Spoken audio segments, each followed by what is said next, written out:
Okay, it's November 26th. Use the left 2 lanes to turn left onto the US 101 South ramp. And you're gonna have to listen to a GPS probably, sorry. It is November 26th, and, same shit, different millennium. A worldwide campaign to exterminate me since 5 years old. Apparently, today mass groups are running around with mean, starey looks and babbling asshole when they see me and things like that.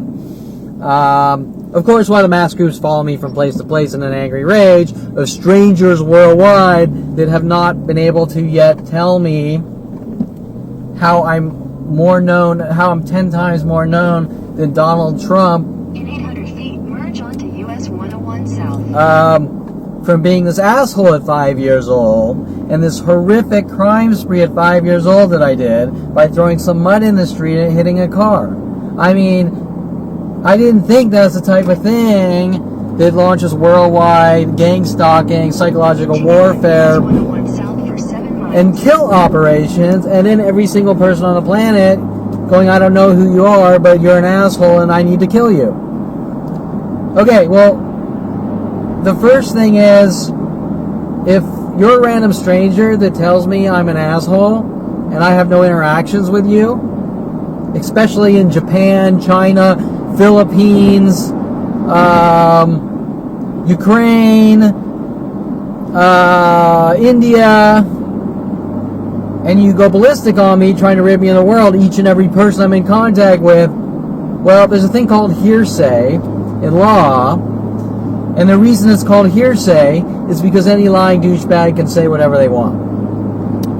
My point is, do you understand my point? Class, do you understand my point? My point is that some random stranger wants you dead and gone saying you're an asshole, then you're probably not an asshole, because how does this random stranger know who you are? Because he read it off some secret internet defamation operation? Well, let me tell you, if there's a secret defamation, slander, libel, smear operation that rile up the masses to have you killed, then it's illegal and they have something to hide. Because if you have to put it in secret, if you have to do it in secret and not allow anyone to defend themselves, you're a liar, period. And that's the way it is. So, what is it really about? Well, this starts at 5 years old. Well, where does it has to start from a family, right? Maybe my mommy or my daddy doesn't like me and they said I'm an asshole, so we have to kill you. I mean, I know that sounds harsh, but let's be realistic here. I have only ever had one single argument up until 29 with my mother when finding out this was going on. One negative experience with my mother. Ever.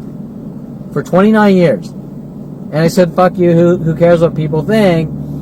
And she got mad because I said, fuck you, because nobody gives a shit about that comment that everyone says, who cares what people think. Her pride got hurt, and Kevin's an asshole, negating the first 29, every day for 29 years, minus 1 minute of her life. Okay, well then this applies to my father and my brother, same types of things, which really means I come from kind of like a Texas Chainsaw Massacre family or something freaky like that, right? Now, they all have psychology degrees. My brother's out doing all his road rage shit. He's putting license plate frames on his car. I swerve and hit people at random. Nobody gives a fuck. And not only does nobody give a fuck, but they're magically pinning these things on me. Okay, well, what does common sense tell you? It tells you that they had a motive and agenda, and my brother was told to go out and do these things, and then say it was Kevin. Hence, reinforced with my brother at 16 telling me that he and his friends are going to put me in a mental institution. Okay, so what does asshole have to do with the tea in China? There are assholes out there. Nobody really gives a fuck. I don't see them being hunted by worldwide campaigns to kill them. What's their argument? When Kevin was 5 years old, he stole a 1-cent Charlie Rancher, so he's an asshole, and we have worldwide campaigns to kill him? I would say that they're the assholes, correct? Now, you deal with enough assholes, you're going to stop being nice to people, right? Or more importantly, you're going to stop being nice to the assholes, especially if it's a planet of assholes. Because, let me rephrase this, have you ever tried to be nice to an asshole? It's fucking impossible.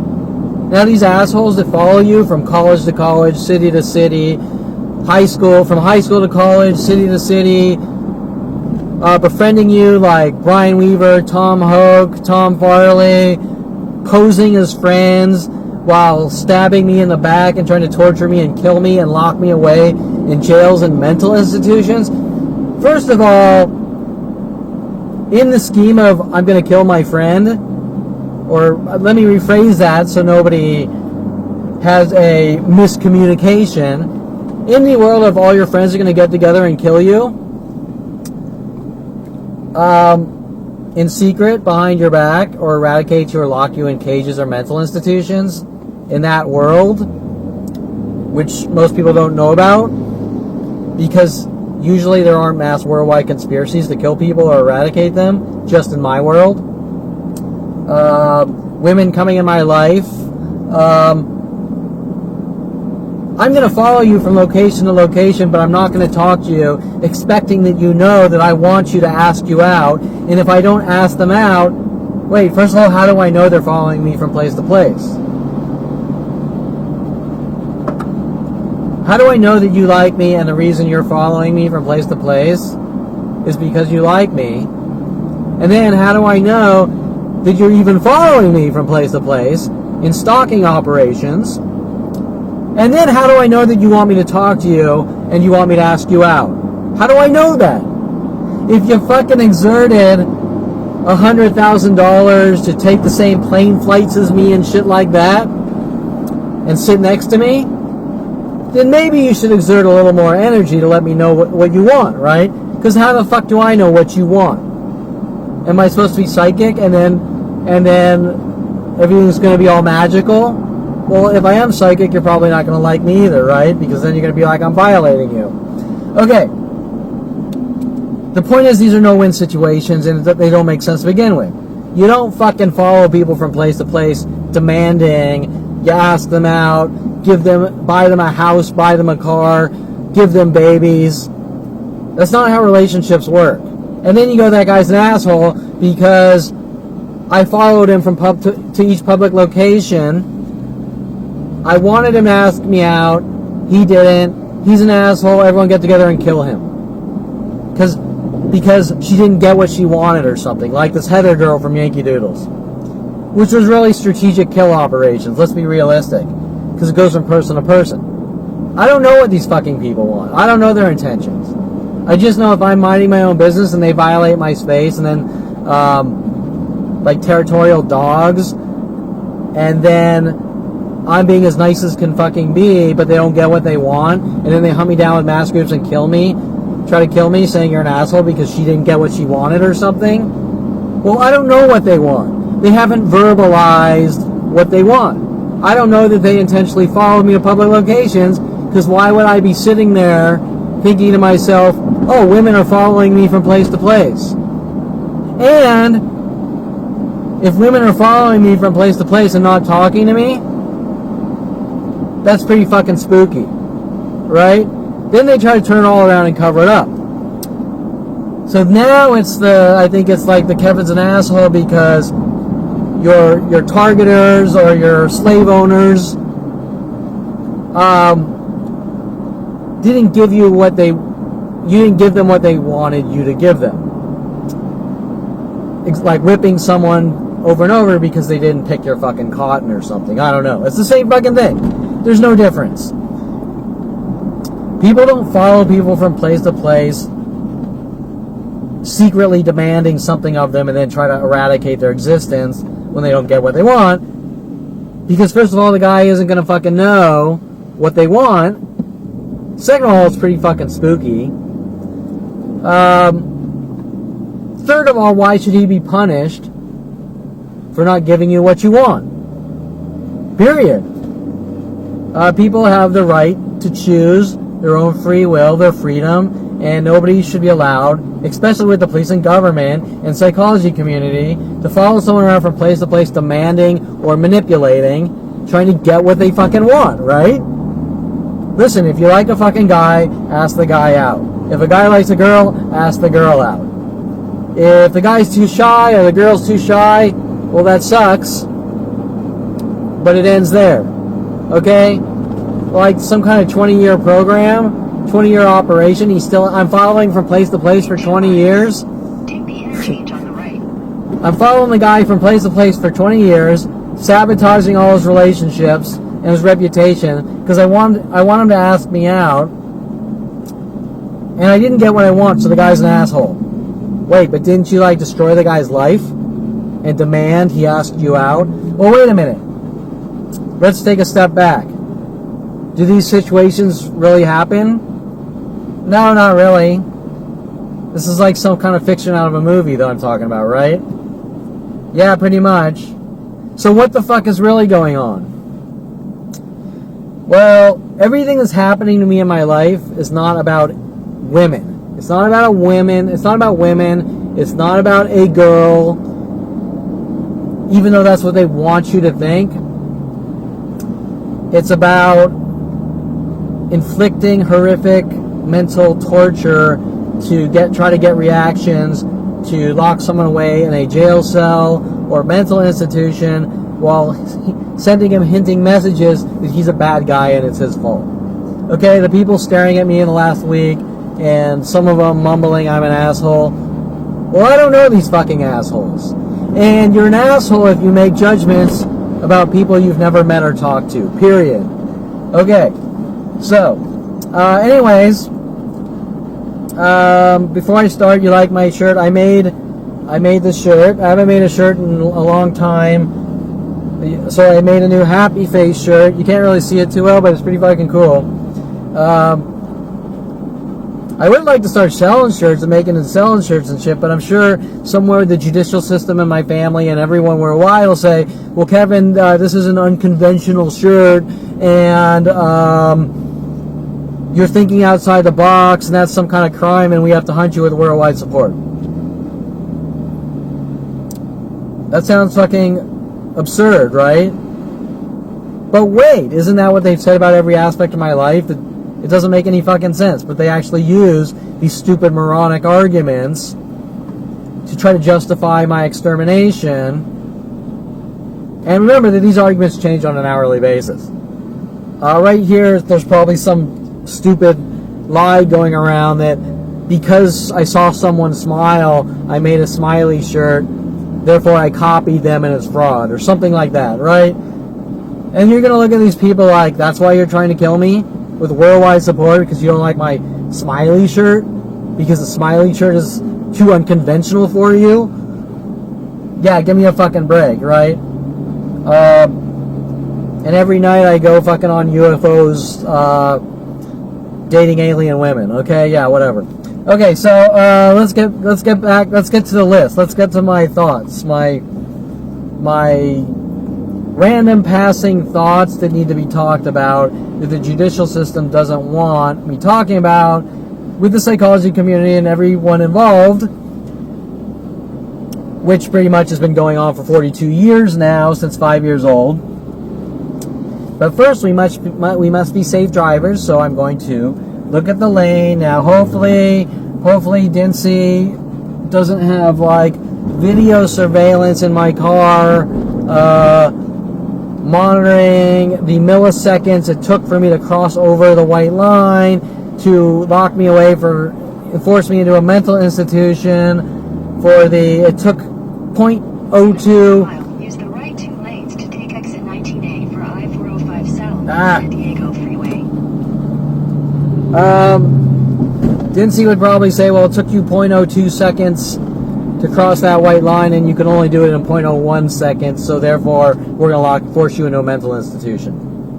And you would say, what the fuck am I dealing with here? Is this really about a fucking white line here that I'm crossing over on a lanes change? Of course not. It's about fucking racial bigotry.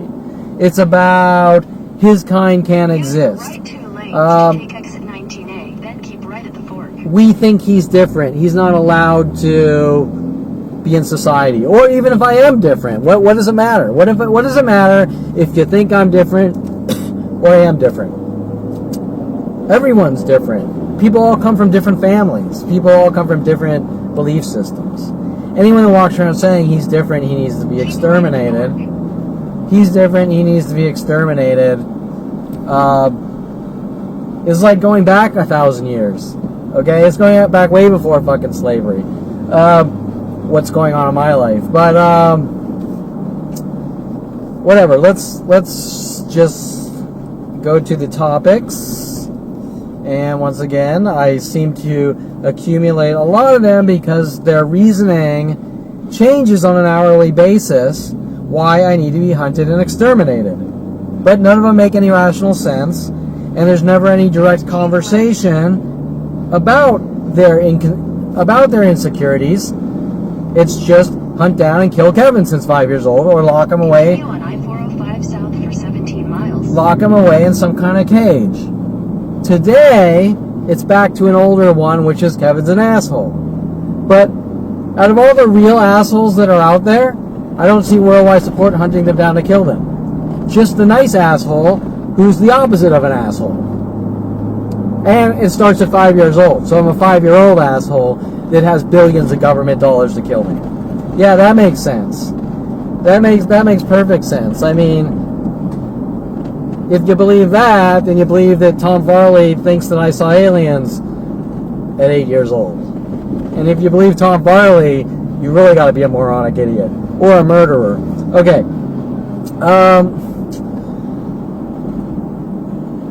You know, Tom Farley, the guy I bent over backwards my whole life to help him to find out that he's hunting me down to fucking exterminate me in an angry, jealous rage. That guy. Okay, so, what do I have here? Making people look crazy to eradicate them. I mean, why do I even have that? That's like common sense, right? What was I thinking? I mean, that's the whole concept of gaslighting or gang stalking. We're following you around doing these little subtle things to try to make you look crazy, and then I don't know you. Okay, well listen, I've been in courtrooms with juries that all knew me and said they didn't. I've talked to thousands of lawyers, they all knew me, said they didn't and were angry at me. After I hired them, the anger came out, how they don't like my plight and this and that. Well, what's my plight? You haven't been able to tell me what my plight is. Except just die, Kevin. That was Richard Barnwell. But I'm an asshole because I paid the guy $15,000 to make up lies with the judicial system and try to eradicate me. How dare I? I'm an asshole. Okay. And I tried to explain it to him, and I had several conversations. Look, if there's something mad about you, then you can tell me and we can discuss it. No, I refuse to discuss it. But I'm an asshole for trying to deal with the situation. Okay. Oh, but then you're going to say, well, but Kevin, you're an asshole, so you don't have the right to deal with the situation. Okay, but wait. But then we come back to the original question. How do you know me? You're in a different state. I don't know you. How do you know me? You're telling me that I'm imagining the whole thing, but I'm an asshole. Well, if you say I'm an asshole, then you had to have gotten this from illegal kill networks. And if you got this from illegal kill networks, then you know I'm not an asshole. So it doesn't make sense. It's a catch-22. It doesn't make sense. But you can't say someone's an asshole if you say you don't know them or you haven't gotten information about them. It doesn't work that way. If someone said something about you, and they say you're an asshole, you say, well, why am I an asshole? Who told you what? And they say, oh, well, Tom Farley said you did all these things. And then I say, well, Tom Farley's a fucking liar, and I went out of my way for this guy for 25 fucking years, and for some reason he wants me dead and gone, and so much so that he's following me with strangers from college to college and place to place. Okay, now we have a arguable common sense argument, which is how things normally work, and then Tom Farley has to be accountable, just like Mike Huntley and so many others, for the things they say. There's accountability. But in my life, there's no accountability There's just 100,000 lies a week in secret on internet kill systems. And I say, what's going on at 29? You're imagining it, and you're a dead man. Okay, well, if someone's saying, we're using the system against you, you had better live a careful life, have a good life now,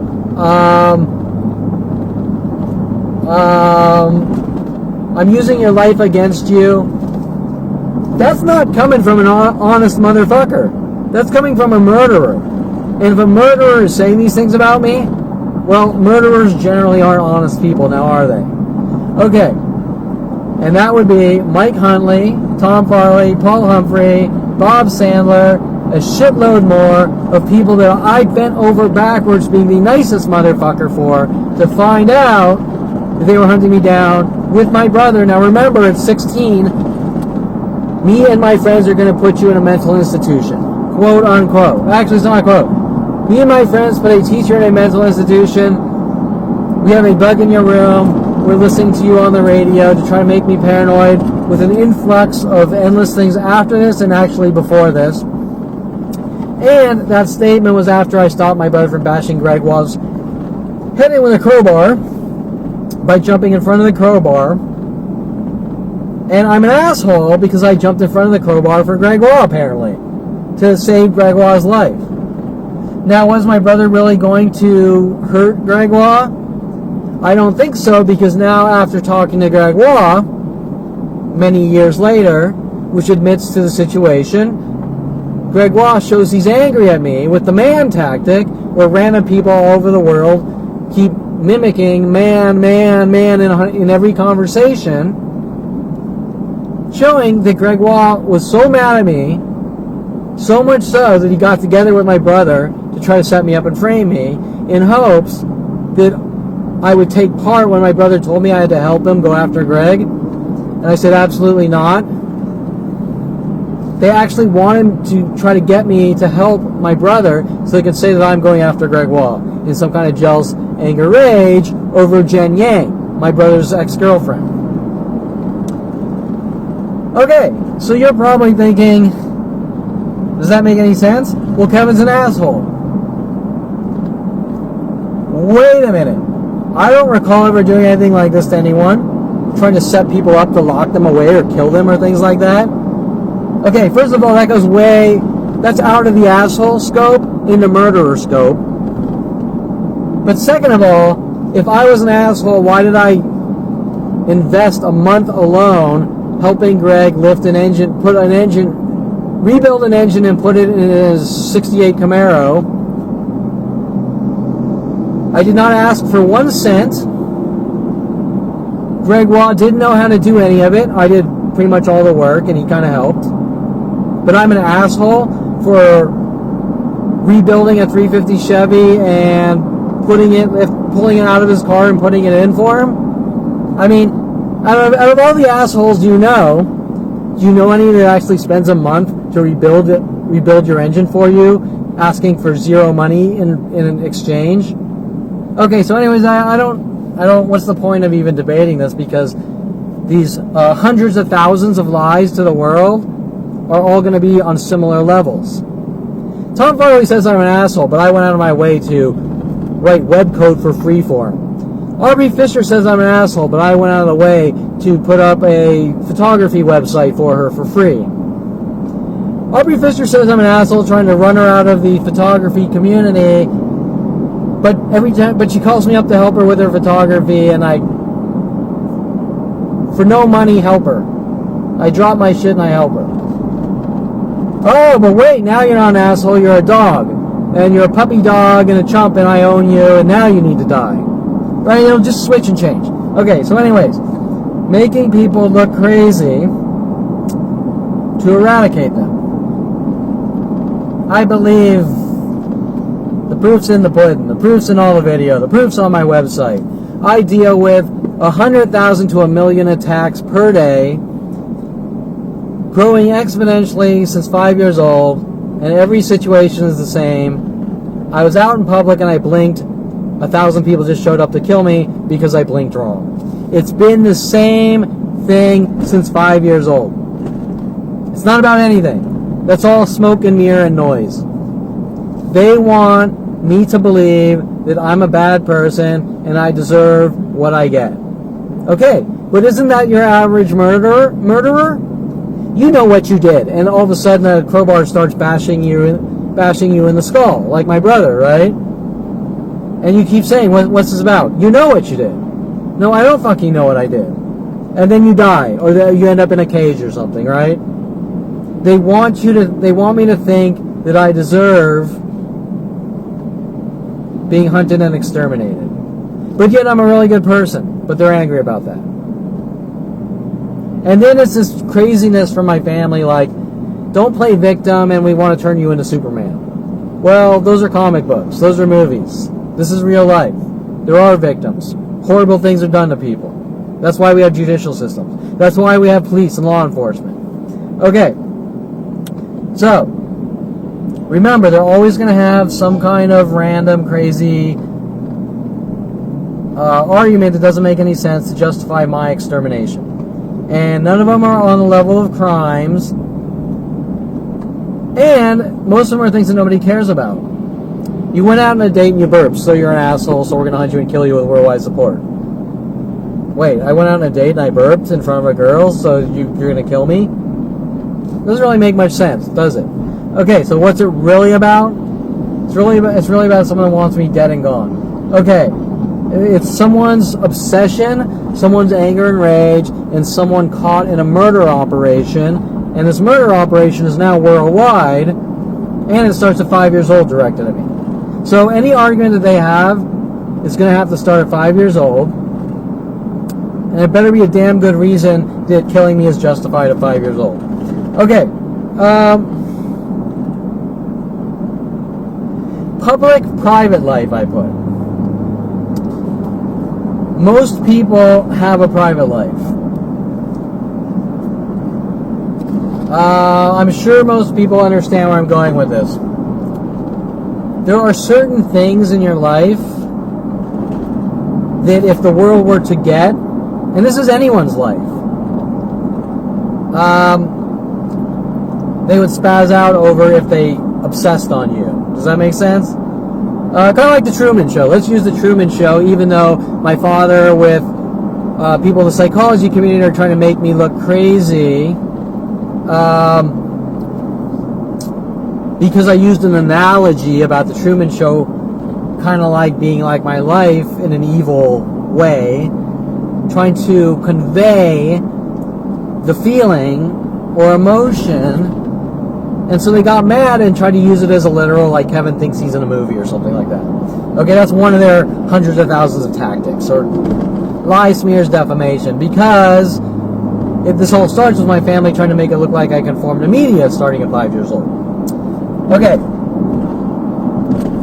So imagine you had the life of like the Truman Show, and everything you did was being collected and disseminated to use against you. And it's being dramatized and it's taken out of context. So, I guess let me start by saying, let's say you go out on a date. And you go out the date and you fart and you burp and you go to the bathroom and you're constipated.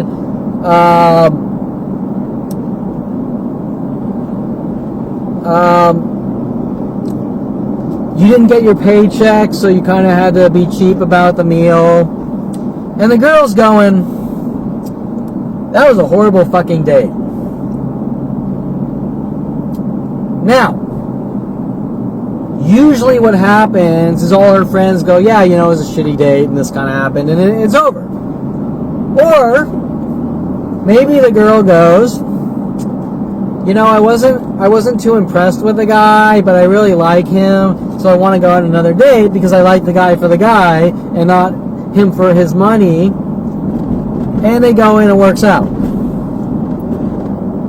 Okay, now you're probably saying, well, Kevin, why are you talking like this? Nobody gives a shit about those intricate details. Yes, you are correct. Nobody gives a shit. Now, in Kevin Perlman's life, let's say I go out. Let's say, Okay, so do you think that this guy's going to be crucified because the date didn't work out? Or do you think nobody's going to give a flying fuck? Maybe a few chicks are going to laugh. Ah, what a cheap ass, whatever. And it's over with. It's done. It's over with. Guy meets other women. He goes out with the same girl again, whatever, right? Nobody fucking cares.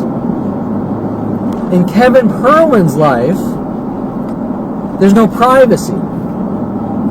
So imagine each little thing is collected.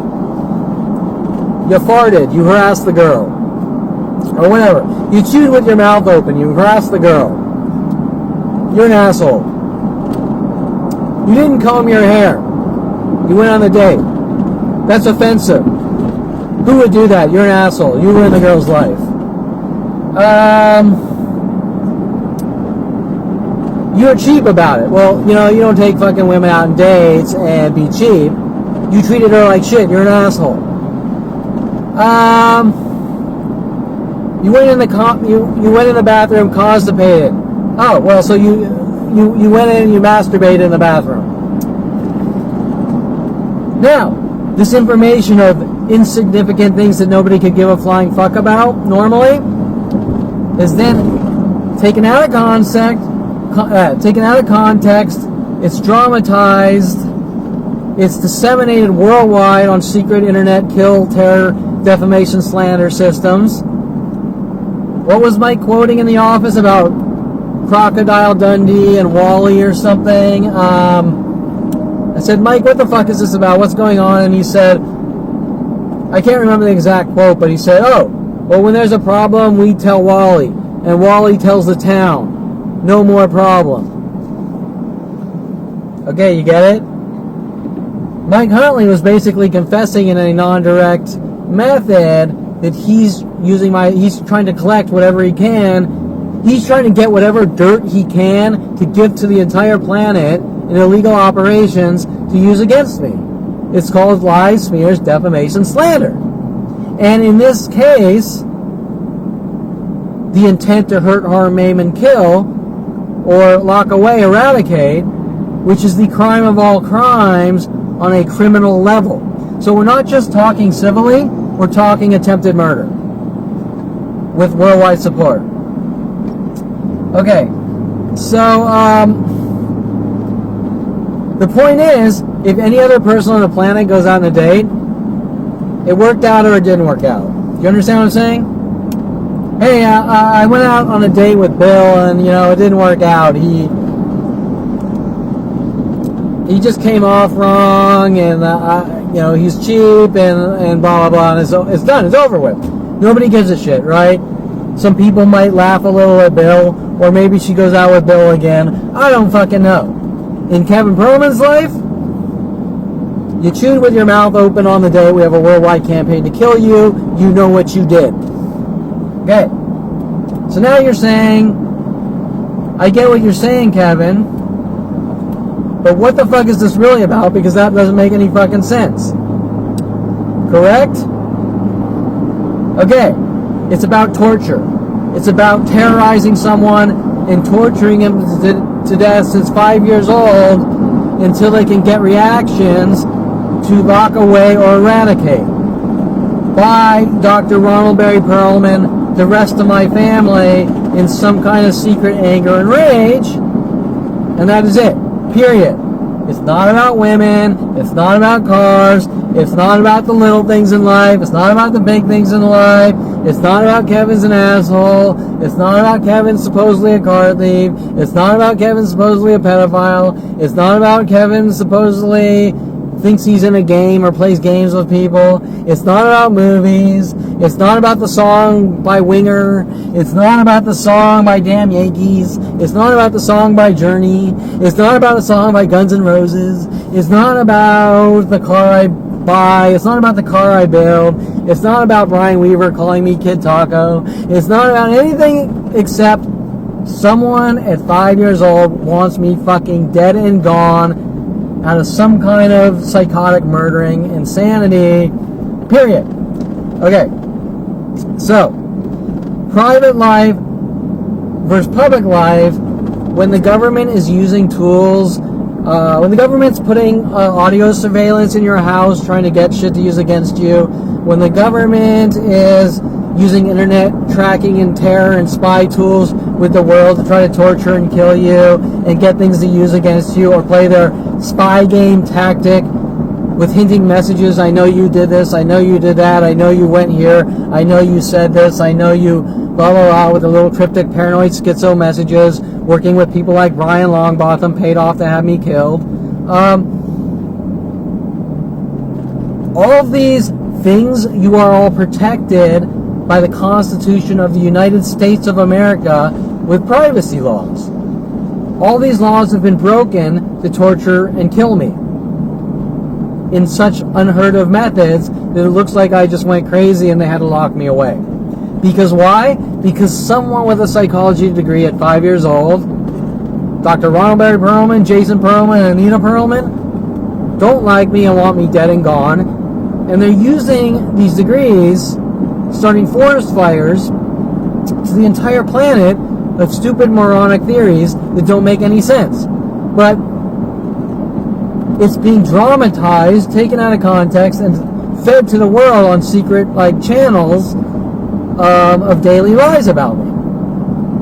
So the system that is linked to the judicial system that they're using against me are kill systems to hurt, harm, maim, torture, and kill. Period.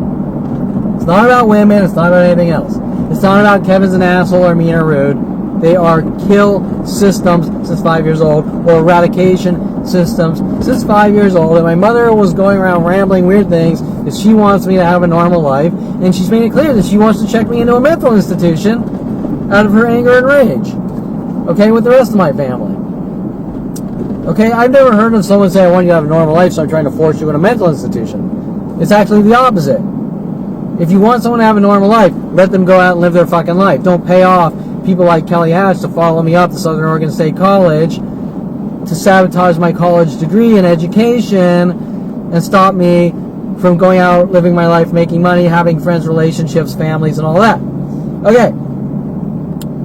So, the rest is all noise. It's a diversion to try to make me look crazy or make it look like their kill operations are justified. So, the point is that everyone is given privacy, and nobody would ever tell you that violating someone's privacy is okay, ever, for any reason. Because once you go down that road, we have the Constitution of the United States, and you're all protected by the Constitution, and you're all free men, except you, because I don't like you. Okay, well now the Constitution is worth toilet paper. It's pointless. You might as well just start blowing fucking people away. You might as well start arresting people and putting fucking bullets in their head like Adolf Hitler. What do you think they're doing to me? They want to drag me away from my home and put me in a cage. Isn't that the same thing that Adolf Hitler did to the Jews? Right? Okay. So, now they're going to package it. Oh, it's for you so that you can have a good life and you're going to get superpowers and this and that. Yeah, whatever. Okay. So that's the public versus private life.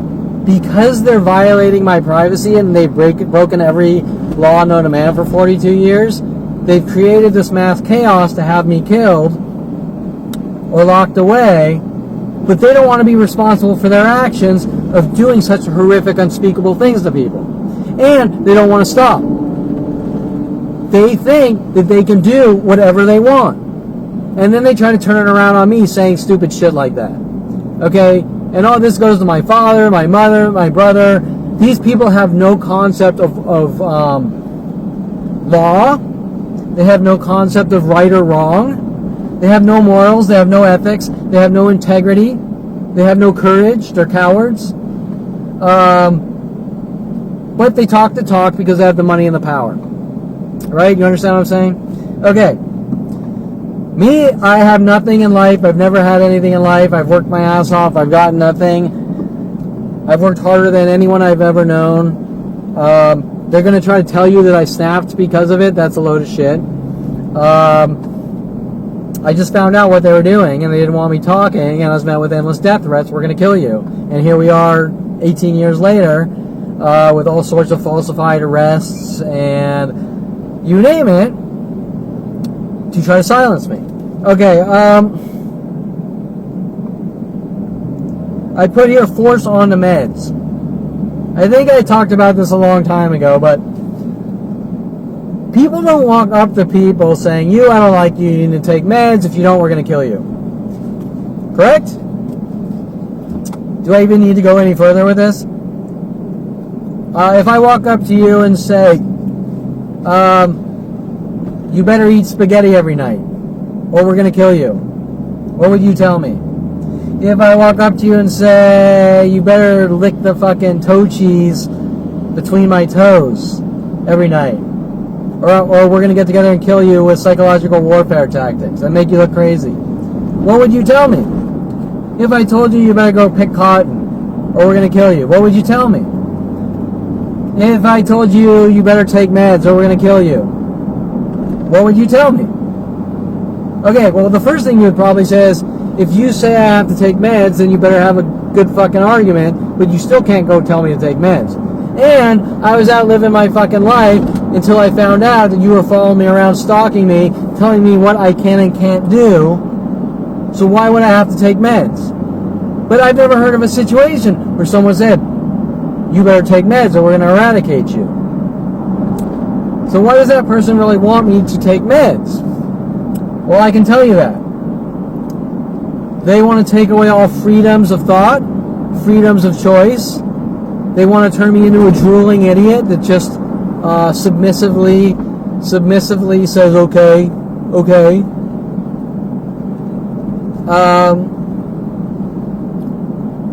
Right? I just have to babble. Okay. Yes, master. Yes, master. I gotta do what you say. Oh, yes, master. Okay, right? And while I sit there and fucking drool on meds. Okay.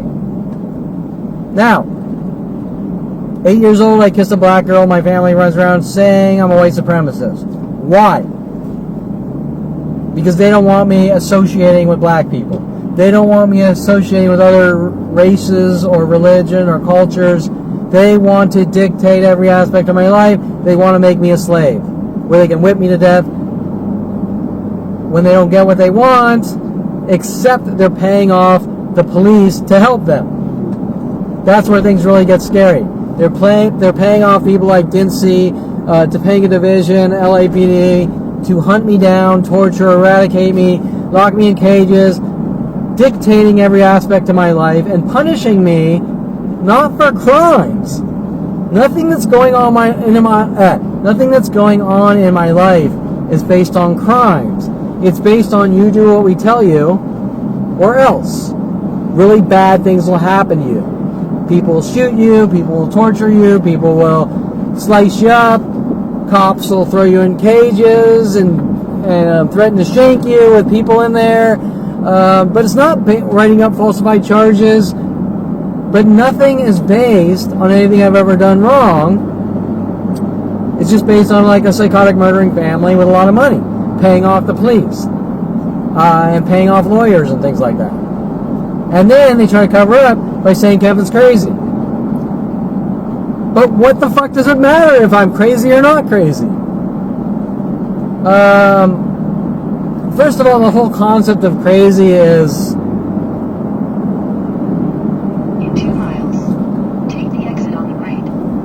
the whole concept of crazy is relative. This guy's crazy because he dates that girl and I don't like that girl. So, do you lock that guy away in bouncy rooms? No. Okay? That's stupid. You can't throw vague comments. You can't label, let's just call them vague labels. Vague hate labels. They mean nothing. Kevin's crazy. Kevin's an asshole. Why am I an asshole? I have no argument. Kevin's crazy. Why am I crazy? I have no argument. Kevin's a criminal. Why is Kevin a criminal? We have no argument.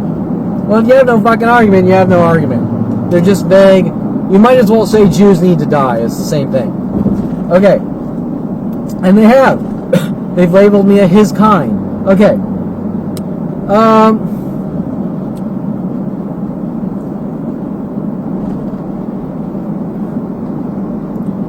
What would you do if someone came up to you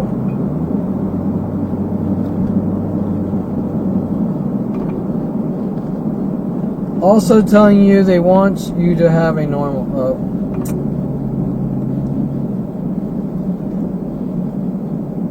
Oh, I think I said, what would you do if someone came up to you... I think that's... My text got cut off. I think it says, what would you do if people came up to you telling you you better be on meds or something like that. And then I put... also telling you they want you to have a normal life. I mean, I worded it a little differently, but same thing, right?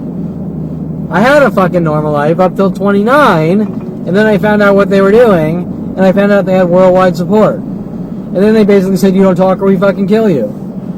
Okay, which part of all of that is helping me have a normal life? I'm confused here. You might as well run around with a fucking hacksaw trying to hacksaw my arms and legs off saying, it's because I want you to have a normal life. It's the same fucking thing. They don't want me to have a normal life. As a matter of fact, once again, my life is none of their fucking business. As a matter of fact, my mother contacting all my roommates and paying off people to be roommates to spy on me goes against me having a normal life because people don't do shit like that. Okay? The concept of taking away my privacy says that I can't have a normal life because some sicko, some depraved, obsessed sicko is stopping me from having a normal life.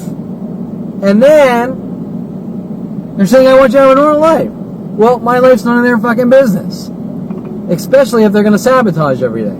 And that comes back to the private and public thing. Fucking, you don't pay off people to be my fucking roommates. You don't force me to be roommates with people so you can try to keep tabs on me and then tell me I'm a horrible monster and try to kill me or lock me away.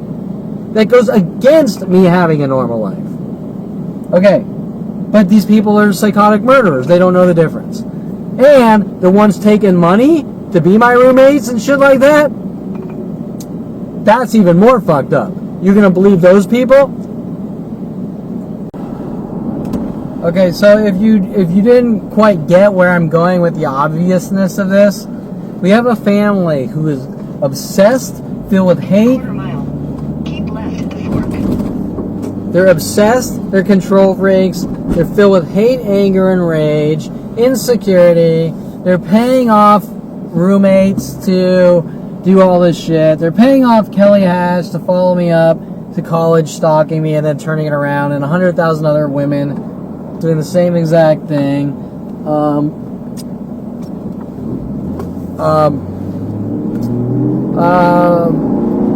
Forcing me out of my home into just magically having Noah Schiller, friend of the family. Use the middle lane to keep left at the fork. Friend of the family living out in University of Colorado to not only try to spy and collect things to use against me, Half a mile. Use the middle lane to keep right at the fork and pull the signs for Imperial Way. but also try to manipulate me and set me up and do things like that as well with everyone else. So they're not just dirt digging. They're actually trying to set me up and frame me over and over 100,000 times as well. Now you're going to say, oh, well, it's Kevin's because you're an asshole. Well, if I'm an asshole, you're not going to want me to be your roommate. If I'm an asshole, Mike Huntley, Kevin's an asshole, so I spent 15 years trying to kill him. In the quarter mile, turn left. Okay. Sorry, I'm trying to do the GPS and talk. Mike Huntley claims I'm a horrible monster and I need to die, right? Then why did Mike Huntley latch on to me? Why did Mike Huntley contact me at University of Colorado? Left. Then you will arrive at your destination. Okay. Kevin's a horrible monster, an asshole, and a murderer, so I'm going to call Kevin up at University of Colorado and say, Kevin started a company with me for 6 years. Hello, class, If someone wants to start a company with you for 6 years and has known you for 15 years, posing as a friend while hunting you down with the police to eradicate you, and at 16 with your brother, he and his friends are going to put me in a mental institution. Mike Huntley was originally my brother's friend. If I am such a horrible monster and a horrible monster asshole, if I'm the bad seed, according to my mother, 1956 bad seed, if I'm such a horrible monster, then why did Mike Huntley want to be my friend for 15 years? Because last I checked, people don't normally want to be friends with assholes. Especially horrible, mean, bad seed, murdering, devil assholes like me, right? Think about that. Let's think about this from a common sense, not a soap opera dramatized version of bullshit spewed to the world. I'm a horrible monster. I need to be eradicated. Period. Mike Huntley states that I'm such a horrible monster. Mike Huntley states that I'm such a horrible monster that my existence on this planet is not acceptable. Period. Okay? Yet he calls me up when I'm in University of Colorado. If you move back, we can start a company and do all these wonderful things. Wait. And everyone's running around with the Kevin committed the asshole crime because once in 47 years he was mean to someone or something. Wait. Rewind. Kevin's a horrible monster and an asshole, and so I want to start a company with him? Does that make sense to you? Kevin's a horrible, mean, murdering asshole, so I latched onto him for 15 years, having him sign up to the gym where I sent Rody Morales after him to kill him. I was working with Victoria Walker and Brian Longbotham to kill or eradicate him because Kevin's a horrible, mean asshole. But wait, if I'm such an asshole, why don't you just leave me alone and let me get my college degree and go out and make money and have friends and relationships? Right? Okay? Think about the fucking argument. Kevin's an asshole, so I have to hunt him down and kill him?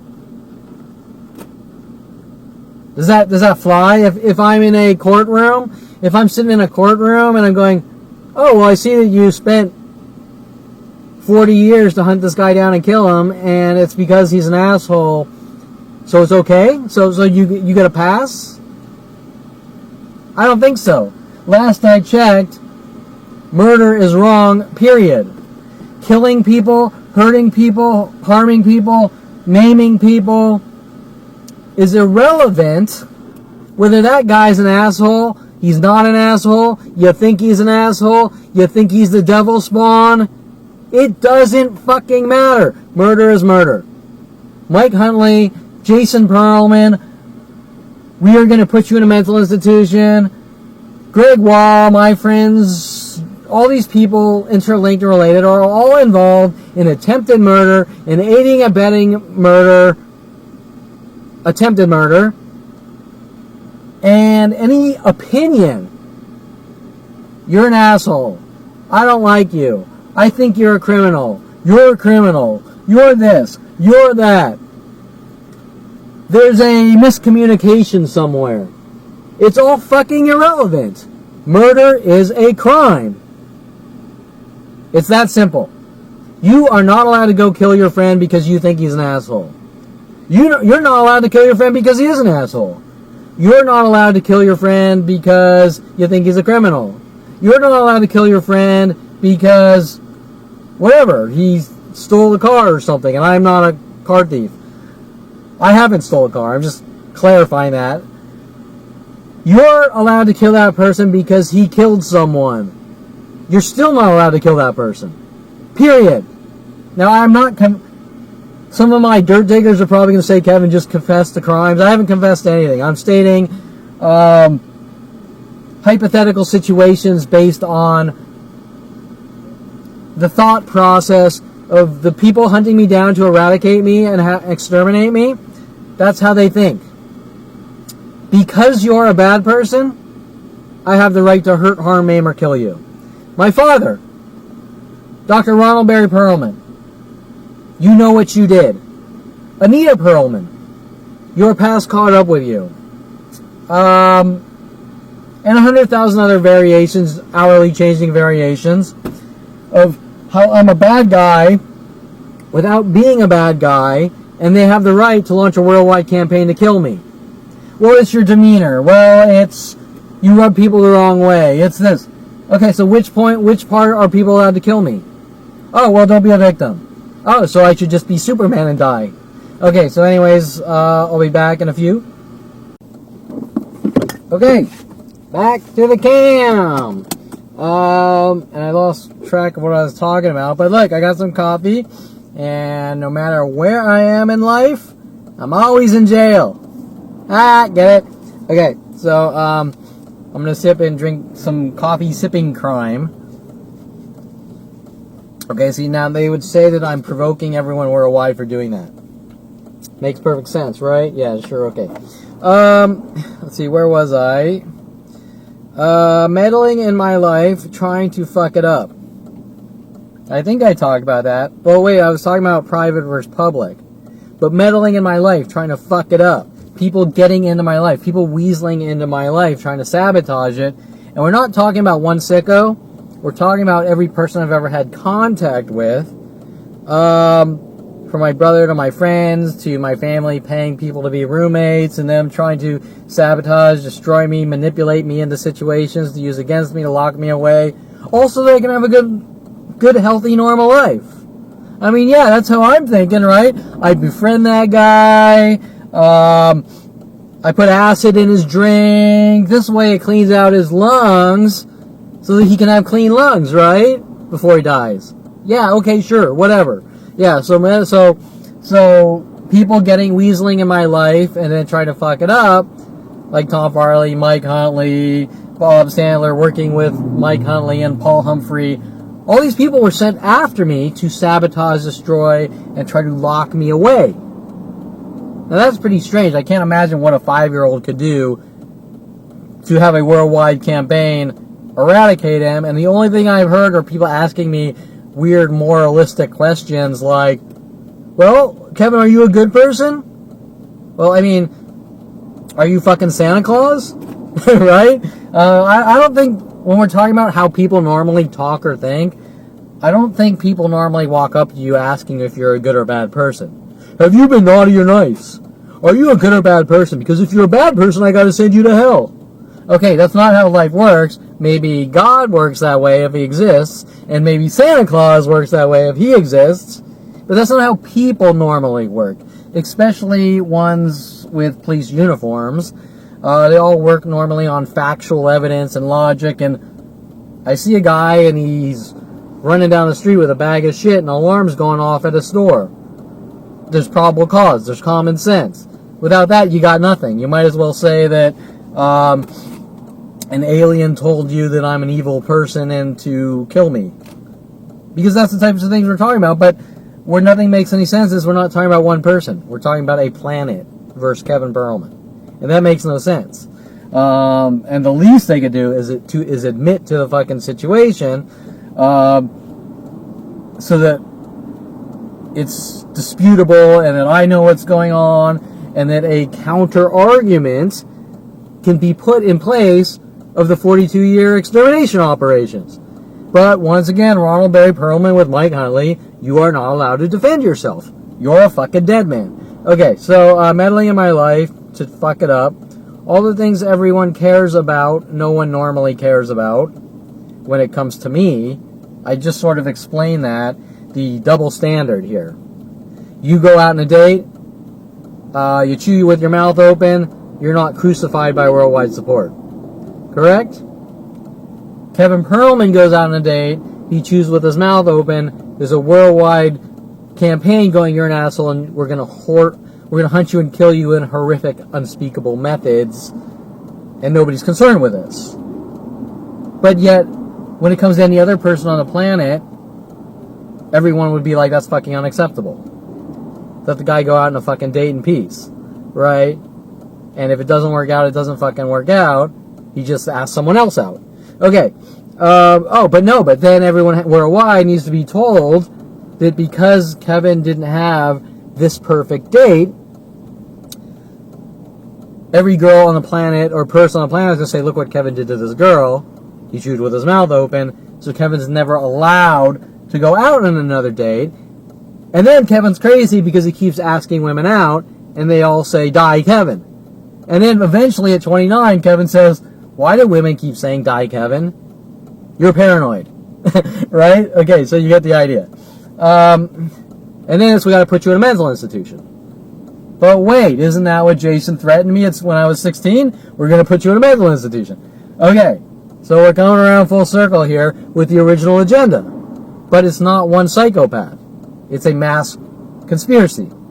Now, maybe these people don't understand their behaviors because they're feeding off the drama and gossip. But the intent behind it still has criminal motive. There's an actual leader. How do I say this? There's a leader to the information and campaign. It's not random people just babbling stupid shit. Someone's in charge of the operation. Billions of government dollars have been invested. Internet-based kill systems have been around me since 1994. And it starts at 5 years old with the majority of the psychology community. Okay, I'm going a little off topic here. All the things everyone... Mike Huntley, I am using your life against you. Can you put the... I'm not trying to be sarcastically mean here, but can you put the puzzle pieces together based on common sense? We're using your life against you. Think about that. You went out on a date. You chewed with your mouth open. Kevin's a horrible monster. He's fucking with the girl.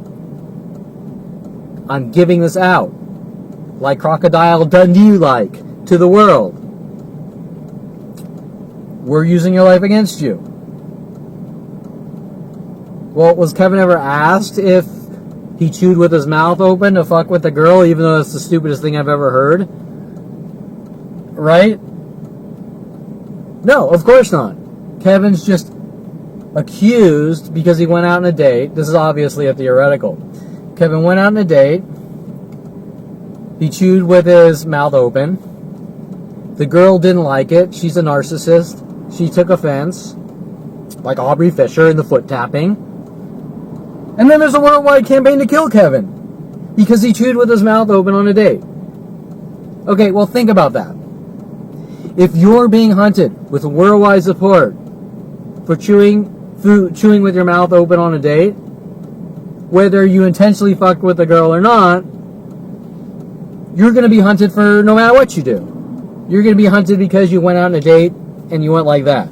You're going to be hunted because you sneezed and maybe some snot flew out of your hand. Maybe you sneezed and some of the sneeze went on her. You're going to be hunted and killed by worldwide support.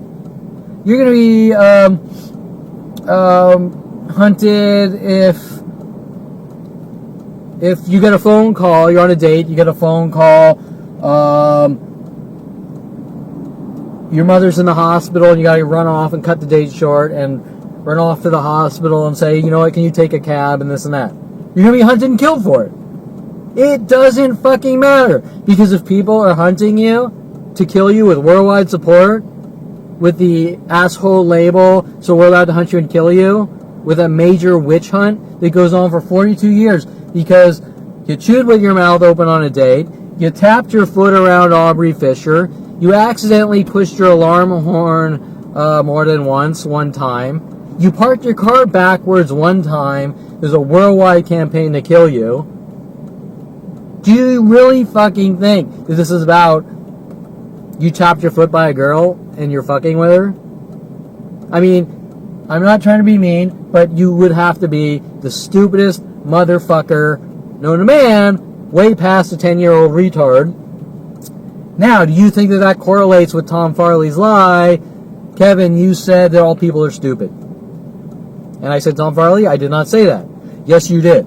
That Tom Farley is proven to be a psychotic murderer, working with people like Tracy Picos when I was in 8th grade, and all sorts of shit like this. And I could have 100,000 topics with Tom Farley alone across 25 to 30 years. Okay? And remember, Tom Farley was working with Jen S, and Tom Farley was working with Aubrey Fisher, and Tom Farley was working with Julia Sophia Reynoso while he was at UOP Stockton College. Okay, whatever. I'm not getting into it. I'm going to the next topic, which is the judgment tactic. Okay, let's start driving. The judgment tactic. This is a good topic. The judgment tactic. Around 29, when my mother was telling me all these weird things, my past caught up with me, but she wouldn't specifically tell me what. In a quarter mile, turn right. She said something on the phone. Now, my mother's notorious. Remember, they're collecting everything illegally that they can use against me. They're collecting everything that happens on my cell phone, my SMS, my texts, same thing, SMS. My phone calls are, I believe, recorded and transcribed for the world. They've had audio surveillance equipment, I'm pretty sure, of with Debbie Woolman from Van Nuys Court 101, Room 101, a court reporter working with Jay Pilchick, my sister-in-law's father, court reporter in Florida.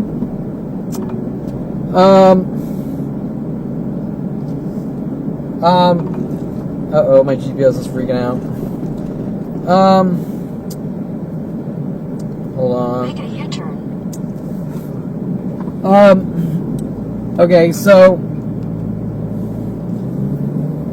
600 feet, use the left 2 lanes to turn left onto La Cienega Boulevard. So this is important. When people call me or text me, they're trying to get confessions or information to use against me, kind of like Rody Morales was. Use the left 2 lanes to turn left onto La Cienega Boulevard. Back at 29, they would try to interrogate me on the phone or through SMS, try to get me to say things and then give it out to the world. Look, I got the confession from Kevin. Even though no one ever really got any type of confession, like everything else, they're twisting and contorting and trying to get fragments of information and make it into the fictional story they want it to be. Did they have premeditatedly planned out from day one to crucify me and eradicate me and lock me away and put me in jail or mental institutions or kill me? And rile the masses up to kill me. Okay, so in a quarter mile, use the left 2 lanes to turn left onto West Imperial Highway. the judgment tactic. My mother calls me up at 29 and she says something weird like it's okay to make judgments. Now I can recall, even now, 18 years later, thinking, where the fuck is this coming from? Now I understand the dynamic based on almost every conversation with everyone I have is usually based on how can we get information to use against you and twist and contort it out of context or do whatever it takes to turn the planet against you and Roger Water, Radio Chaos you to death, which is my brother's big thing with his favorite band, Roger Waters, ex-Pink Floyd singer. David Gilmour obviously replaced Roger Waters, and Roger Waters went and he started going solo, Radio Chaos, and then my brother started in with the We Have a Bug in Your Room, and we're listening to everything you do on the radio. Use the left 2 lanes to turn left onto West Imperial Highway. Then sending Melody the stripper out after me with Mike Huntley. Okay, so where are we? Where are we? The judgment. So my mother's calling me up at 29. She's saying it's okay to make judgments. Now in my life, yes, it is okay to make judgments. We all make judgments every minute of every day. We make big judgments. We make little judgments. Continue on West Imperial Highway for 1.5 miles. Sometimes people are judged unfairly. But when I'm asked these questions, they usually try to take the answer and use it against me. Kevin, it's okay to make judgments. Yeah, it is okay to make judgments. Oh, you fucking racist, bigoted, judgmental prick. Well, okay, now remember in my life there's no context. They've taken out all context because they don't want me to be a human being. They want to eradicate me and make my life impossible. So let me state what we all know, but coming from me. We all make judgments. And sometimes we make wrong judgments. We make judgments on little things. That light was yellow just now, so I stopped even though I could have went. That's a judgment. I go on a date with you. I really don't like this chick. She fucking annoys me. She's closed-minded. She comes from a padded life and I don't feel comfortable around her. Okay, I just made about, 4 judgments? We make judgments all day. Hell, if I asked you right now if you think O.J. Simpson, the Menendez, Ted Bundy, hell, Al Bundy, I don't give a shit. What do you think that those people are innocent or guilty? And I know you've never been in the courtroom, but do you think that O.J. Simpson or Ted Bundy, do you think they're innocent and guilty even though you've never been in a courtroom? Well, you're probably going to have some kind of judgment even though you've never been in that courtroom. Now where they're trying to make me look crazy is to take that sentence. Well, Kevin said that it's okay to judge people. Or it's okay to make judgments. Therefore, Kevin's a judgmental prick and an asshole that needs to die. Okay, well, we all make judgments about people. You can't take that out of our human behavior. That's how we are. We have to. If you don't make judgments on people, you're going to walk into fucking fire. You're going to walk into... let me give you an analogy. There's a fucking building collapsing from an earthquake. If you don't have the ability to make a judgment call, whether your life's in danger from that building collapsing, you're just going to run into a motherfucking building and a building's going to collapse on you from an earthquake, right? So you're going to make that fucking judgment. Does that mean you're a bad person? No. Okay, so that's where things don't make sense. Kevin says it's okay to judge. Kevin says it's okay to judge people. Kevin's a judgmental prick and an asshole that needs to be hunted and killed and die, and he's a bigot and racist. Well, I never said you're allowed to make a judgment, then hunt someone down and kill people, or sentence them. I just said that everyone makes judgments, and I make judgments. Okay, so what people in my life, what people can't, and they understand this very well in everyone else's life, but in my life, what people can't seem to understand is there's a big difference between a judgment, which is just an opinion, versus taking turn right onto South Sepulveda Boulevard North.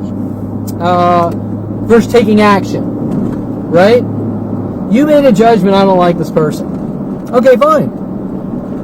Good for you. You don't like the person? Stay away from him. Don't. Right onto South Sepulveda Boulevard North. Okay, you don't like the person, you're allowed to make that judgment. You don't feel comfortable, you're allowed to make that judgment.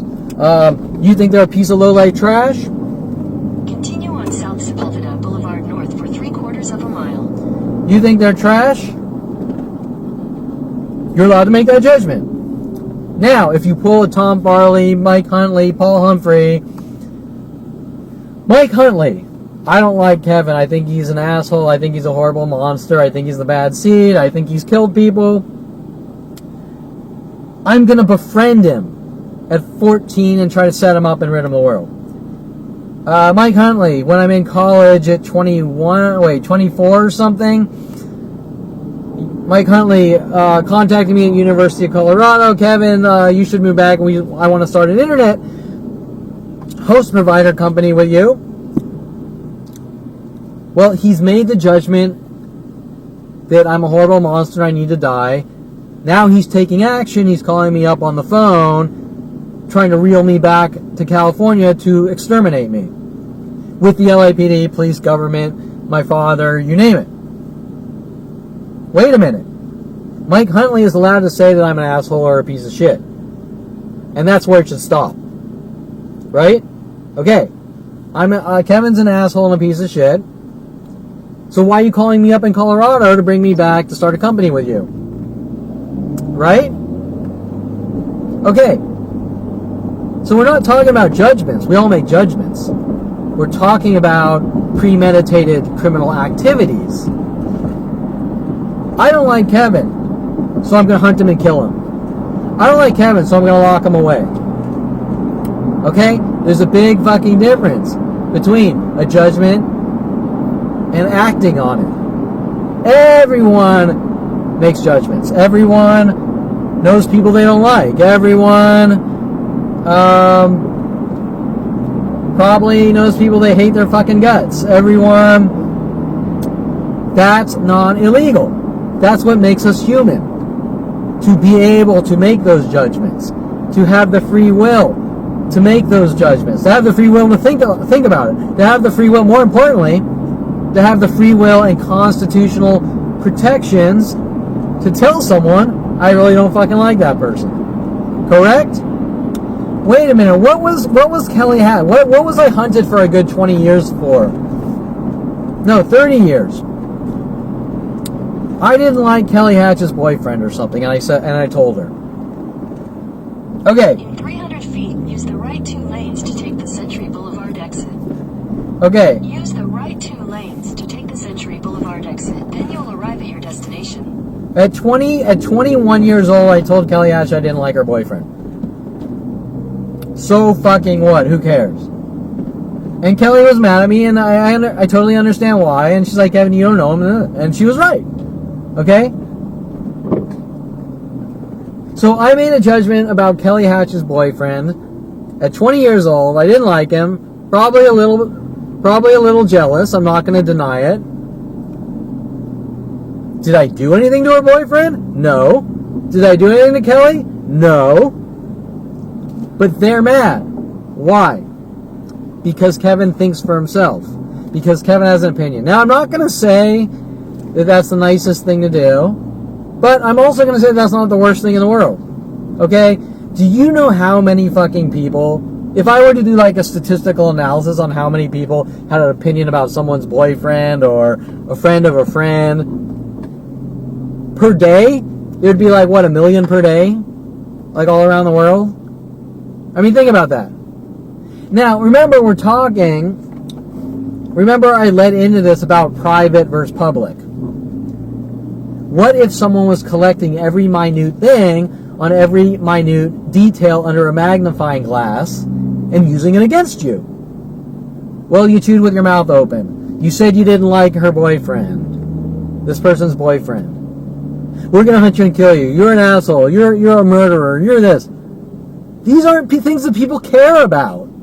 People care about if you're walking down the motherfucking street and 10 guys come out with baseball bats bludgeoning your fucking skull in, then they fucking care. People care that if I go to your house for dinner and I fucking rip off all my clothes, stand on the fucking dinner table and start pissing on all the food, then they fucking care.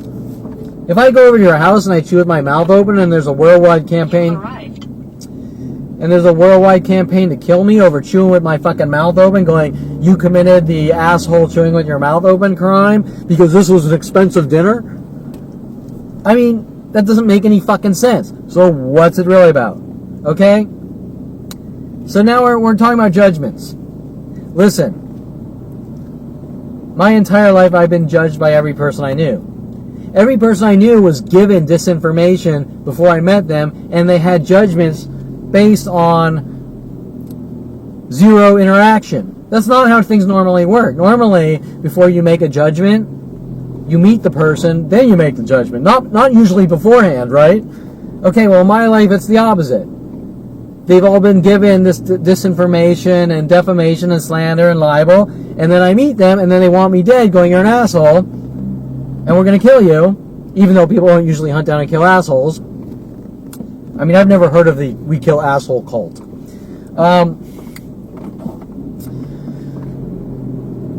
But if I've never met you and I've never talked to you, then you can't know if I'm an asshole or not. Sure, someone could say it, but that usually is in a tiny little circle. It's not worldwide. Okay? How does it get worldwide? Well, there has to be billions of government funding for propaganda systems. Okay. So, the judgment tactic. We all make judgments. It's the stupidest thing. It's you file that with the foot tapping or the eye blinking crimes. It doesn't make any sense. We all fucking make judgments. That's like saying you committed the eating food crime. Right? We all make judgments. We all eat food. We all sleep. We all fuck. We all wank off. We all stick our dick in women or men or whatever. Well, most of us. And these are things that everyone does. Oh, some of the things they get mad at me, well, you bought more than one food per... Okay, let's say I go to a restaurant and I get some to-go food. And then I go, well, I'm on my way home, but I'm going to stop at the supermarket and I'm going to, who knows, grab some things to throw in the fridge. Oh, well, you went to 2 food places in less than an hour, so you committed this crime and you're crazy and you're fucking with us and you ruined our lives. Okay, wait a minute. How do you know I went to more than 1 food place per hour? And if you're following me around dictating that if I go to more than 1 food place per hour based on my private reasoning, which is none of their fucking business,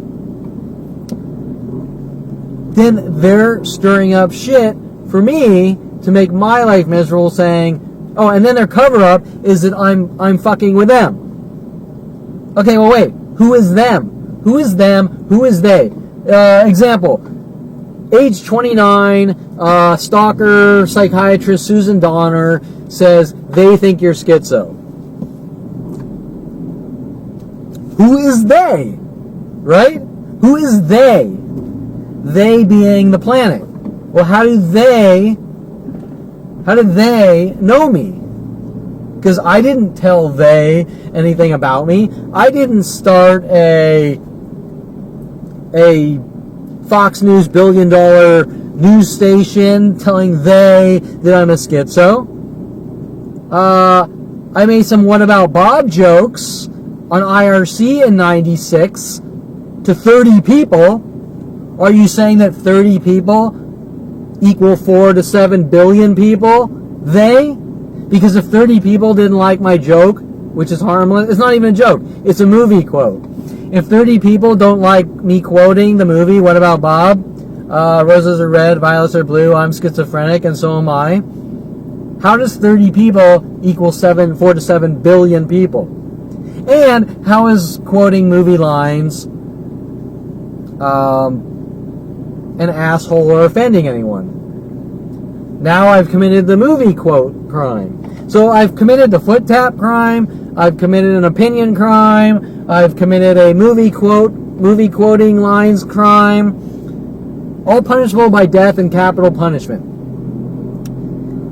Inhumane torture and terror with psychological warfare to torture, hurt, harm, maim, torture, kill, eradicate, lock me in jail, mental institutions, or stop my nervous system from functioning till I just pass out and dead or end up in a mental institution. Because I quoted a movie line?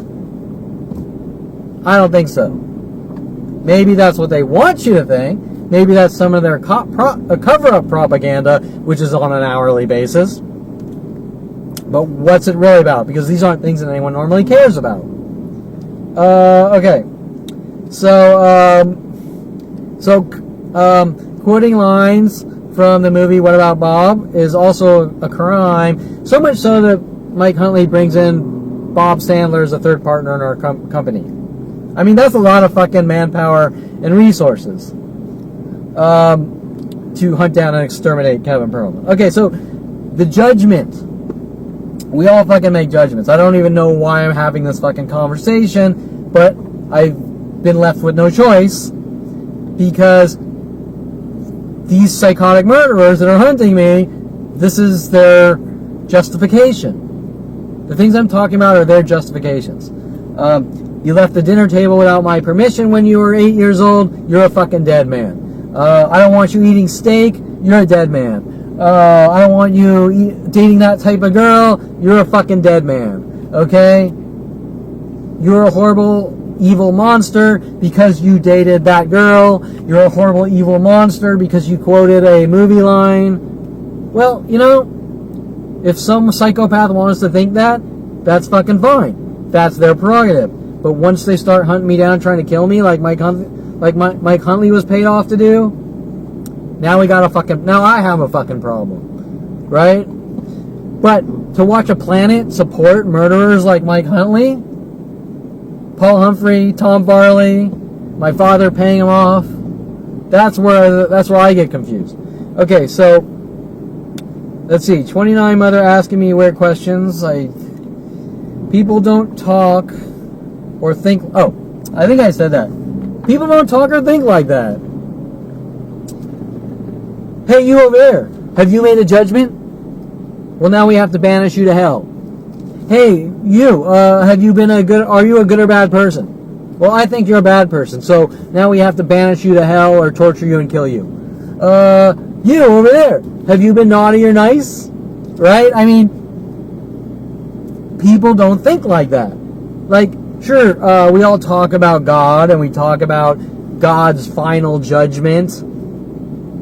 But when I'm talking to my family, they're hinting that courtroom judges are the same as God, and your judgments based on I like that girl or I don't like that girl is somehow the same as courtroom judges. And you're looking at your family like, are these fucking people out there? They're calling me up on the phone. They're asking me questions about judges and judgments. They're falsely arresting me, writing up things, throwing me in front of judges. They're then asking me questions about God's judgments while they're trying to sentence me and lock me in jail. We have weird, crazy girls showing up at random places talking about judgments, and they're all hinting about God or courtroom judges, and you're looking at these people like, what the fuck are you all babbling about? I mean, listen, when I die, if there is a God, he'll make a judgment. If I end up in a courtroom, a judge is going to make a judgment which has nothing to do with God. If I go out on a date, a girl is going to make a judgment whether she likes me or doesn't like me. And that has nothing to do with courtrooms. Right? So there's a fucking context to the word judge, judgment, kill, applesauce, Fred, Bill, hi, I don't fucking know. How's it going? What's up? There's a context to all these fucking... One word could have 100 different fucking meanings. It's just a word. It's an empty word. If I write a word on a piece of paper, fuck it. If I write kill on a piece of paper, it can mean 100 different fucking things.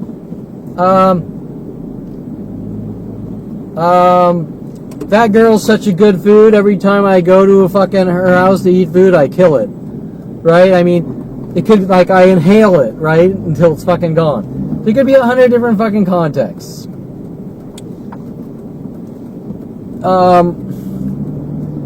For the word kill alone, there could be 100 different contexts for... I'm just trying to think of word. I mean, I've never really done any exercises on context of single words, right? It's like,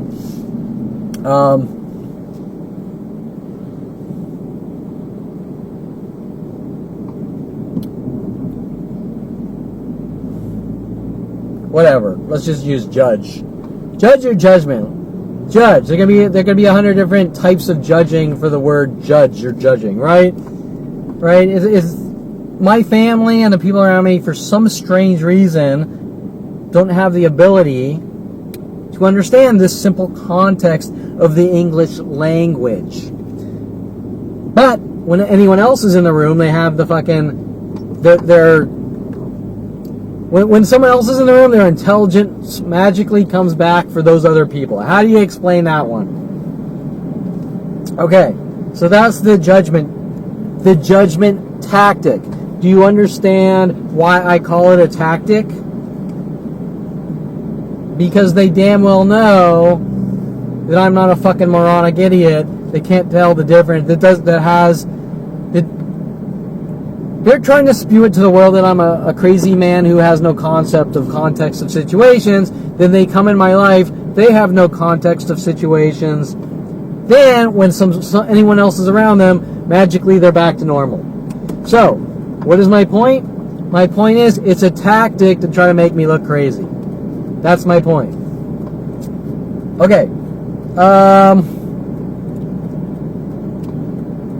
Where are we? Force on meds tactic. I guess I jumped. I always do this. I jump notes. I think my thing doesn't update or something like that. Trying to make it look like my life didn't exist and I'm just some crazy person for history's sake. Okay, this is important. Everything that happened in these illegal arrests, they tried to make me look crazy. In the courtroom. They wanted that on transcripts. Even though, if you read the transcripts, it still comes in my favor that everything they're doing is illegal. Like Terrence Scroggin stating that he has the right to hunt down anyone he doesn't like. And he's on anger management. Okay. They did put in a whole bunch of shit about conspiracy theories. Well, this is a conspiracy. 2 or more people working together to hurt, harm, maim, or do something negative to someone is a conspiracy. Okay.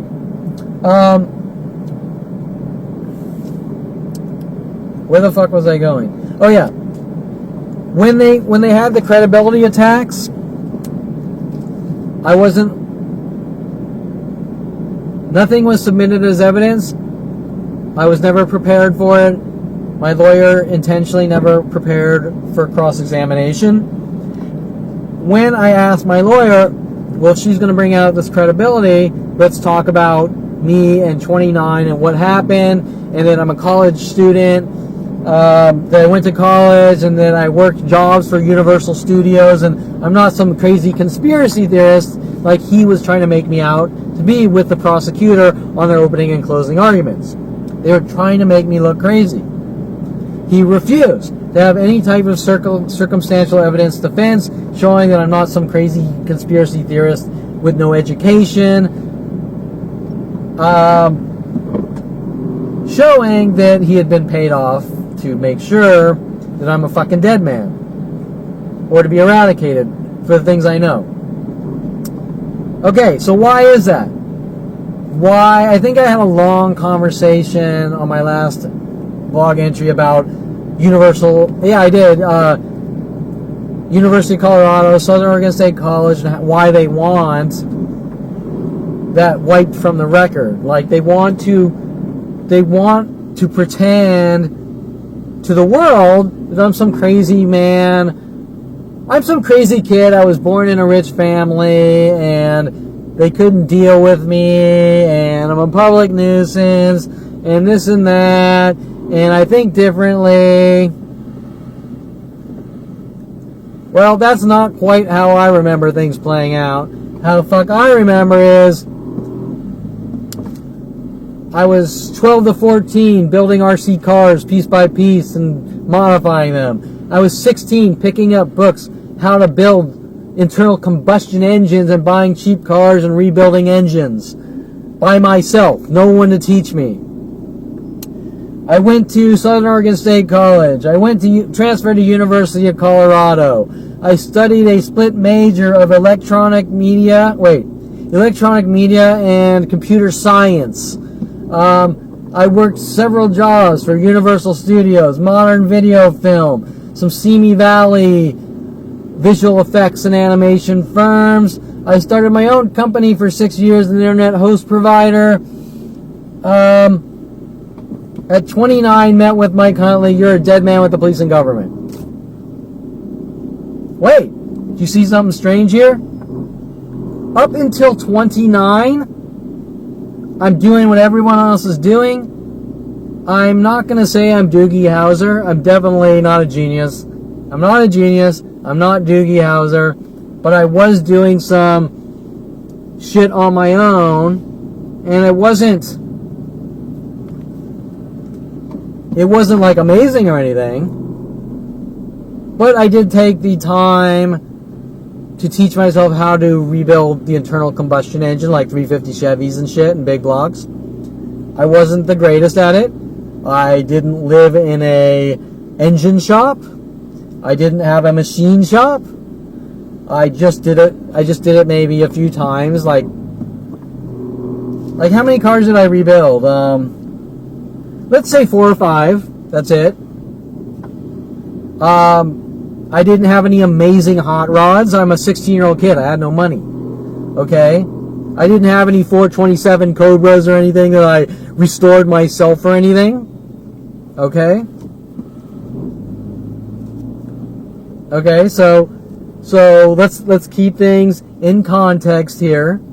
I'm just some kid buying books how to rebuild engines and teaching myself on my own. I'm not going to say I'm fucking amazing. I'm just going to say that I was passionate about things like that, and I took it upon my own to teach myself, especially in situations where nobody could provide me with the education. Okay, so let's keep it in context and perspective. Now, Brian Weaver was told to go ballistic on me because my family didn't want me building engines, getting into cars.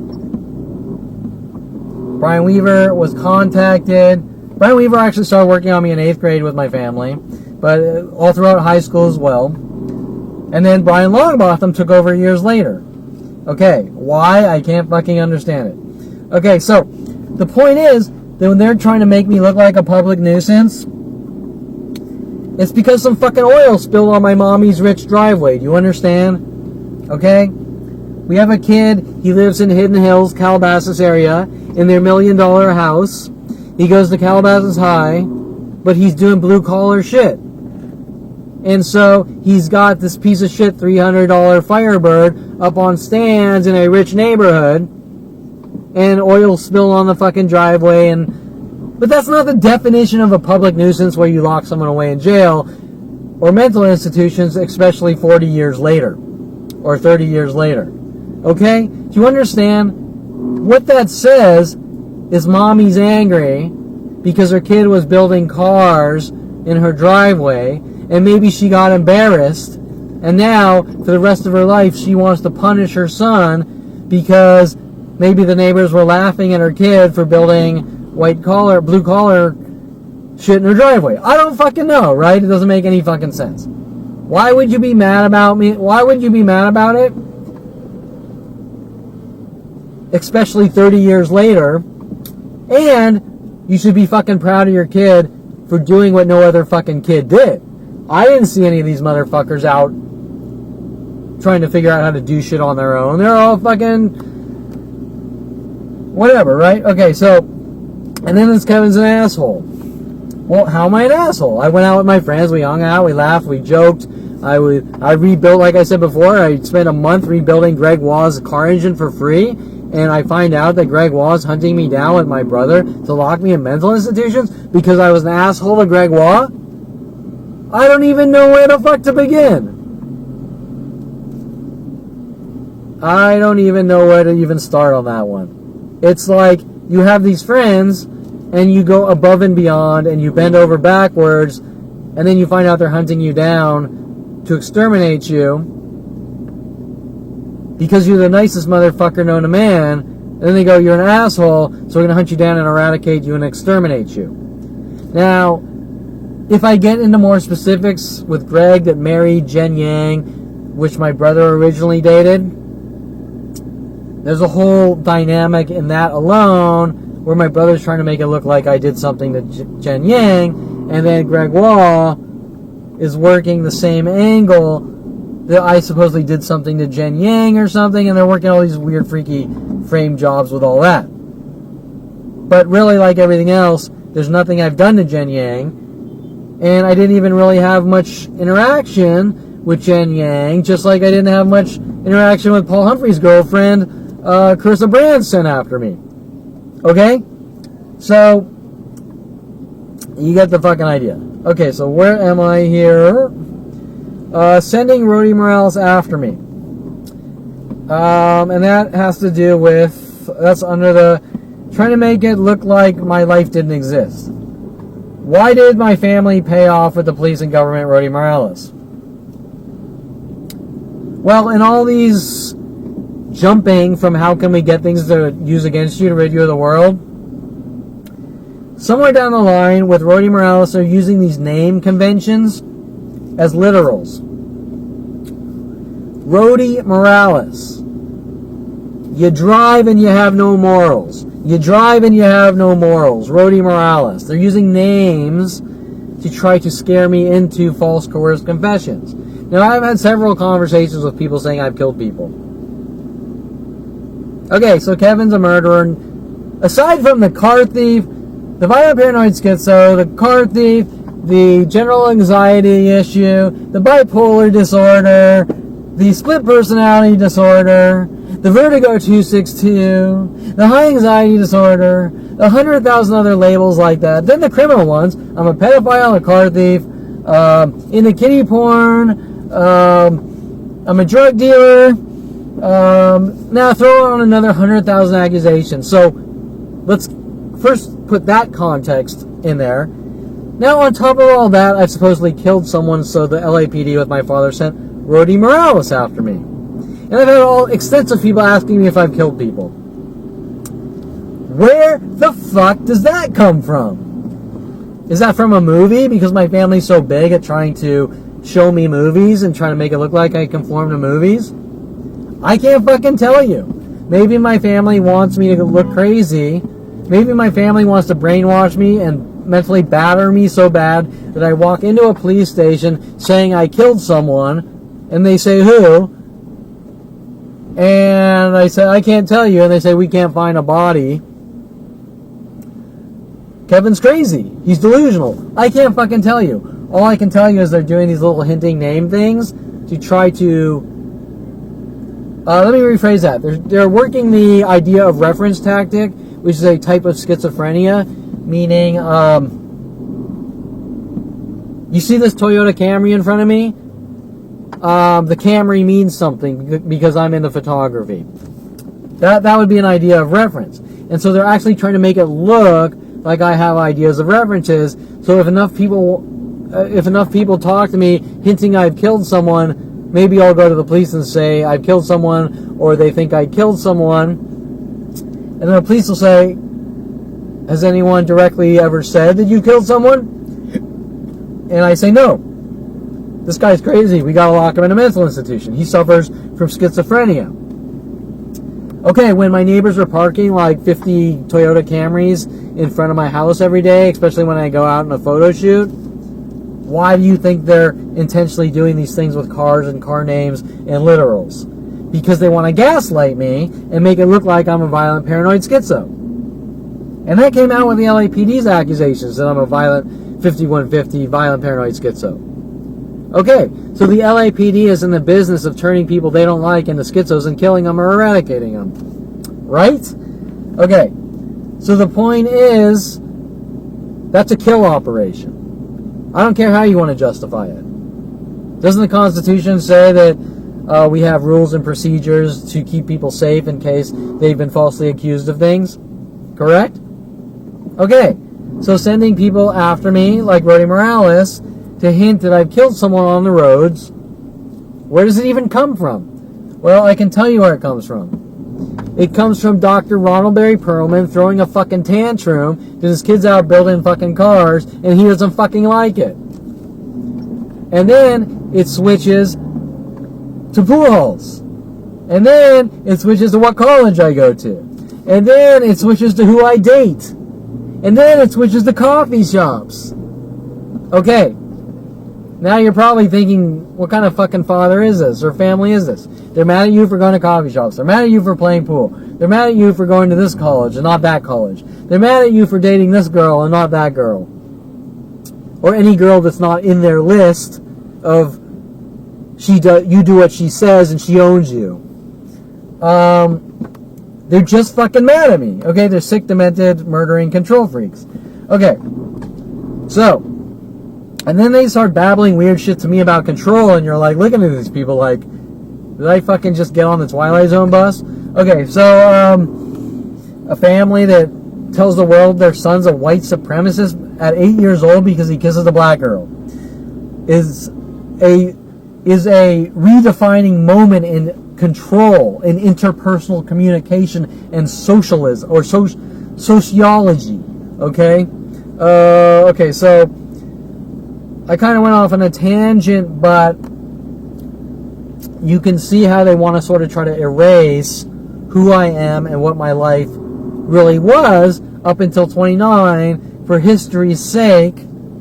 That the guy's a really fucking good guy, and he's innovative, and he's passionate, and he's creating shit that doesn't exist, and he's doing shit that nobody else does, and they're trying to package it as, oh, well, that's unconventional. It's unconventional that you learned how to build car engines on your own in high school, so you need to be fucking hunted and crucified for it. Does that even make any fucking sense?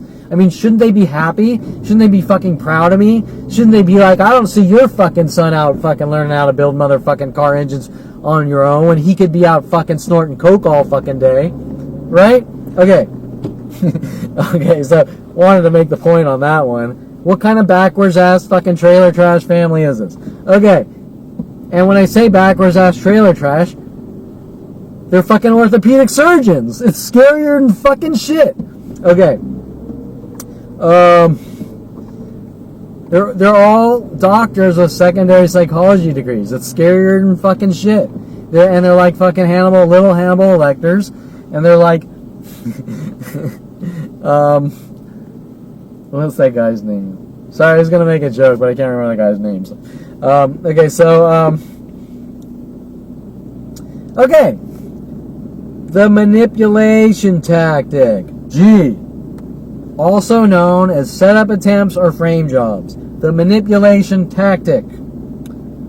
Each and every person I have any contact with trying to manipulate me into things to use against me over and over and over and over and over and over and never ending setup attempts starting at 5 years old, going from every person, not every, but almost every person I've had contact with my entire life, from fucking state to state. How do you fucking explain that?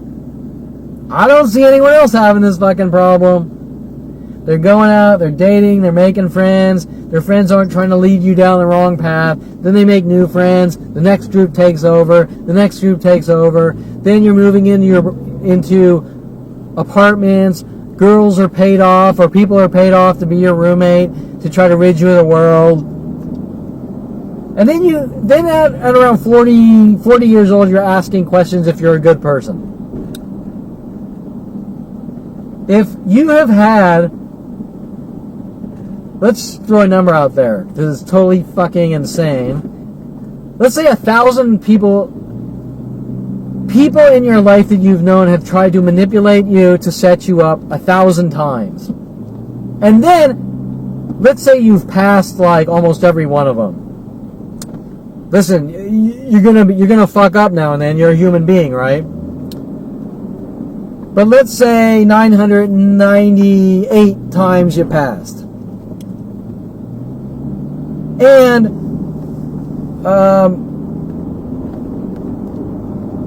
the ones you failed didn't matter. Like you cheated on a fucking vocabulary test or something, right? In high school, shit that nobody gives a shit about, right? And now, you're sitting there with the fucking Spanish Inquisition here, and psychologists and everyone worldwide are asking you if you're a good fucking person, but they don't really care because they want to crucify you and eradicate you anyways. Okay.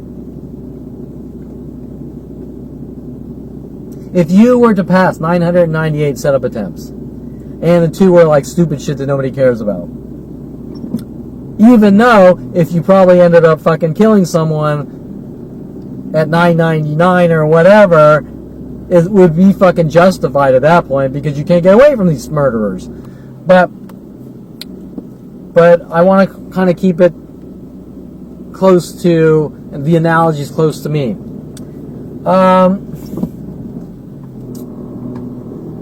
If you pass 998 fucking setup attempts, you're like fucking, I don't even know how to explain it. I can't even think of any words. There should be no question whether you're a good fucking person. And remember, these are worldwide setups, so they already know that I'm a good person. I mean, that's fucking phenomenal, right? I mean, you keep fucking... I mean, yeah, some of the manipulations on a tiny level that don't matter, of shit that nobody cares about, that aren't crimes. But I'm talking about the things that matter, like, I tried to get you to go in that store and steal something, and you're like, no, fuck you. Not like someone walking up to you to manipulate you into a prank. I'm talking about serious shit, right? I'm talking about break into that guy's house and rape his wife. I don't fucking know, right? I'm talking about the shit that matters. Like I'm a fucking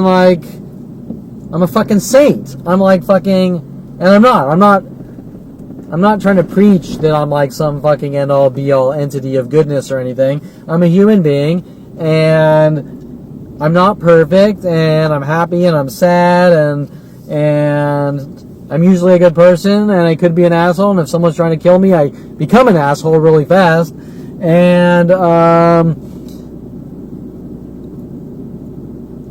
I'm open-minded, and I'm sexually open. Like, I don't think that things like porn or swingers, I think those are all good things. And then I also think that if you want to go to fucking church, and then that's a good thing for you. And so I'm just a human being. I'm not this way or that way or this. I'm a person. I'm a human being. And some of me is right wing, and some of me is left wing. Some of me is artistic. A lot of me is very business oriented, capitalistic, make shitloads of money like Mark Zuckerberg. And I love art.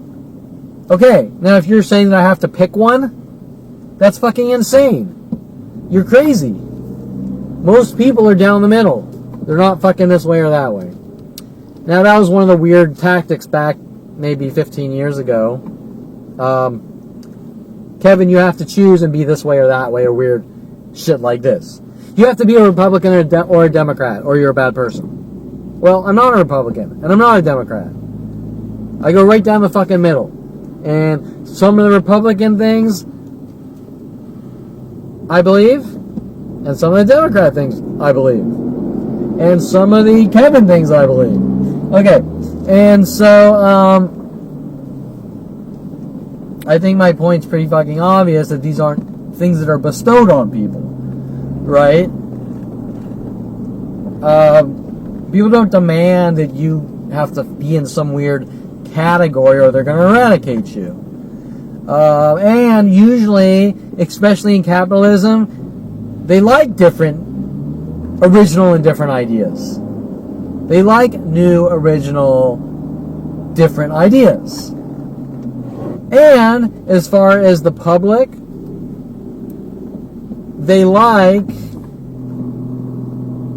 artistic expression and open-mindedness. They like people like Stephen King or writers like Wes Craven, and they like all these open-minded fantasy and fiction and artistic and expressive, and they like comical people, and they like comical people with sarcasm, provided it's not angry at you. Okay, so you get the fucking idea that everything that's sort of being nitpicked out of my life is strategic to try to drive me crazy.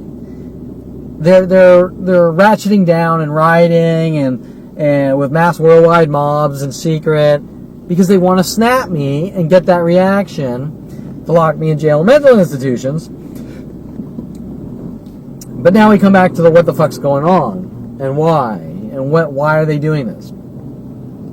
Well, there's not going to be an answer for that because that's not the type of thing that people generally admit to with billions of government dollars. But I know the truth, and the truth is obvious, but there's never going to be a direct answer. Like a closure example. A closure answer. Let's see. Where the hell am I going? Stop. Slow it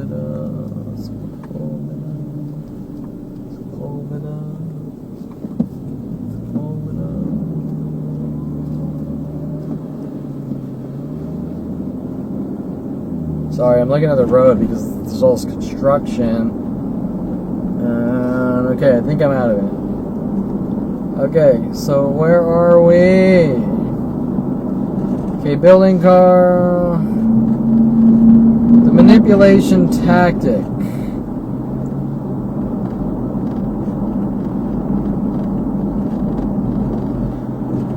Kevin thinks he can do whatever he wants. Tactic. Okay. Who the fuck knows? Okay, so they tried to turn all this shit around on me that Kevin thinks he can do whatever he wants, and they did this in the courtroom, trying to belittle me and this and that. Well, my answer to the world on that one is I pretty much can do whatever I want within the guidelines of the law. And I'm not trying to sound like a crazy radical here. If I want to become a fucking lawyer, I can. If I want to switch from Judaism to Christianity, I can. If I want to date a big old silicone-titted tattoo porn star, I fucking can. If I want to spend the rest of my life creating artwork, I can, provided I have the means. If I want to go to a strip club or a coffee shop 7 days a week, 4 times a fucking 7 days a week, 7 days a week, every week for the rest of my fucking life, or coffee shops, I fucking can. If I want to build a blimp and wear pink clothing around every day of my life, I fucking can. Because the Constitution of the United States says I am a free man and I am fucking allowed to. Now, if I wear pink clothes and fly around in a blimp, people are going to say that guy's fucking weird. But it's not going to create a worldwide kill operation like we're seeing here. Okay? So the point is, they're trying to take my life out of context and make it look like I think I can do anything I want, and I can, provided it's within the confines of reality. But my point is that people don't get together and hunt someone down for building a blimp and wearing pink clothing or whatever. They don't give a shit. Okay, example. Let me give you an example. There was a guy when I was young, and every weekend he would be down at Venice Beach, and he'd have roller skates, I think a turban on, and he would play the guitar like Jimi Hendrix, and he would skate up and down Venice for years, and I think he was in several movies too, because he became known as the guy that skates up and down Venice with Jimi Hendrix and the thingy on his head or whatever, and the hippie clothes, like the tie-dye Jimi Hendrix shit. Now, I didn't see the police and psychology community saying, we're going to keep throwing you in jail for skating every day down Venice Beach and playing guitar because you think you can do whatever you want. And you're a public nuisance. As a matter of fact, everyone fucking loved the guy, and they even put him in some movies. And everyone knew him. Like, worldwide. A lot of the older folk probably know exactly who I'm talking about.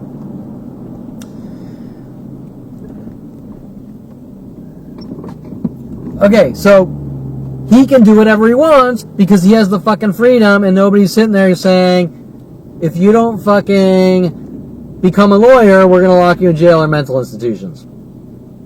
Okay, so when I'm told Kevin thinks that he can do whatever he wants, That's what they're really saying. You fucking pick cotton or we whip your motherfucking ass, and then we're gonna kill you if you defy us. Okay. So yeah, I can do whatever I want within the confines of the law, and of course, if what I'm doing is like killing people or something, obviously I can't, but then that's obviously outside the confines of the law, right? Okay, so my point is, some of the things are mad at me. Well, Kevin, you built all websites. So, Kevin, you built cars at 16. So, Kevin, you went to coffee shops. So, Kevin, you played pool. So, well, you think you can do anything you want? Well, I mean, are you saying I'm not allowed to play pool or build cars or, right? Okay, so that's their threat statement to me. It's out of context with the situation. It doesn't make any sense. But the reason they're saying it is because they turn the world against me so they can get away with it. Just like Adolf Hitler, right? The reason Adolf Hitler dragged Jews from their home to concentration camps and put bullets in their fucking heads is because he could. Because nobody was there to stop him. But it has nothing to do with right or wrong or constitution. It has to do with mass genocide and murderers, just like what's being done to me. Except my situation is a little different. Or is extremely different. My situation is unheard of. Okay, so I'm in the right. They're all in the fucking wrong. Anyone that's supporting what's going on are equivalent to slaves, Jew killers, whatever. I mean, okay, and that's over 400 billion, about over 4 billion at this point. Okay, so,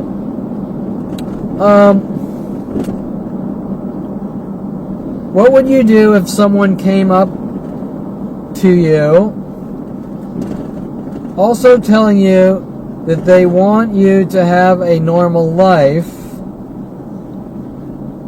Wait. Why are my sentences cut off? I think something got screwed. I have, what would you do if someone came up to you? Oh yeah, I started in with that one, didn't I? My notes updated later, I think, so it went to the bottom. I think I was saying, what would you do if someone came up to you and said, you have to take meds, or you have to lick the toe cheese between my fucking toes, or you have to pick my fucking cotton, or you have to do this. Okay, they're ultimatums. You understand what I'm saying? People don't walk up to you and say, you have to date that person or we kill you. You have to take meds or we kill you. Or lock you away. You have to do my dishes every day or we kill you. Isn't that the type of thing you call the cops and the cops say, that's fucking unacceptable? Even if it's fucking meds, it doesn't matter. I can't walk up to you and say, if you don't take meds, I'm going to kill you, right? Or eradicate you. Think about that. I walk up to you and they say, I don't like you and I want you to take meds or I'm going to fucking eradicate you. We're going to lock you in jail or mental institutions or kill you. Think about that. What would your answer be? It'd be like, why don't you just go live your own fucking life, right? Why are you obsessed with me? Why do I have to do what you tell me I have to do? Well, you're a public nuisance because 30 years ago when you were building cars, oil spilled on a driveway. And that's a public nuisance. How is that a public nuisance? Maybe someone's mad about their driveway, but how is that a public nuisance? Well, you went to Los Angeles County Raceway and you raced cars, and once in a while you revved your engine or you sped a little. Hell, you even sped a lot. Let's throw you sped a lot when you were a kid. So, where's the public nuisance, and how 30 years later does that apply to now, even though it didn't matter then? I mean, hell, do you know how many people I have on video who are doing hit and runs, to speeding, peeling out everywhere? You think anyone in the community gives a shit? They couldn't give a flying fuck. They're not running around, oh, there's a guy in the BMW that peeled out 5 years ago, we're going to kill him because he's a public nuisance. Those are obsessed murderers. Not Not the guy that peeled out. The fucking sickos following the. Not that this is happening only to me, but following some kid around his entire life, going,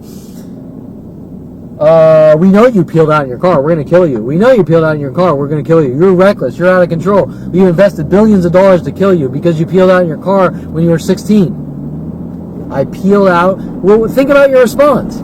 You'd be like, you're hunting me down with billions of dollars because I peeled out in my fucking car at 16? Every fucking person I know has peeled out in their fucking car. I mean, if I think back, Brian Weaver and his Chevelle doing donuts over and over and over. Nobody's hunting him down trying to kill him. When you were 16, you did donuts in your Chevelle. As a matter of fact, nobody gives a flying fuck. They got too much to think about. Like, how do I make money? How do I feed my baby? Whatever. Right? Okay.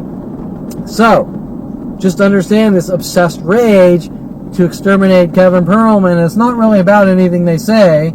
Those are just justifications. So, what's it really about? Okay. Also telling you they want you to have a normal life. Did I talk about this? I think I mentioned it. Well, what's a normal life? I go to med school and become an orthopedic surgeon, like my father, who does work comp patients. And I also get a secondary degree in psychology, which I can torture and kill people with. Then will I be a good person? Then will I have a normal life? Is that the only thing that qualifies as a normal life? Going to med school and getting a secondary psychology degree and torturing and killing people with it? Is there anything outside those confines? Is a normal life? What is a normal life? I can tell you that Anita Perlman's version of a normal life is pure narcissistic narcosis. It is pure neurotic. It is insane. Sorry, Mom, if you hear this, it's fucking insane. Okay? You have to try to fix people to death, and you overanalyze things until fucking they break or broken or dead or gone or whatever, okay? It's not normal. Telling me that you are afraid to go out and buy a nice car for yourself with the insane amounts of money that surrounds you, to me is like beyond any level of insane, when you should be going out and living life and enjoying it and not focusing on other people ripping their lives to shreds to make yours, to fulfill those holes in your life, is the opposite of normality. Now, you might not be able to tell the difference, or she might not be able to tell the difference or understand what normal really is, and once again, what is normal? Is someone who's a social worker normal? Or is someone a doctor normal? Or is a car mechanic normal? Is a lawyer normal? Is going to college normal versus not going to college? What is normal? What is normal? Is dating a sexually open girl normal versus dating a college student normal? Is dating being set up on a blind date normal versus not normal? We can philosophically analyze the stupidity out of all these fictitious statements, and in the end, there is no answer for what is normal versus what is perfect. What is perfect? There's no such thing. There's no such thing as perfect. It's not obtainable. What is normal? Well, normal varies based on social groups, right? Normal is what everyone perceives how something should be within the guidelines of a social group. Example, Indians have different social cultures, or had different social cultures than the United States, and the United States hunted them down and killed them over it, right? And said, we want your land. Okay, Indians believed in this God. Okay, a better analogy. What is normal? Christianity believes in the Bible. Judaism believes in the Torah. I don't know much about Middle Eastern cultures, but that's totally something different. So which is right? Which is right? Which religion is right? Is Judaism right? Is Catholicism right? Or being Christian? Is Mormon right? Is Greek mythology right? Which one's right? Which one's right? Which one's normal? Or are they just different things? Different things that people like. So if I say, well, you're Mormon, but I want you to have a normal life, so you should believe in Judaism. Well, that has nothing to do with normal. That has to do with, I don't like who you are, so I'm going to convert you into what I am. And my family wants to convert me into what they are. And I've seen what they are. And nobody would want to be fucking around it. I'm not trying to be mean to them, but that's the truth. And after what they've done to my life and started it on me as a child, I have to fight off an entire plan of people who want me dead and gone because I blinked wrong at 5 years old. And then they want me to be like that. And it's like, no, fuck you. You're crazy. Never. Okay. So you get the idea. Now we have these random porn stars and strippers all coming out of the woodworks working on me. How do they fucking know me? I don't know. And then they're trying to do these little frame jobs and then turn things around. And I'm doing this to them when they're doing it all to me. Now that all sort of links to Mike Huntley and Melody the Stripper at 14 to 16. But it's still not based on anything but you associated. I handed you a cookie from the cookie jar and you ate it, and now I'm going to hunt you and kill you over it because you ate a cookie because sugar is illegal. Or what would your response be? Well, eating a cookie isn't illegal. Why are you hunting me down to kill me? Because you don't like me eating cookies? Yes, that is the correct answer. Now, how did they get the cookies to go after you? I can't specifically tell you, but my guess is if 8 years old I kissed a black girl and then the black community is told that I'm a white supremacist, the same type of thing to sexually open women, if you understand where I'm coming from, to sabotage the possibility thereof. Okay. So, needless to say, I have an entire adult industry and mainstream industry and every industry on the world wants me dead based on lies, smears, slander, defamation, because someone didn't want Kevin going down this road or that road or any road. Okay. And if you're saying they didn't want me to go down the road of associating with other cultures and races, then I have a fucking problem with those people, right? Okay. Because what kind of sick fuck tells you that you're a bad person for associating with different cultures and races? Okay. And religions, anything. Okay.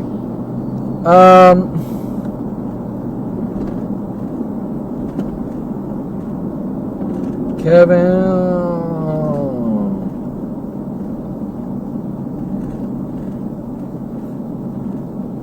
Father paying off Victoria Walker and many others to lock me away for what I know.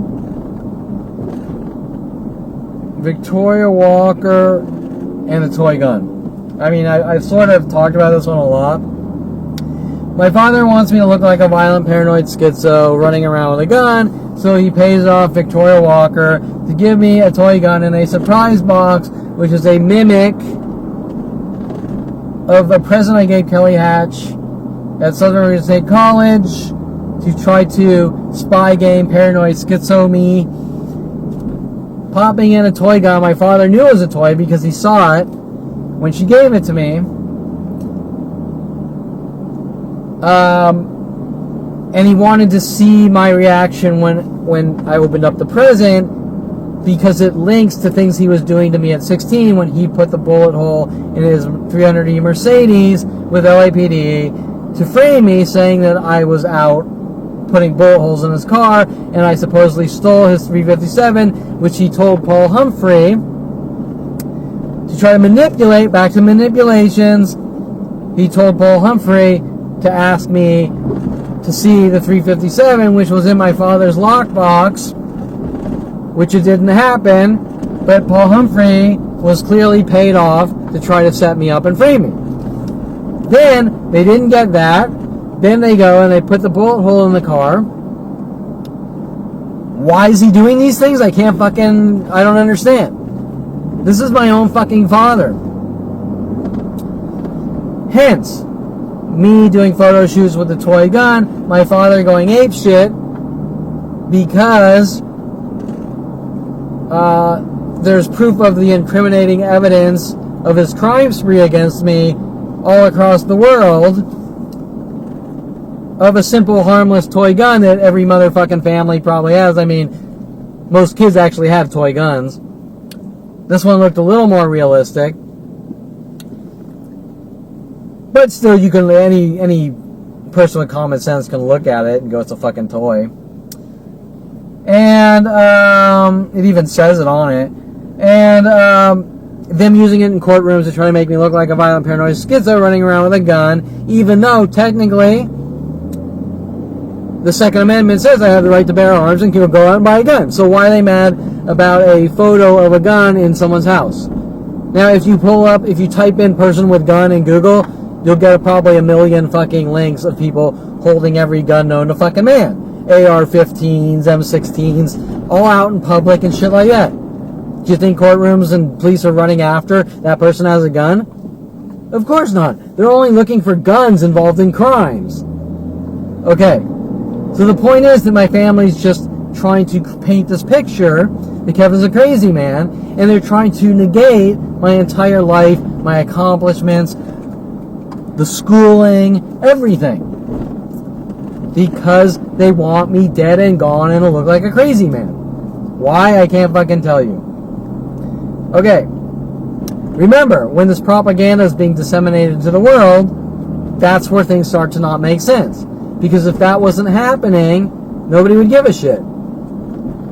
Okay, like they'd be like, so what? Some dude owns a gun in the United States. So fucking what? Who cares? Right?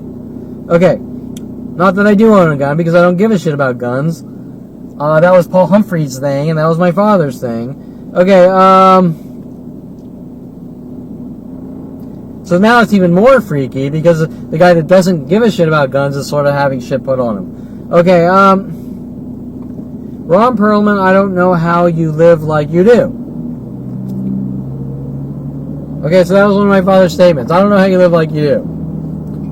Well, I lived just fucking fine up until 29, finding out that my father had a mental illness operation to try to torture me, kill me, make me look crazy, and eradicate my existence.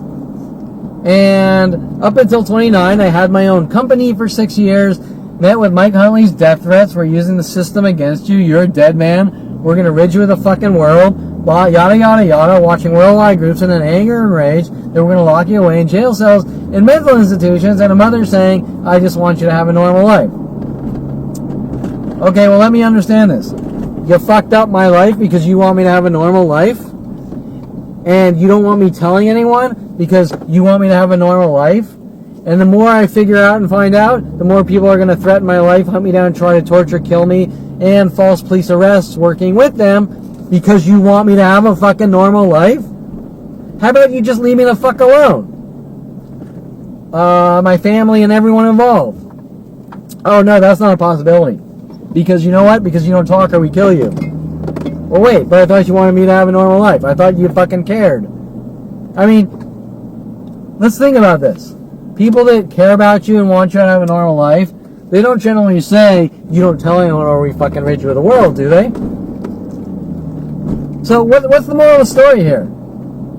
Don't fuck with people's lives. Don't play God with people's lives. Right? They fuck around. They play God with my life. They fuck up. I find out. And then we gotta fucking rid you of the world if you talk. Okay, well which part of that equation is I want you to have a normal or good life? I might be a stupid moron here, but I just don't see the part where they want me to have a normal life in that equation. That's like the equation of I keep bashing your fucking skull in with a crowbar because I want you to have a normal life. Well, what do you mean by that? Do you mean you want me to have a normal life in heaven or hell or something? I mean, after I'm dead? Because I don't understand what the point is, and really I shouldn't have to, because people, like I said, don't go around doing these things to people. It's unfucking heard of, and then for the worldwide groups to support it is even stranger. Okay, so I'm gonna stop off here and commit a eat food crime here. I'm downtown LA somewhere. I don't even know where the fuck I am.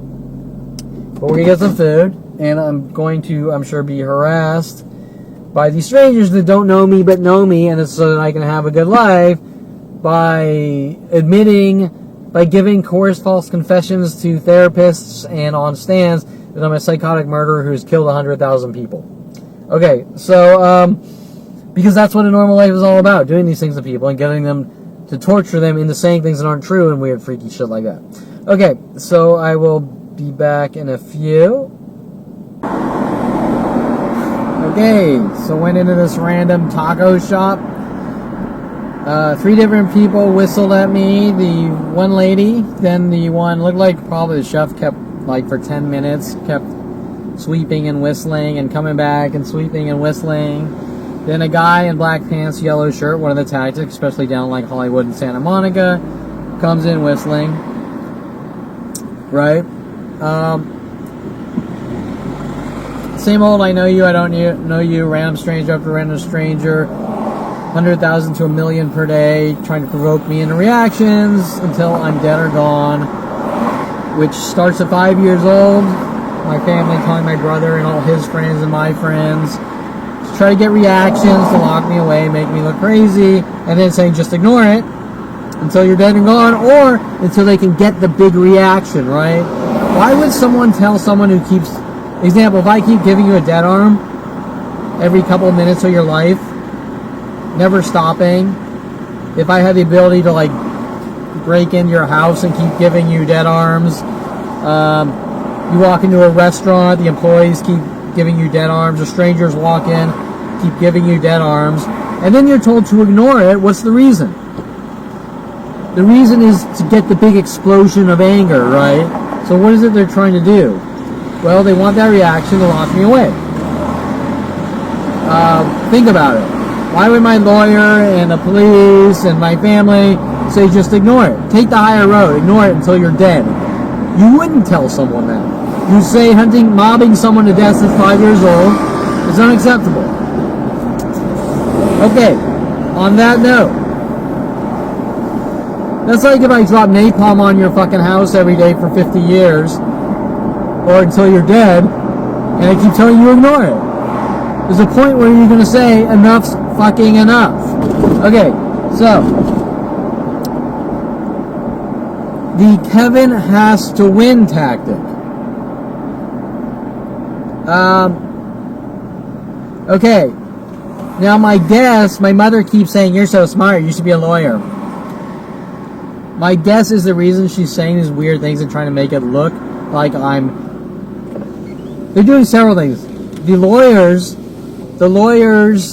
most of the lawyers are intentionally doing things to fuck me over, and then they're saying I told them or made them do it. Doesn't make any sense, because I keep going to them saying, look, you need to tell the truth, and this is what's going on, and here's the proof, and blah, blah. No, I'm not interested in any of that. You just do what we tell you, and blah, blah, and you're dead man. Okay. Unless someone with some morals and integrity wants to show up and say this is fucking unacceptable, and to play this game like nobody is good out there, bullshit. Okay.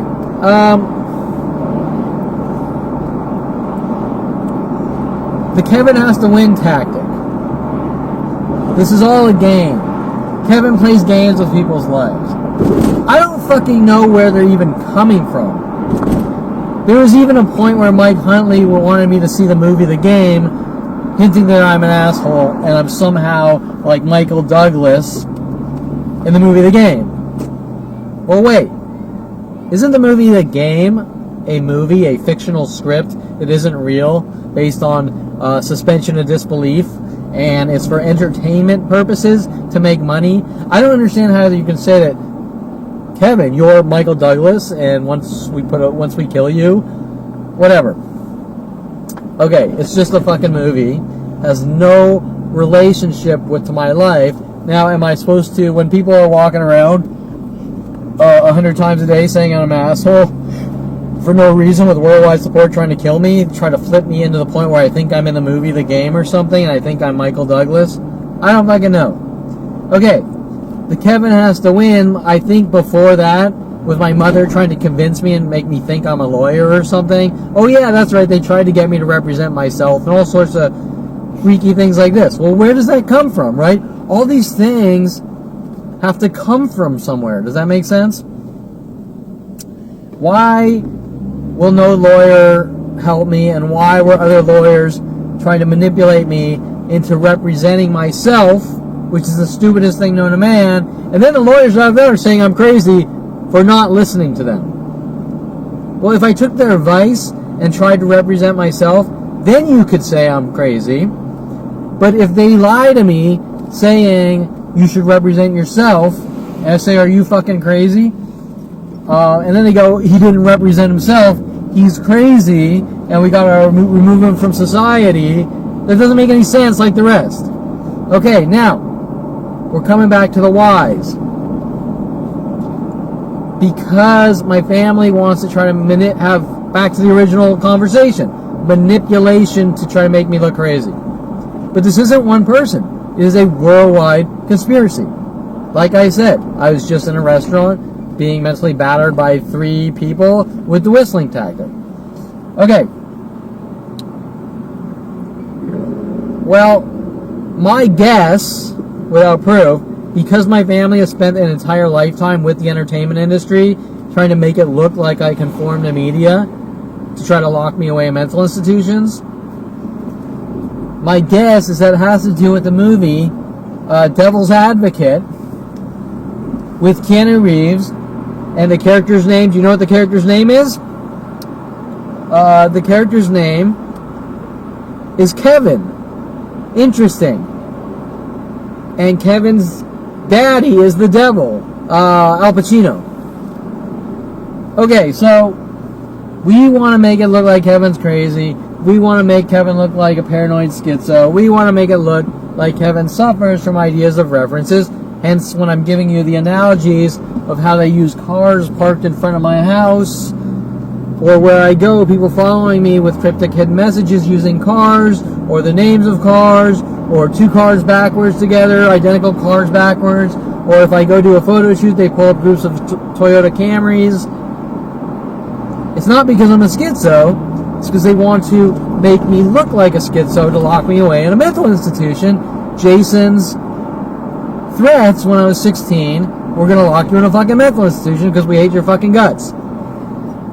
And there's nothing else behind that, because even if Jason's lies, how I was an abusive brother, was true at a young age, well, I'm 47 and I'm nowhere near Jason. So if I'm nowhere near Jason, but people are helping Jason eradicate me, then how do you understand? I'm being hunted. I'm being pursued. Okay, so the point is that if you've seen the movie The Devil's Advocate, Keanu is a lawyer named Kevin. His father is the devil, Al Pacino. You can watch the movie to understand the types of things that they're doing to sort of try to flip me out. And my mother saying, you'd make a good lawyer, and lawyers trying to get me to represent myself in court. Why do they want me in courtrooms so bad? I don't fucking know. Why are they trying to play this game like I conform to people in media and then rid me of the world, lock me in mental institutions? I can't answer the question. But there's lots of things with entertainment, the entertainment industry in my private life, and how they're sort of writing things in scripts, their perception of me, so to speak, into their scripts. And then you watch the movie and go, that's pretty fucking strange. You see this and you see that. And they go, you're a violent paranoid schizo. Okay. I don't want to go too deep in there, but I want to stick with the Kevin has to win statements to me from several people, and the whole concept of people mad at me and hinting about games. Okay, well, let me explain this. I don't know which part of this is a fucking game or movie. I'm 29 years old. I'm trying to do something with my life. Kevin, you're a dead man and we're using the system against you and we're going to hunt you and kill you with worldwide support. Okay. How do things go from I'm getting out of college, I'm starting my own company, and there's a worldwide campaign to kill me since 5 years old? Okay?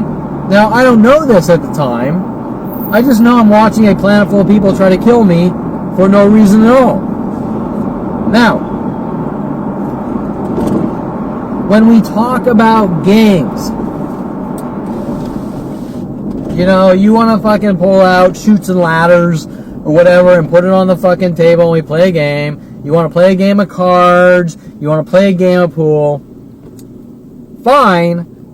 But when you turn 29, there's a worldwide campaign to kill you. To this point, right now, where there's nothing about anything, about what it's about, what's going on, but Kevin, you have to win. This isn't a game. This is, let me rephrase it. Losing this game with my life means I stop breathing, I end up in jail cells, I end up in mental institutions. Okay? Winning this, if you want to call it a game, means I have the freedom to live my life. This is as much of a game as Adolf Hitler putting bullets in Jews' fucking heads. Okay? Did anyone ever say that Adolf Hitler is just playing a game? Did anyone in an angry voice ever walk up to Jews, mad at them? You have to win for not wanting to be in concentration camps, wanting to get out of concentration camps, not wanting bullets put in your head, not wanting you to be gassed to death in the showers. No, of course not. Did anyone ever say that if you're a slave, that this is, you have to win because the slaves don't want to be whipped and hung and burned on crosses? Okay, so which part of this is a game, or when we're saying, well, you have to win, there's no middle fucking ground here. I turned 29. Mike Huntley's in a fucking rant about how I'm a fucking dead man with worldwide support and the police and government. Okay? The first thing you want to ask yourself is how does things go?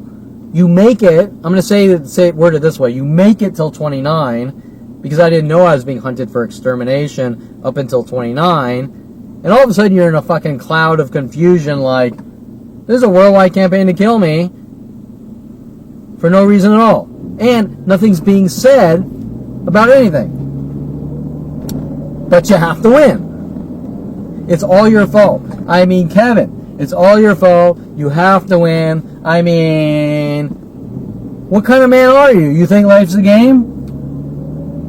Well, which part is this a fucking game? Which part of worldwide murder operations to kill my kind since 5 years old, as they put it, is a game? It's not a game to me. I don't even have a fucking clue what it's even about. I'm completely and utterly fucking confused to this day at 47, watching a worldwide campaign to kill me since 5 years old for no reason. No police officer thinking murder is wrong. No lawyer thinking murder is wrong. In such inhumane, unthinkable methods, too, with murderers with psychology degrees who torture and kill people over time without physically touching them, where everyone worldwide gets together to torture and kill someone. Think about that. Which part of it is a game? It's not. So, Kevin, you have to win. I value my breathing. I value not being put in cages. If you want to think of that as winning in some warped way, it's the same thing as slaves being set free after 47 years of slavery. What did he win? Right? He didn't win anything. He lost everything, and he lost everything from birth. Right? Which part of the win? This isn't there's no fucking B-52s flying through the air here, and this isn't a little game. This is kill Kevin. Now, if they're trying to say you have to win by not doing our blackmail demands and taking meds, well, I did take meds for 5 years. It didn't change a fucking thing, because what med do you take for worldwide kill operations? And what is the medication supposed to be doing? We're going to kill you, but you're taking medications to not die, even though that's not going to change a fucking thing in the equation? The reason you're supposed to take meds is because you have some kind of sickness or illness. You're not supposed to take meds to stop you from going out and living your life. You're supposed to take meds because you can't go out and live your life. So if I'm going out and living my life, if I'm going out and trying to live my life, and people are told to brutally mob me worldwide, and then they're like, take meds to stop the people from hunting you down to kill you, that doesn't make any fucking sense. Is there a new medication to stop bullets flying through the air, going through your skull or something? Is there a new medication to stop you from getting your throat slit? Is there a new right?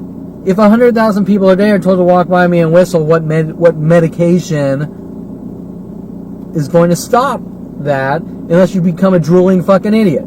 So now if they're trying to say, well, you have to win because I told you that you have to take medication or we're going to hunt you down and kill you with worldwide support, you're not winning anything. I don't have to take medication. If I walk up to you and say, you have to take medication or we're going to get together worldwide and kill you, which part of winning or losing, that's not in the equation. Some fucking sicko just came up to you and said, you have to do this or I'll kill you with worldwide support. An entire fucking planet trying to kill one man with blackmail demands, which start at 5 years old, and nothing's ever even directly said. Okay, that's where it really gets freaky. So nobody in a threatening manner has said it like this: Kevin, you had better take medication or we're going to hunt you and kill you or eradicate you. But it's been hinted over and over. It's been hinted by, these death threats have been hinted by people like doctor, psychiatrist Natalie Craw with these death threats. Well, I don't fucking walk into your life and say, you better fucking clean my toilets or we're going to hunt you and kill you. And after you're done cleaning my toilets, you better take some fucking meds or we hunt you and kill you, to cope with cleaning my toilets while being fucking shackled in a little fucking cage all day and night. Because that's what I want. So you better take meds to cope with me doing horrible, unspeakable things to you. Okay. Right? It's back to the why do I have to take meds? Why don't you just let me go live my life? Well, some of my other blogs, video blogs, I talk about my father not wanting me to live my life because he feels, or my family, because they feel that it somehow is threatening to their life, even though it's not. Kevin, you built it all websites, and I'm an orthopedic surgeon. Guilt by association. Now I have to hunt down, torture, and kill my kid and do horrible things to him. Okay. Well, first of all, if I build adult websites, it's not going to affect his little illegal orthopedic surgery operation, because building websites is perfectly legal, and nobody cares that much about some cheese dick 28 employee medical company that does work comp medicine, because his kid's building it all websites, and nobody's really gonna fucking know unless he publicizes it to the world, shooting his own fucking foot, which he did. And nobody's going to care even if I am known worldwide. Because what does Dr. Ronald Barry Perlman's son have to do with Golden State Sports Medical? Nothing! Do you honestly fucking think that the work comp attorneys that refer patients to Dr. Ronald Barry Perlman business give a flying fuck whether I fuck porn stars, fuck strippers, fuck hot college students? I don't fucking know. Am married to an ex-porn star, whatever. I mean, I'm just thinking of theoreticals. I hang out with nuns from the church, whatever. Do you honestly think that that's going to affect the work comp attorneys sending him work comp patients to Golden State Sports Medical? So much so that he would off his son over it. No, of course not. So, would you say that he's acting on fear? Just like Adolf Hitler? Yeah, of course he is. This is the man that told me he can't fire an employee or he'll get sued. Okay, now I know he's completely fucking full of shit when he said that, but that's what he told me. Okay, think about that. What do you mean you get sued? People can't just sue you for getting fired. You have to have grounds for a lawsuit. Okay. Like if they're wrongly fired. Like if you sexually fucking harass them or something. I don't fucking know. Okay, so, so Kevin, you have to win. Well, we're talking about breathing and freedoms. It's not a game. This isn't fucking Chutes and Ladders here, right? This isn't some video game. This isn't Pac-Man. Okay? This is real life. And when you turn 29, there's a worldwide campaign. We're going to hunt you and kill you no matter what. And we're not even going to tell you what it's about. And we have worldwide support to do it. It's not a game. It's a game as much as the Romans killed the Jews. It's a game as much as Adolf Hitler killed the Jews. It's a game as much as slavery. It's a game as much as, I don't know much about the Greek-Persian wars or anything, but it's a game as well there, right? Okay, it's not a fucking game. Now they're trying to work on these schizo angles about me playing games and movies like Ender's Game and all sorts of things like this. And now notice how I'm switching from movie to movie. I'm going from Devil's Advocate. I'm going to Ender's Game. I actually have some girl at the park working on these weird schizo angles with the movie Ender's Game. I think I mentioned some other movie reference things that are working on me. The Truman Show things, whatever. Okay, so that's the Kevin has to win tactic. Once again, it's disinformation to avoid talking about the real issue of what the fuck is going on, because nobody talks like that. If there's any other fucking person on the planet, someone walked up and said, you take medications or we're going to kill you with worldwide support, or lock you in a mental institution or whatever, and I was nice enough to do it for 5 years, not to change the fucking thing in the equation, what would you say? Right? I want to know what you would say if it happened to you, as if you were talking to that guy over there and not talking to me. Because if you're talking to me, you would give me some lame bullshit. But if you're talking to your friend, you'd be like, that's fucking unacceptable. I put a fucking bullet in their head. Right? And the judicial system normally would probably say, and this is a really scary topic to talk about, because we got certain people running around with the weird freaky gun tactics on me, but I guarantee you that you would probably say that.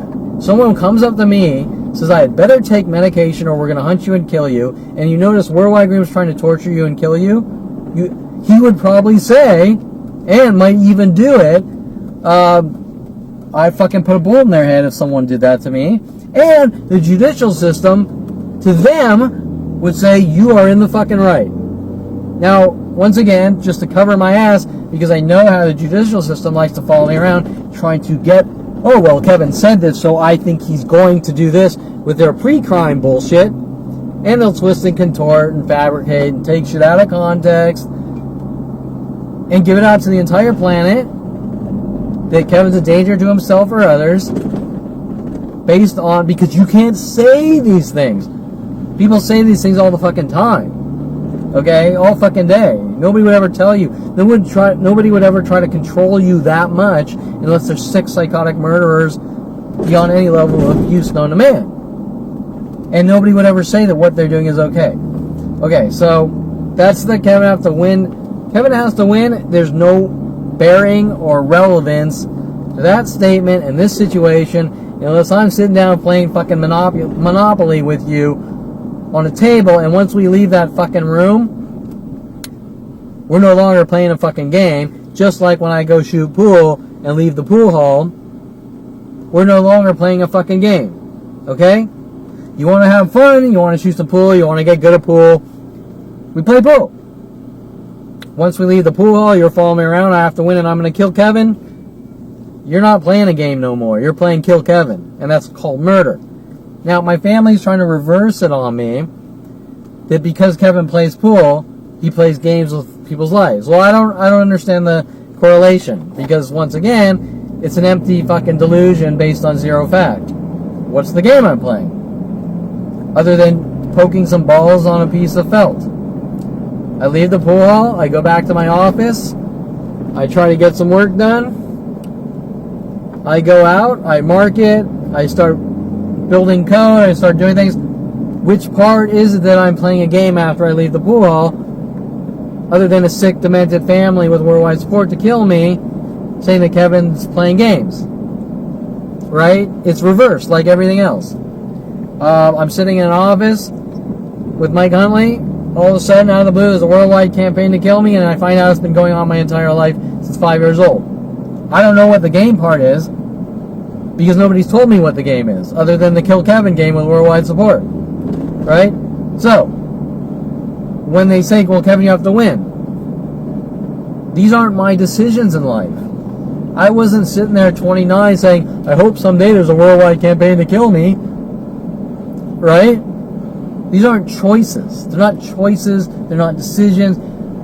My choices in life are the same as Jews that the Gestapo started knocking on their fucking door and said, you're Jewish, and they dragged them away from their homes and started killing all their friends and everyone they know. They're not games, and they're not choices, and they're not decisions. Okay? If I had my choice, I would say, I don't even know how you even answer this question. If you were to say to me, Kevin, you can just erase Mike Huntley that was sent after you, and everyone with him, and Paul Humphrey, and Tom Farley, in 8th grade, and Brian Weaver, and Brian Longbottom, and just erase that, and it never happened, and you start over at, what is that, 10 years old, 11 years old, I'm not sure. Sure, great, let's do it. Oh wait, we're back in fucking reality here. The reality is that someone has spent a lifetime with billions of government dollars, the psychology community, LAPD, to hunt me down and assassinate me in such ways that are unheard of, that everyone sits on the sidelines going, just die, Kevin, and we're not going to help you. When any other person on the planet, they would say this is unacceptable in an unexplainable event. And then it's, well, Kevin, you have to win. Well, is that some kind of little manipulation? Oh, wait, am I back to the manipulations? Just roll over and die.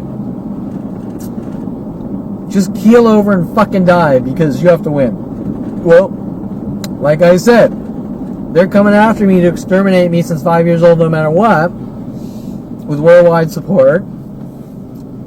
They want to lock me in jail. They want to lock me in mental institutions. They want to make me look like a crazy conspiracy theorist. Every single person I meet knows me, is in an angry rage, but then they go play this game, I don't know you. They mouth off little things, you're an asshole, you know what you did, blah, blah, blah. But they can't be specific or direct, just like my own father. You know what you did. My mother, your past caught up with you. But I refuse to be specific about anything. Why is that? Because they want to make it look like I suffer from obsession and mind racing and this and that. Why? Because they want to lock me in mental institutions. Why? Because Anita Perlman says, I want you to have a normal life. Okay, and as I said earlier, how's that a normal life? If I lock you in cages, is that a normal life for you? Why don't you let me just go live my life? Why does my life have to be her life? Why does my life have to be my father's life? Why can't my life be my life? What is normal? Well, we went through this before. Okay, so there is no, the Kevin Has to Win is about breathing and freedom out of cages or bouncy rooms. There is no fucking game here. These are kill operations, slaughter, extermination. Let me put it in a more gentle way. We want to take this guy, we want to take him out of society and put him in some kind of cage or room where he can't go live his life. What's it about? Someone is filled with hate, rage, and jealousy towards Kevin Perlman and they've managed to launch a worldwide campaign to do this since 5 years old. Okay? It is not about any type of normal life. Okay. If they want me to have a normal life, they'll let me live my life, and my life doesn't have to be like their life. Okay. Where am I?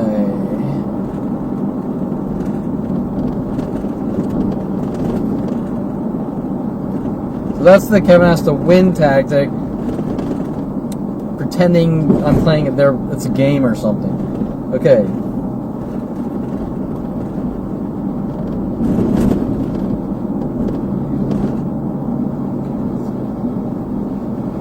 Oh, Devil's Advocate. Kevin has to win like the movie Devil's Advocate as well.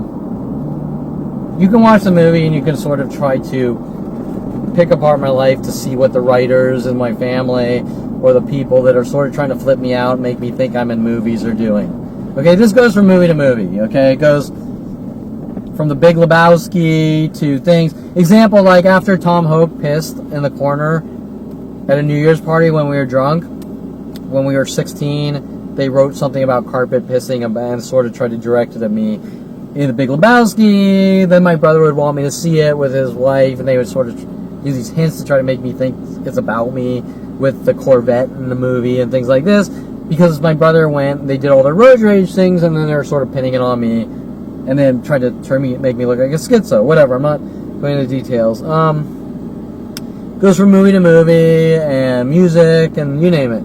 Okay.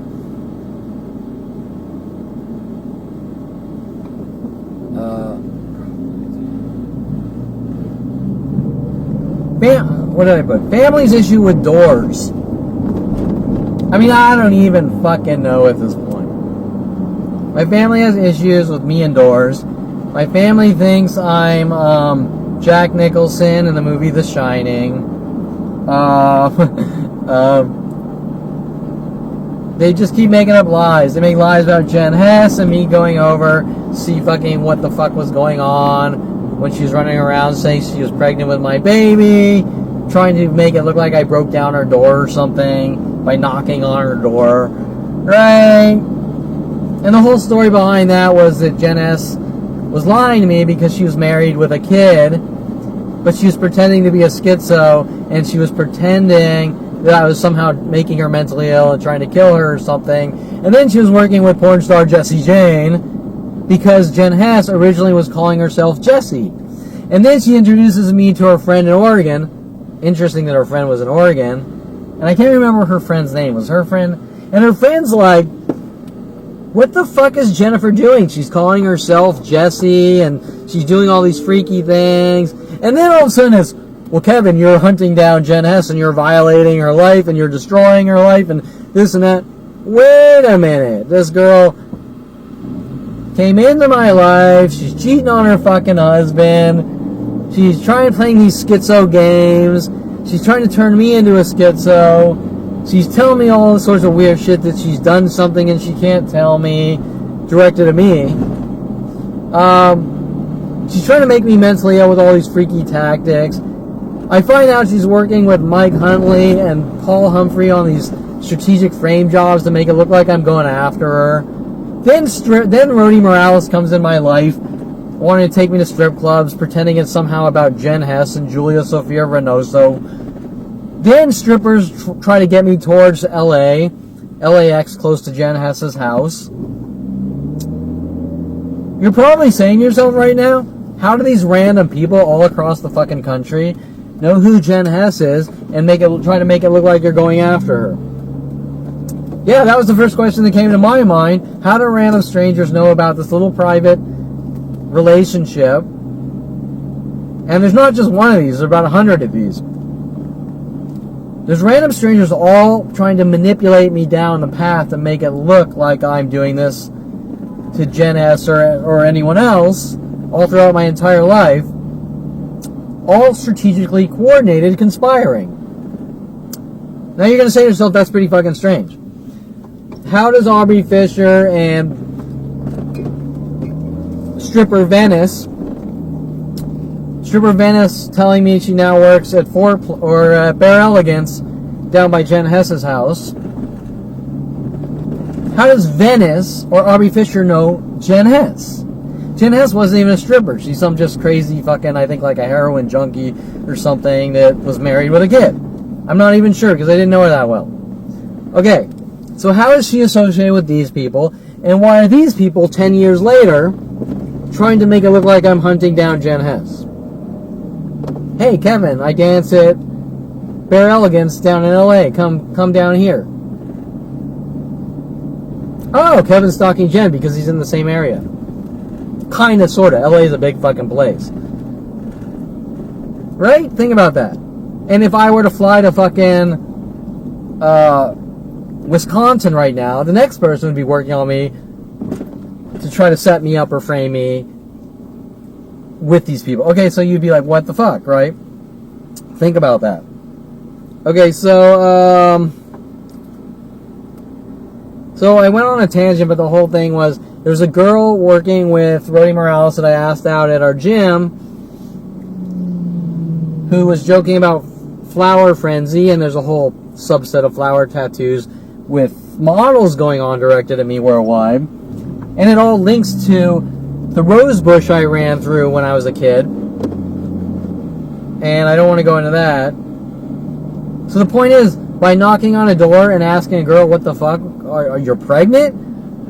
Somehow leads to I fucking raped, pillaged, tried to kill her, kidnapped her kid, broke down her door with a hatchet like the movie Shining, blah, blah, blah, fucking blah.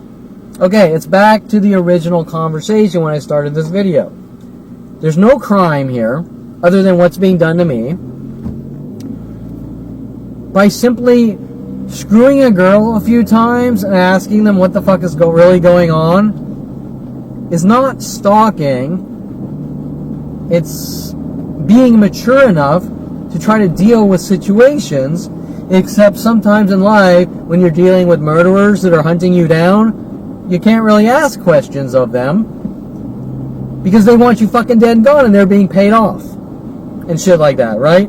Okay, the point is that all these things going on, Mike Huntley, Paul Humphrey, Jen Hess, Aubrey Fisher, Rody Morales, they're all people paid off working with my family, the LAPD, to hunt me down, exterminate me, try to set me up, try to frame me, and eradicate my fucking existence no matter what it takes. The reality of the situation of Jen Hess is back to the original conversation.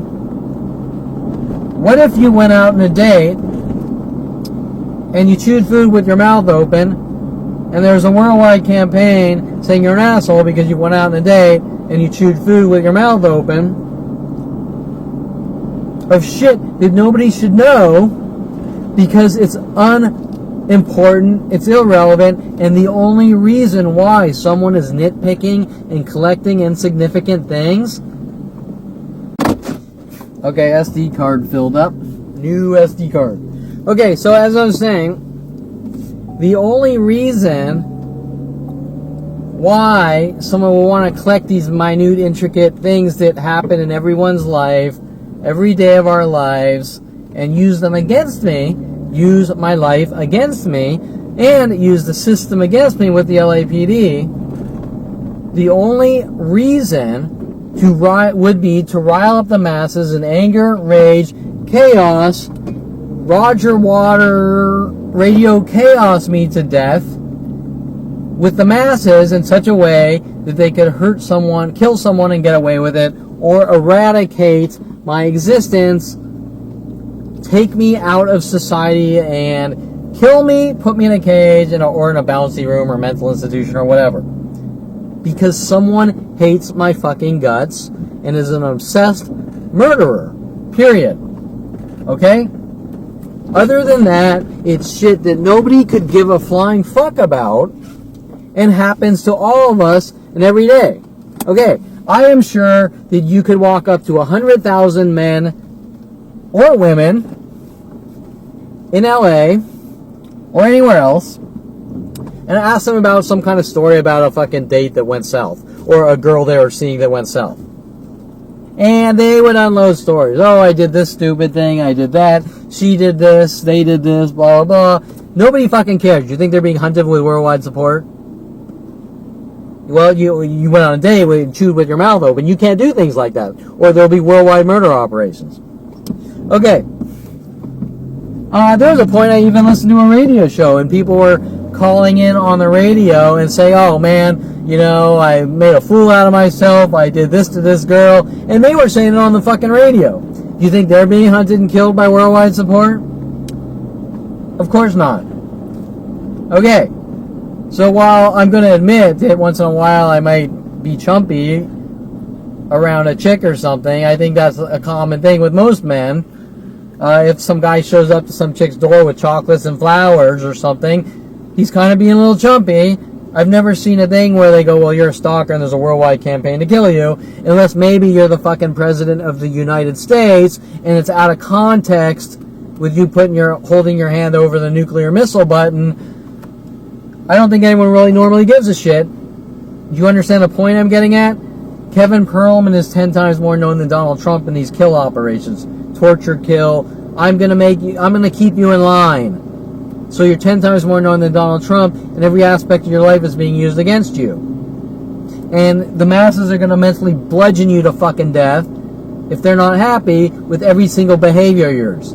So if you go on a date and you chew food with your mouth open, you're gonna have a worldwide campaign to kill you, just like you're the president of the United States, even though they probably, that's a little, I don't know what they'd say. I mean, I would be like, if I was watching the news and they're like, Donald Trump went on a date and he chewed with his mouth open, I'd be like, are these fucking news people on crack? Okay, so that's what I'd be saying. Okay, so, but you do understand the point. The point is that it's information dissemination to try to keep me in line, make me a perfect robot.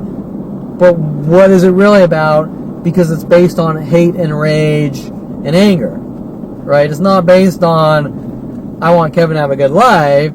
It's, I'm trying to collect anything possible to use against Kevin to eradicate his existence, but it's not going on. I'm imagining it. Which brings us to the next fucking level, right? Okay, so where were we? That was the doors. I don't know. So the doors thing has to do with, my mother's obsessed on this thing when I was in camp. I mentioned this in my last blog.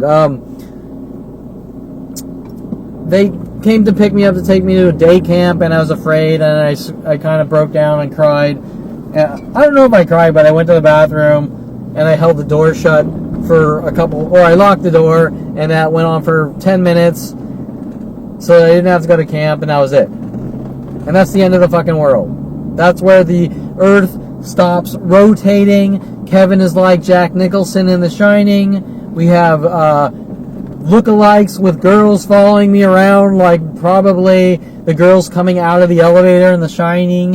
And that, I guess, has to link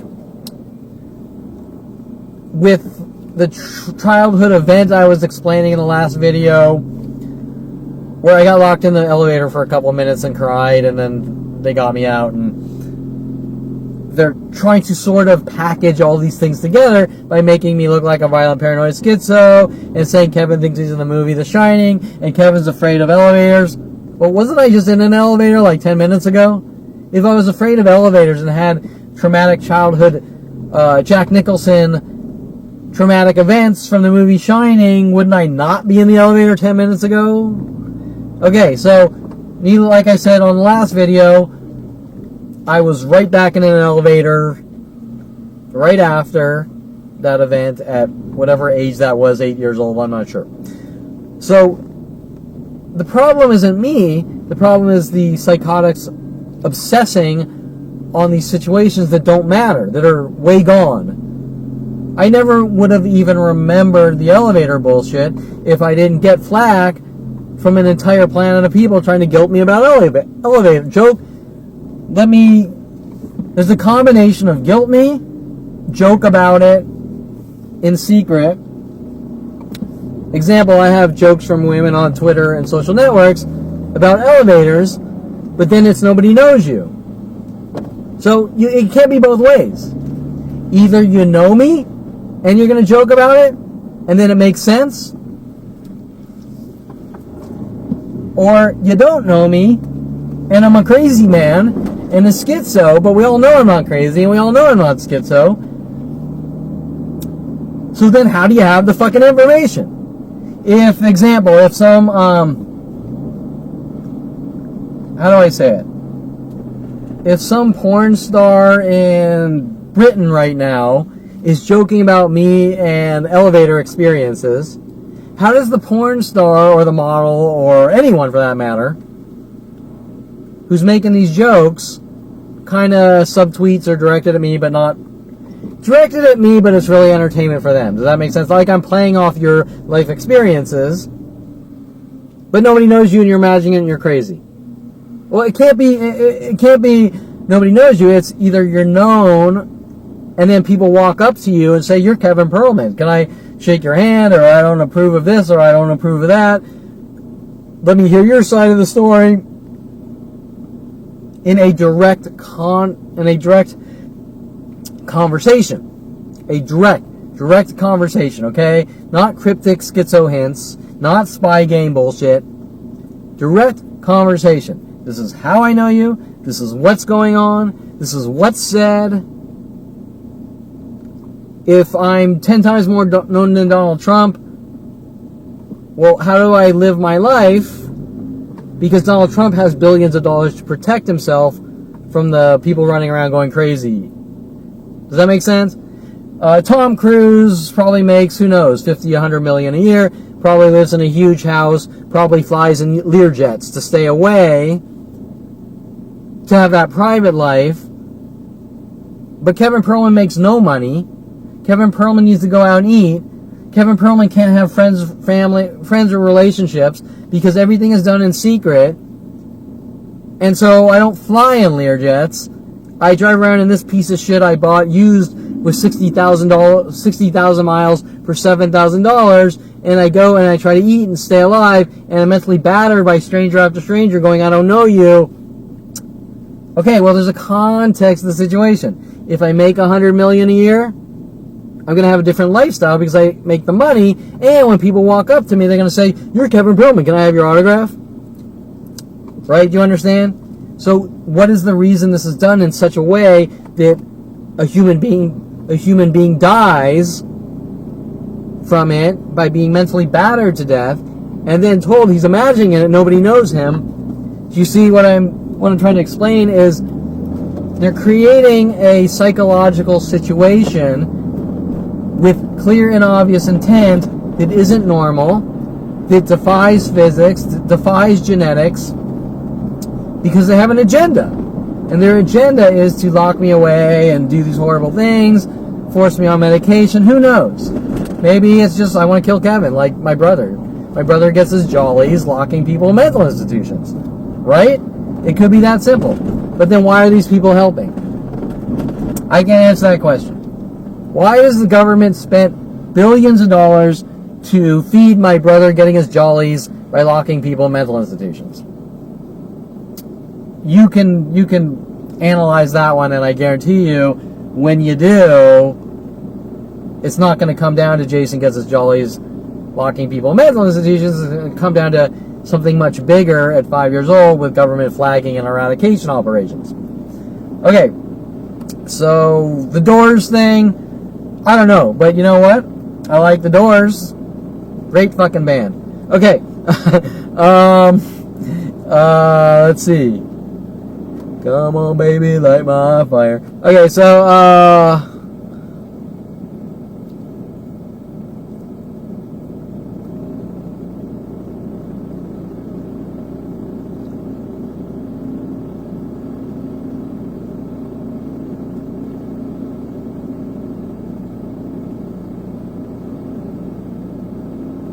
isn't about mental illness, it's about making someone mentally ill. Yeah, that's fucking obvious. So they're doing this reverse psychology.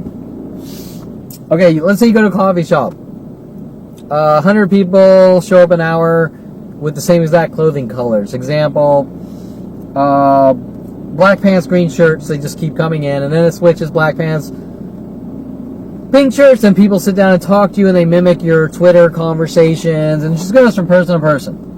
And then they say, well, you know, if you don't like it at coffee shops, why do you go there? Well, I never said I didn't like coffee shops. I said people are coming in anger and rage, mentally trying to bludgeon me fucking to death, And I don't like that. Then they switch. Kevin doesn't like crowds. I love fucking crowds. I just have a problem with large crowds following me around in anger and rage trying to make me mentally ill. I love big city life. I love crowded cities, large groups, you name it, until something freaky starts happening. Why are they doing it? Kevin, you're imagining it. You suffer from mental illness. We need to lock in a mental institution. Okay, now at the same time we have lawyers like Seymour Amster working with psychologists, Deborah Baer, trying to tell me to walk up to fucking judges and tell them that I want to be checked into mental institutions. Does that sound a little fucking strange to you? By the way, it's all fucking recorded. I have witnesses. Brittany Henderson has heard it. I believe we talk about it on video to the world. I've never seen lawyers try to manipulate people to walk up, trying to make them look crazy. But now you're going to say, why is the lawyer helping my brother? Or my family? At one point, Seymour is saying weird shit like it's out of his hands. Like he's not in control of his life. Wait, so is Seymour Amster telling me that psychologists and psychiatrists dictate his life? I've never heard of a fucking situation where a psychologist or psychiatrist walks up to a lawyer and says, don't do your job because Kevin's crazy. Doesn't the lawyer supersede over corrupt psychologists? Or are you trying to tell me that people with psychology degrees are God and whatever they say is and isn't? Or wait, don't all people lie? I mean, what I'm saying is, isn't everyone capable of lying? Isn't the President of the United States capable of lying? Sarcastically or ironically, which president has not lied? Okay, right? Let's be realistic. Isn't the President of the United States capable of lying? Aren't police officers capable of lying? Aren't psychologists capable of lying? Aren't psychiatrists capable of lying? Aren't Jews capable of lying? Aren't black people capable of lying? Aren't Asians capable of lying? Gee, do you understand my point here? My point is that there's no such thing as just because you have a psychiatry degree or any other degree make you some omnipotent, superpower, all-powerful God that dictates everything, dictates how the world works, right? Isn't that why we have checks and balances? Example, we have 3 branches of government: the judicial, executive,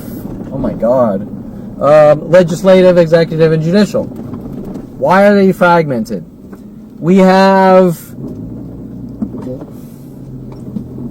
if you call a lawyer and he's corrupt, then what do? You call another lawyer. They're not supposed to all work together with one person telling everyone what to do, right?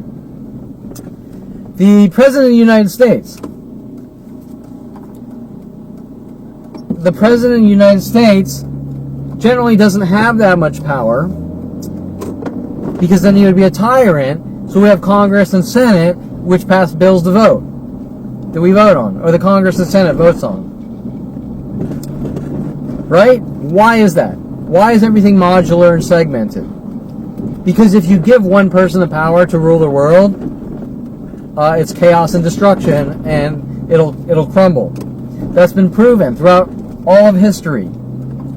And things like socialism and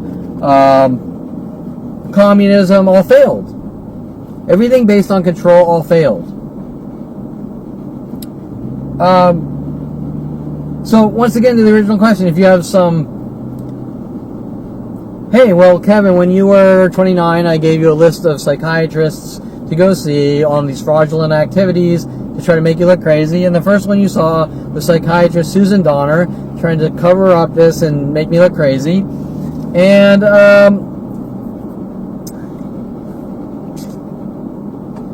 are you saying that she has the power, whatever she says is like the ultimate opinion? If she says Kevin's crazy, then it's above everything else in life? Do you understand what I'm saying? She's not capable of lying. She's not capable of working with someone or having an agenda. If one of her coworkers fucked up so bad it destroyed 25 years of my life, she's not capable of lying to cover it up. Maybe. You think? Okay, so anyways, you get the point, right? In my life, things don't work out how they normally work out. You're in these fucking twilight zones. Normally people would say this is fucking unacceptable. Okay. So what is this really about? Locking Kevin away because someone hates my fucking guts. So it's 5 years old. You think about that. You think about at 5 years old who my enemies are. Okay? I want you to think about that hard. 5 years old. Who are Kevin's enemies? Who are closest to Kevin that want him dead and gone in anger and rage? Okay. I mean, there's common sense. Enough. Any retard can figure that out. Okay, so, Kevin's an asshole crime. I think I started on the beginning. I'm an asshole because I don't like being tortured and killed, and I might say something about it, and I might have something to say. And my kind does not have the First Amendment freedom of speech, and I'm not allowed to tell anyone what's going on. I'm not allowed to stand up for myself. I'm not allowed to say anything. How fucking dare I? Why is that? I think I explained. They want the Big Bang Theory here. They want the big reaction. Why do they want the big reaction? Because they want to say Kevin's a violent, paranoid schizo. Kevin has no communication skills. By the way, you can't communicate with these people in this situation. They just lie and say, you're crazy, like Bailey Bernard, who actually followed me home from a fucking park, going ballistic on me on an assault and battery. Which Topanga Division LAPD didn't care about any aspect of the situation other than, did you touch the guy? Well, yeah, the guy fucking attacked me, assault and battered me, so yeah, I did touch him. But they didn't want that coming out. Why is that? Because they're involved in horrific, unspeakable activities like putting bullet holes in my father's 300E Mercedes when I was 16, telling the world it was me, and they don't want that shit coming out. Okay, now you're going to say, is that because Kevin's an asshole? At 5 years old or 8 years old, my mother perceived me as an asshole, so my father went out with paid off LAPD to put bullet holes in his car, saying I tried to kill or scare him? Right? Do you think that's a little fucking extreme here? If you think someone's an asshole, is it okay to slice their throat or gouge out their eyeballs or slowly torture them with mental illness tactics to torture and kill them or lock them in mental institutions because you think they're an asshole? I've never heard anything like that where it's justified, especially by the police. The police's argument is, what is the police's argument? That at 8 years old I was an asshole, so it's all okay? Killing assholes is okay. That's the LAPD's take on life. If you're an asshole, the LAPD is allowed to hunt you down, torture you, and kill you because you committed the asshole crime. That's the statement.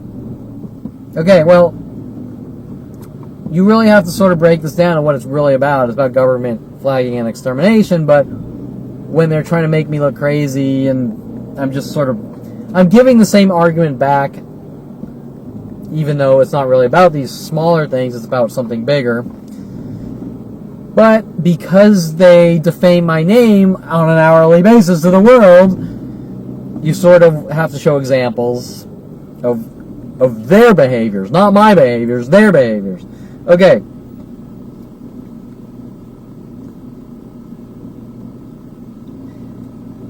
Someone wants me medication, so they destroyed my name and life because of their wants.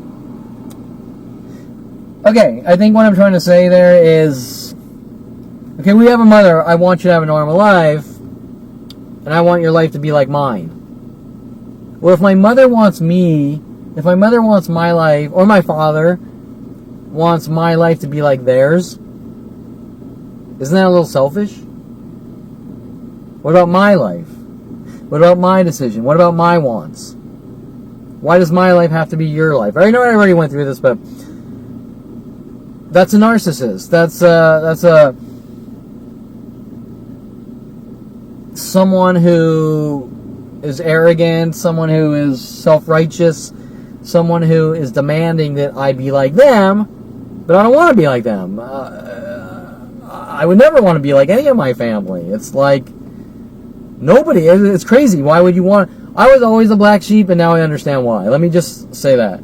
I'm nothing like my family. I'm completely different. And now I really understand why, and I didn't see it back then. Up until 29, I loved my family. I thought they were fucking the best thing since sliced bread, but I wasn't like them. Does that make sense? I think for myself. I think for myself. And then they're working this Kevin schizo and conforms to everything. So don't you see a certain type of anger? If I love my family, but I don't want to be like them. Example, they're all doctors with psychology degrees. Maybe I want to... I can just throw some examples. Maybe I want to be a engineer, even though I'm not smart enough to be an engineer. But let's say I want to be an engineer, and they're all doctors with psychology degrees. Well, we don't want you to do that because we want what we want for you. But wait, but it's not about you. My life is about me. It's not about you. So to go in my life and say, I want you to be normal, so you have to go to med school and get a secondary psychology degree to torture and kill people, I don't want that. Why do I have to be forced into that? And in such unheard of methods that are just unspeakably horrific, right? Okay, so we call that selfish. We call that narcissist. If my mother, even though it sounds funny thinking about her personality, if my mother wants to go in a fuck frenzy, good for her. If my mother wants to change from Judaism to Mormon, good for fucking her. If my mother wants to go out and get a fucking Lamborghini and drive around with a fucking bikini top on all day, good for fucking her. If my mother wants to sit at home afraid to buy a really nice car for herself and go out and be fun-loving and open-minded, that's her fucking prerogative too. If my mother tells me that my life has to be like hers, not good. Okay? And then I'm punished with worldwide support for defying the Perlman family, which ends up incarcerated for life, mental institutions, jail cells, or dying because they want what they fucking want. Unacceptable. Now, they're going to try to reverse it. Well, Kevin's obsessed, so we're just showing him who he is. Bullshit. Bull fucking shit. They're projecting themselves on me. They're projecting themselves on me, and they're thinking I'm them. I'm the black sheep. I'm different. But they lose the control, and then the further I wander away, the more they follow me, paying off people and doing all these freaky things, and getting private investigator networks. They actually built private investigator networks with Tim Thompson to stalk me because I was veering away from them. Okay, I don't think that's fucking acceptable. Okay, egg comment by my mother. We don't know what came first, the chicken or the egg. And fuck you at 14, who cares what people think? Okay. I am sure any fucking mother or father out there knows that kids mouth off to their parents now and then, or defying, or can be difficult, and I'm sure that varies from situation to situation. My one and only argument ever up until 29 with my mother is fuck you, who cares what people think?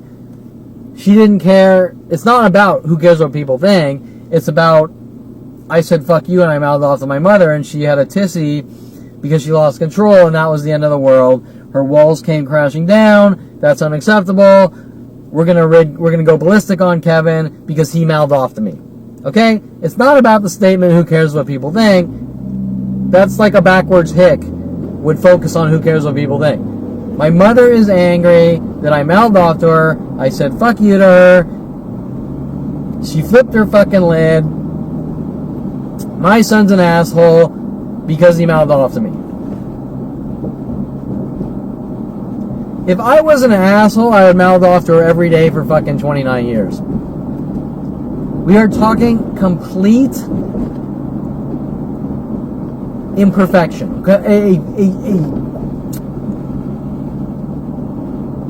Let me explain it. If I'm walking down the street and one time in my entire life lint falls off my shirt, hits the ground, and there's a worldwide campaign to kill me saying you're a litterer, you've committed the littering crime, and a piece of lint fell off your shirt, and you destroyed the planet, it's the same fucking thing. Right? Okay? The one and only imperfection with my mother, and it's the end of the fucking world. And you're an asshole and you need to die. And I want you to have a normal life, but because you can't see yourself. Well, no, she can't see me because she's obsessed and she's stuck. She's stuck on this one event, and it's probably going through her head every fucking day. How can my kids say fuck you to me? How can my kids say fuck you to me? How can my kids say fuck you to me? Over and over and over and over. Right? That's probably what's going on. And I deal with people worldwide mad at me. Yes, worldwide mad at me because 30 or 40 years ago, I said fuck you to my mother. Okay, we're back to the whole privacy thing. These are normal, everyday types of things. So why is it being collected and disseminated to be used against me as if I committed the end-all be-all of crimes? Because someone's mad and they can't get over it. They can't fucking let it go. And this was 30, 40 fucking years ago. I couldn't even remember this shit until I meet worldwide groups saying fuck you over to me 100 million times. If you tell me that someone's crazy because they said fuck you to you once, someone's a murderer and someone's crazy because they said fuck you to you once, I'd be like, dude, you need to get on some serious fucking meds. And people joke around and they say fuck you and this and that to each other all day and fucking night. Okay? I know people that say it just going like, ah, fuck you, whatever. Okay? Nobody gives a shit about things like that. And it's, well, you're an asshole because you said fuck you to your mother once 40 years ago. But what about the rest? What about everything else? I mean, I even had Havana Ginger, porn star Havana Ginger, joking around with me. You know I love you, but fuck you. Kind of hinting about my mother. Right? It's like just playing your little mind games. Okay, now you're going to say, well, how does Havana Ginger even know who I am? And how does she know the most intricate details of my childhood? And who fucking cares? People don't even think about that shit. I mean, do you see me walking around? When you were 7, you did this. When you were 10, you did that. When you were 5, you did this. Think about that. That's insane. Now, when I had about 15 people mumbling I'm an asshole today and giving me death stares in Woodland Hills, all sort of linking to Havana Ginger's comment, hinting about me saying fuck you to my mother at like 10 years old or 14. No, it's 14. Do you think that that's normal behavior? The only thing normal here is me actually saying fuck you to my mother. Okay, do you understand what I'm saying? Do you think it's normal for someone to follow you around obsessed in an angry rage? You farted wrong 40 years ago. You farted wrong 40 years ago. You chewed with your mouth open 40 years ago. They're fucking nuts. They're insane. Now, do you think that these people are really mad at me about that? No. They're tactics. They want reactions. Why do they want reactions? Because they want to say I'm a violent paranoid schizo who's going off on strangers for no reason to lock me away. Okay, once again, we're back to the same motive. Eradicate someone with billions of government dollars at all costs, no matter what it fucking takes, with every person on the planet. Okay, so my original comment, I think, with Brittany, and my mother at 29 said, we don't know what came first, the chicken or... Wait. We don't know what came first, the chicken or the egg, in a conversation about me being paranoid. Let me fucking tell you something. If they're trying to say that right now I'm talking about my mother on video, I'm an asshole, well, it's not the nicest thing to do. I don't want to have to do it. But when your mother is involved in a worldwide extermination operation and to lock you in jail cells and mental institutions, babbling she wants you to have a normal life, that's not an unasshole thing to do to your child, correct? I'm not running around trying to lock my mother in mental institutions. I'm not trying to do anything wrong to anyone. I'm just stating the truth, the counter-argument, based on their lies. But no, Kevin, you're not allowed to defend yourself. You're not allowed to have the First Amendment freedom of speech, and you're not allowed to say, if someone raped you or something, even though I'm a guy, if someone raped me, I'm not allowed to tell the police or anyone else that someone raped me because I'm not allowed to play victim or not allowed to be the victim or defend myself, and I gotta be Superman. Well, Superman's a fucking movie. There's a reason why we have police. There's a reason why we have fucking mouths. Right? So, everything that's being done to me, every way that I'm reacting is not, what's the word I'm looking for? Is within self-defense. It's all warranted. It's not unwarranted. If someone follows you around punching you in the fucking back of the head, you gotta stop him, correct? If someone follows you around saying you're a violent paranoid schizo and you need to be put in a mental institution, you gotta fucking defend yourself. And my defense is the facts and logic that they don't want me talking about. What came first, the chicken or the egg? And my comment to Brittany was she did. She came first, digging through my life, meddling in my fucking life, paying off people to be my roommates to try to make me look crazy. All sorts of shit. Endless fucking shit like this. Now, am I an asshole for stating the truth? Hell fucking no. Hell fucking no. This is a situation I should not have to be in. I would not have to defend myself if my family and the police and government were blasting hourly propaganda to the world to fucking eradicate my existence. Period fucking id. Okay. Is it an asshole thing to do to your child? For my mother, father, and brother? Yes. It's beyond any level of fucking disgusting and demented. It's actually unheard of. It's unfucking precedented in the book of fucking demented.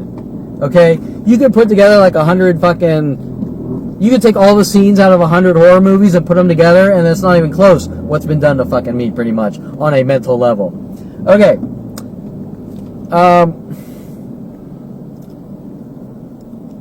Let me sum it all up. They're all fucking full of shit, and everyone in this mass conspiracy is full of fucking shit. Okay, am I an asshole? No, I'm a really good fucking person, but some asshole's not gonna see that because they're a fucking asshole. Okay, right, and I'm reversing it, but it's the fucking truth. They're trying to cover up their assholeness by saying I'm an asshole. They're doing it with everything. They have Bailey Bernard follow me home and attack me, and then they say I attacked Bailey Bernard. They have Terrence Droggins running around threatening me, trying to steal my money with the HOA, working with therapist Kareen Eshigan, trying to set me up with responses, which is beyond any level of unethical with therapists. They're not allowed to contact your neighbors saying provoke your client to try to get reactions to lock them away. Think about that. That was back in 2013, and these are some of the things they don't want me talking about. Because remember, on video, with people working with them, you're a snitch, you're dead. Well, what am I a snitch of? I'm not a fucking Colombian drug lord here with a partner or anything. Right? People that talk like that, you betray me, you're a snitch, you're dead. Those are like these dregs of humanity. I don't know what you call them. They're like, I mean, that's really criminal, right? I mean, people, good, decent people don't think like that. They don't think like, I'm going to do horrible things to you and you're a snitch, you're dead. And I'm working with therapists and I'm working with corrupt police officers and you're a snitch, you're dead. And you're like, I don't even fucking know you. What am I a snitch of? Okay, so anyways,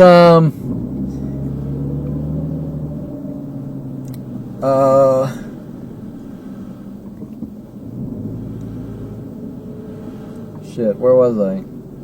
Aside from stuck in traffic.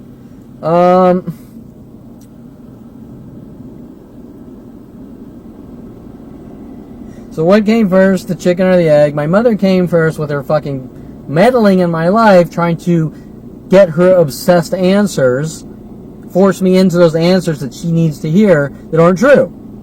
Okay, if I walk around saying you're crazy or you're paranoid, or you saw aliens, or this or that or the other thing, and you need to tell me, or I'm going to torture you and kill you, well, there's several outcomes in that situation. First is maybe you're going to give them what they want to hear to try to get them to stop trying to kill you,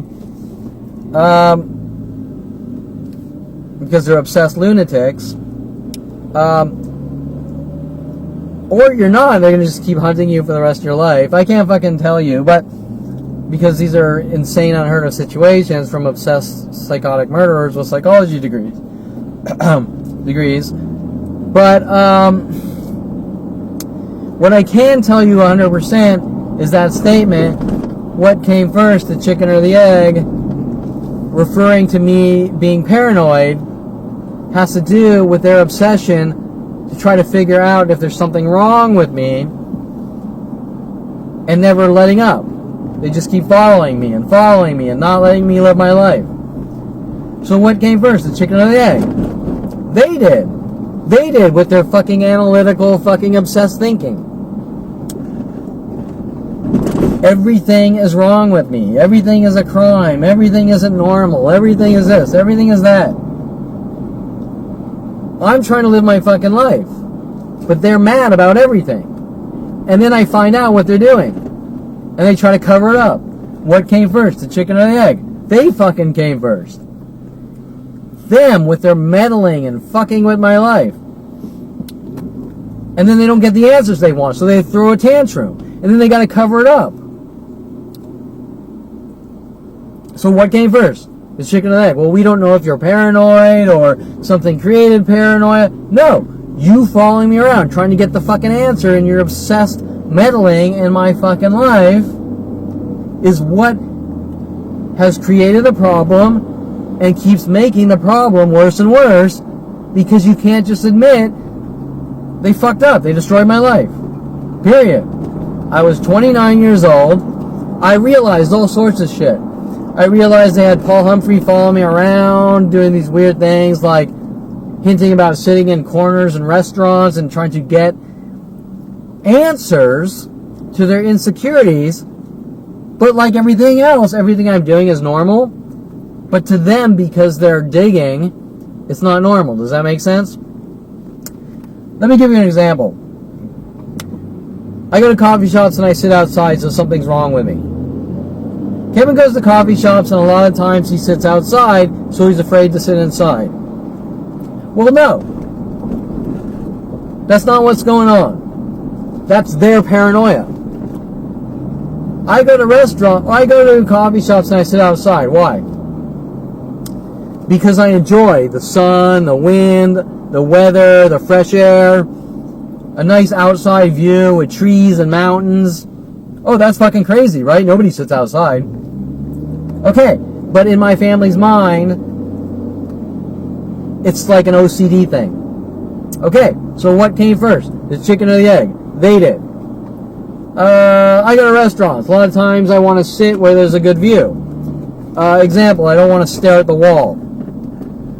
Oh, well, you're paranoid because you have to see everything around you. Well, wait. I don't know one motherfucker that wants to go into a restaurant and sit staring at a motherfucking wall. Okay. What came first? The chicken or the egg? They did. I could probably go through 100,000 of these things if I wrote them down. Kevin's walking around with a camera. And this is before I always had a camera on me.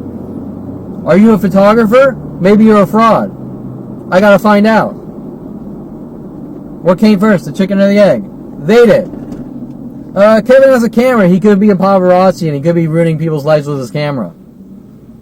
First of all, unfucking heard of. But what came first, the chicken or the egg? They did. Kevin, why once in a while do you wear a green shirt? Kevin thinks he's in the army. What came first? The chicken or the egg? They did.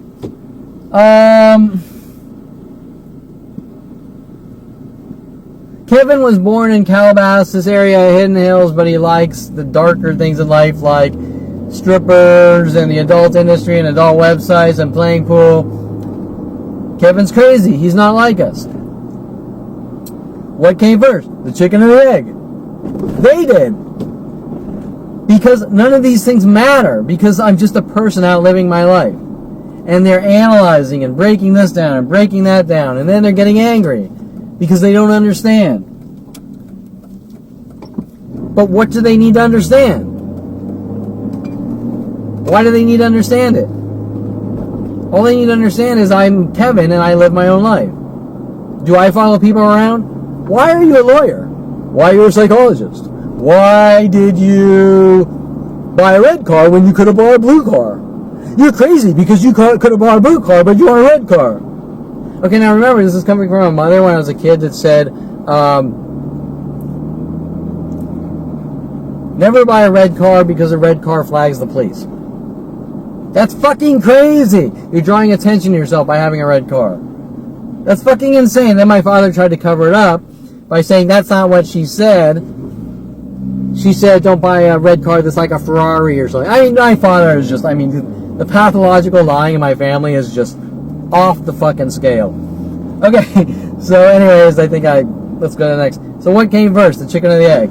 They fucking did. They created every fucking problem on every level with their obsession and anger and rage and insecurity. Meddling in my life. Paying people off to be my roommates to try to get information to use against me. All sorts of endless shit like this.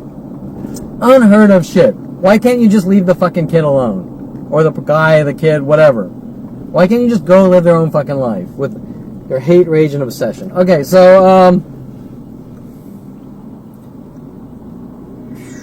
where are we?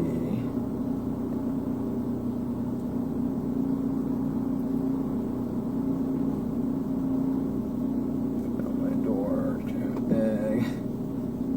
People think... the fuck you, who cares what people think? Victoria Walker. The Victoria Walker scams. Well, everyone's mad at me for being friends with Victoria Walker because she was married to Matt Von Malaki, or originally she was dating Michael Bialis. Well, that's not how things played out. I was introduced to Michael Bialis, defense attorney Michael Bialis, through Brian Longbotham, sent after me to exterminate me, who wanted me to do the redo the Rubber website for him. I did it for free because I'm such a horrible asshole. His girlfriend was Victoria Walker. We all became friends. I never had any interest sexually, emotionally for Victoria Walker other than she's a friend in the friend category, and friends generally don't hunt down and kill friends. I, like everyone else in my life, bent over backwards for Victoria Walker whenever she kept calling me on the phone. Will you help me with that? Will you help me with that? My life's in shambles. I'm a good friend. I'm there for you. You should sign up to the gym because you're talking about your health. Come to my gym. She meets trainer Matt Von Malaki at my gym. We gotta kill Kevin. We gotta continue our little fucking 42-year personal vendetta to exterminate Kevin. Scams of Kevin's in a triangle relationship with my mother and all sorts of people. How I'm violating relationshipal boundaries. That doesn't even make any fucking sense. Because that statement, what that says is that anytime you're friends with someone who's the opposite sex and they're married or dating someone, you're violating boundaries and in a triangle relationship, and it's disastrous. Well, if that was the case, every person on this planet would be dead and gone. Every single person on this planet is friends with someone from the opposite sex who's married or dating someone. Every motherfucker, and they're probably friends with 10 or 15 of them. Okay? So to try to take these normal situations and say, Kevin's careless because he's friends with someone of the opposite sex who's dating someone or married. Well, that's impossible. Like everything else in life, that's impossible. That's like going on a date with a girl and saying, if you blink on that date, you ruined her life and you've committed the blinking crime. It's on the same par, on the same level. It's not possible to not do these things that are perfectly normal. Hence, I mean, think about it. You're allowed to eat food, but don't chew. If you chew, you committed a crime, and you're careless, and there's worldwide turmoil. Well, I have to fucking chew, and everyone chews. No, everyone chews, but I want you to have a normal life, so you're not allowed to chew. Yeah, okay, well then I don't have a normal life, because normal is the same as everyone else. So what you're saying is you want me to have a normal life, but you don't want me to have a normal life. Okay. So this triangle relationship that I, like everyone else, was as nice as can be.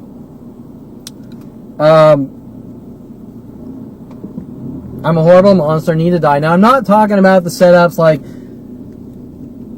Victoria Walker wanting me to cash $10,000 checks to make it look like I stole $10,000 from my father when I was 16 and all that shit, because, you know, us assholes, when we're bending over backwards for you and you're trying to set me up by framing me for stealing money from my father at 16 and all sorts of shit like that.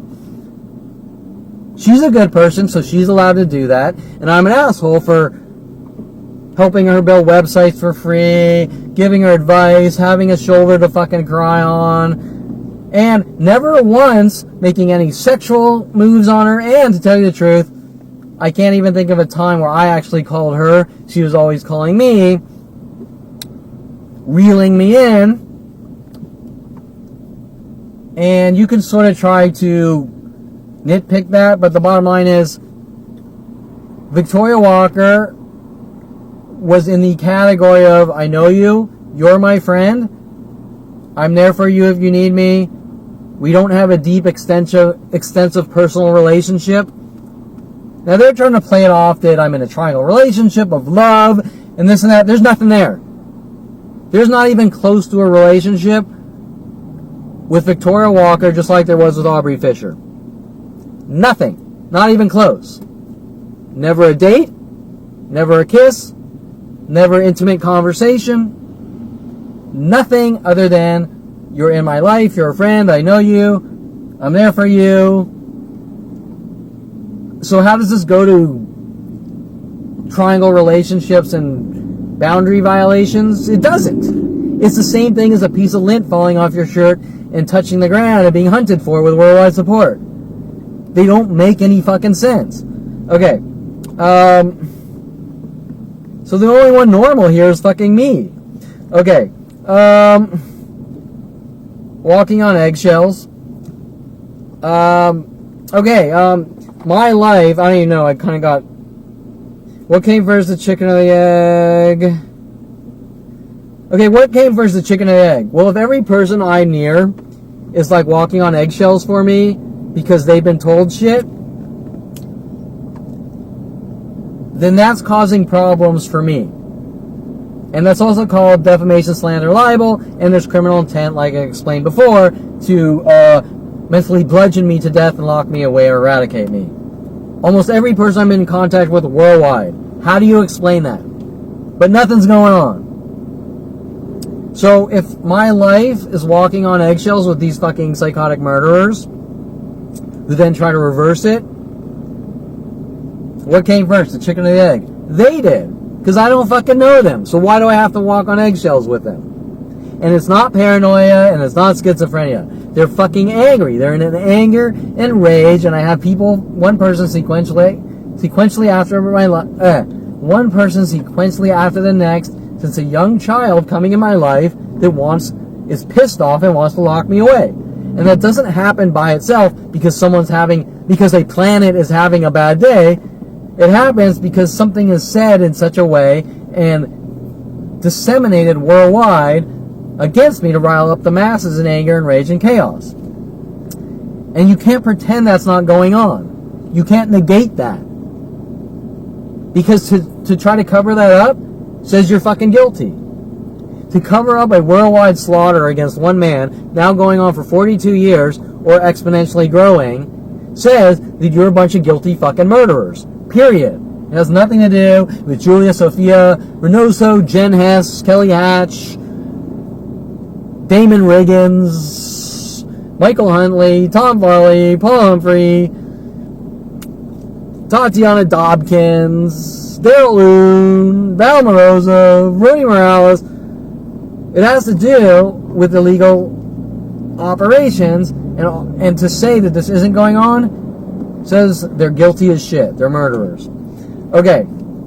No one would ever tell you that. Mother meddling in my life, fucking up people's lives. Oh, I already went through that. My mother fucking up my life with her obsession. My entire family, not just my mother. Going through and meddling and fucking up people's lives. And so when they're paying off people like Jen Hess to hunt me down, that's fucking with my life. When they're paying people to be roommates to try to get information to use against me or set me up or frame me, that's fucking with my life. To try to get false coerced confessions or always calling me on the phone trying to get dirt to use against me, that's fucking with my life. To keep hinting that I did something wrong and saying I want a confession for 42 fucking years, that's fucking with my life. To send people after me saying I want you to build me a website and trying to destroy my name, reputation, or set me up or whatever, that's fucking with my life. Okay? So what came first, the chicken or the egg? They did. This is not about mental illness. It's about someone's hate, rage, and aggression to mentally bludgeon me to death since 5 years old.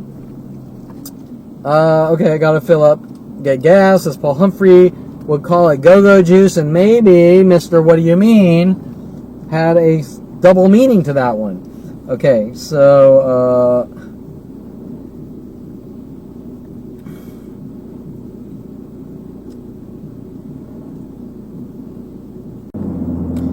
okay, got some go-go juice.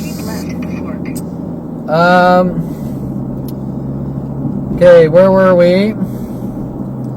Trying to navigate home. Shitloads of traffic. I'm all the way down in Culver City.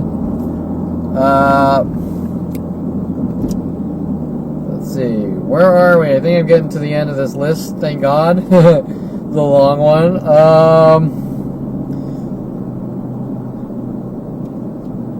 Mother metal. Okay, so I think I was on the We're Fucking With Kevin's live, and then they always turn around.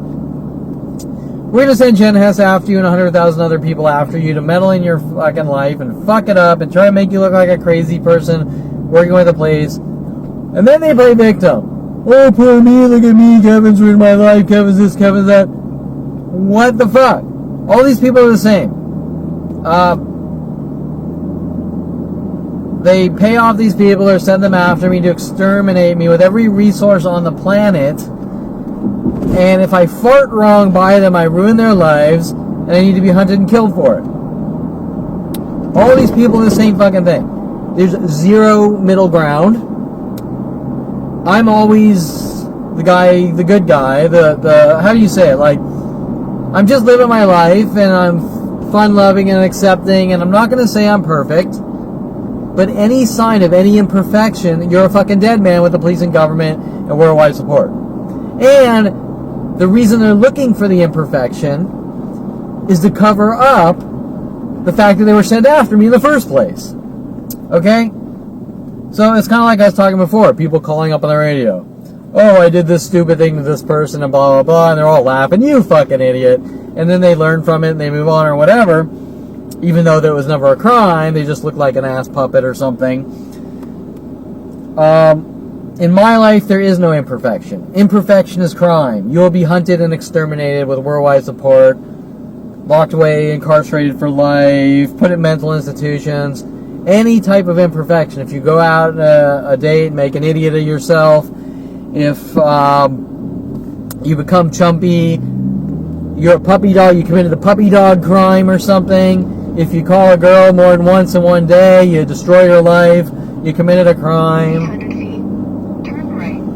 But they're allowed to hunt you down and kill you with every resource on the planet, and that's not a crime. Okay?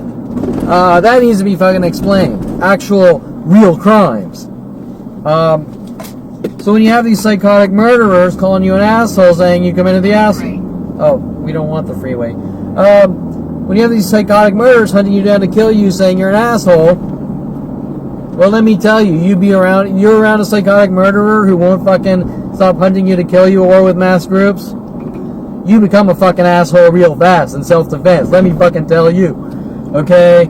I've never seen someone who is kind, giving, caring, friendly around your average psychotic murderer trying to kill you or eradicate you. Okay, so let's see. GPS is freaking out.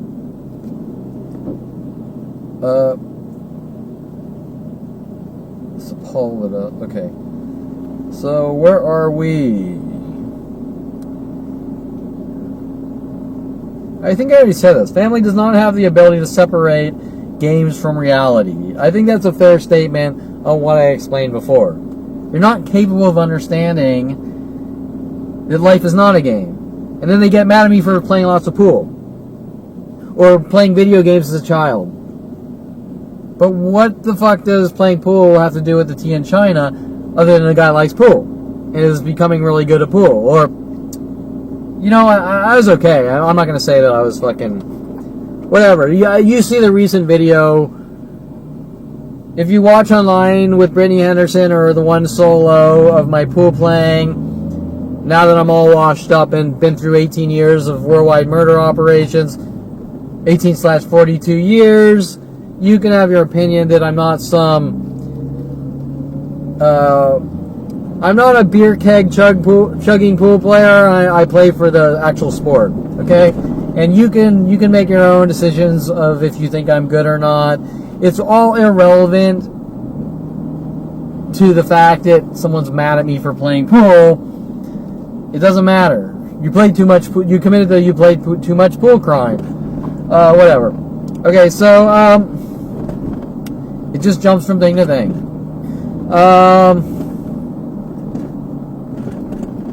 What the hell? My notes are all.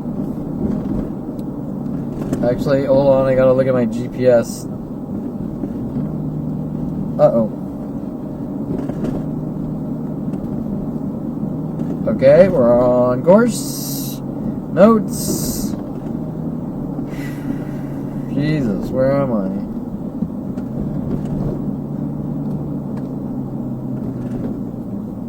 I don't even know. My notes are confusing.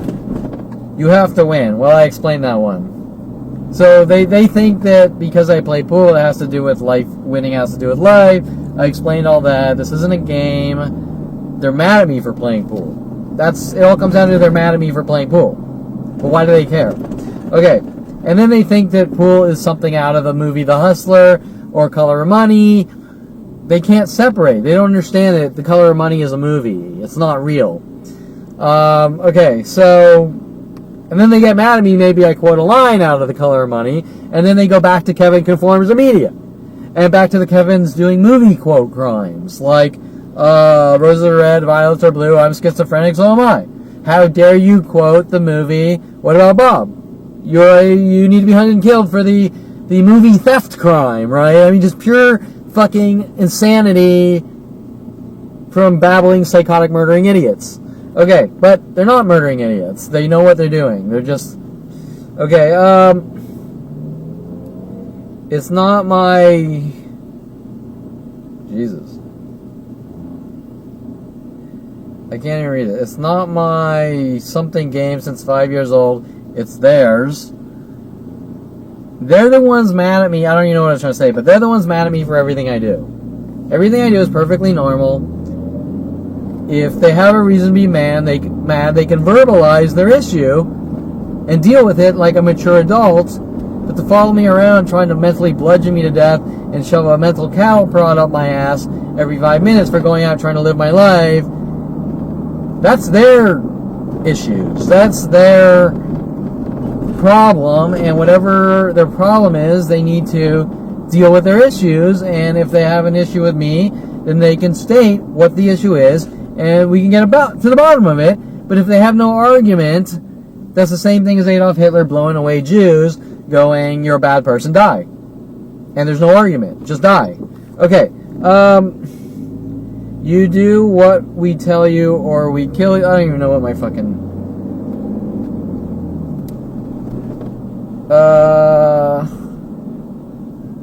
I just put, these are very direct. It's their Kill Kevin game since 5 years old. That's all I fucking know. In 1,000 feet, turn left onto Motor Avenue. All this baggage of theirs, the more they come after me for their newer baggage, the more I figured I see what they're doing. Okay, the more they come after me with their delusional baggage, the more I figure out what their issues are and their problems, and the more problems it creates for me, because people generally don't follow people around with their fucking baggage, going, "You change, you do this, you do that, you're careless, it's your behavior, blah, blah, blah, blah, blah, you're a criminal, you're crazy." Wait, in all of this fucking insanity, do you have anything specific? Do you have a specific, logical argument based on logic, facts, how you feel, what your opinion is? Anything. Right? Anything. Motor Avenue for 2 miles. Right? What is your opinion about me playing pool? What is your opinion about me building adult sites? Do you have an opinion? Do you have an argument? Is there a reason you're upset? No. Nothing is said on any level. Just die, Kevin. And then it's all about games and this and that, blah, blah, blah. I don't know where that fucking come from, because nothing makes any sense. Everything's vague. Nothing is about anything. Think about it. But it's all strategically designed that way to not make sense. People aren't around saying, "You know what you did and you're a dead man." Let me rephrase that. Sometimes there's a psychotic murderer that says that, but not worldwide. Right? So it doesn't make sense. Because they're psychotic. Because if the entire planet is psychotic murderers to Kevin, but then they switch and change over to everyone else on the planet, then there's a reason they're doing what they're doing directed at me, and they're not really who they're pretending to be when around me. And it's not because Kevin's an asshole. That makes no fucking sense.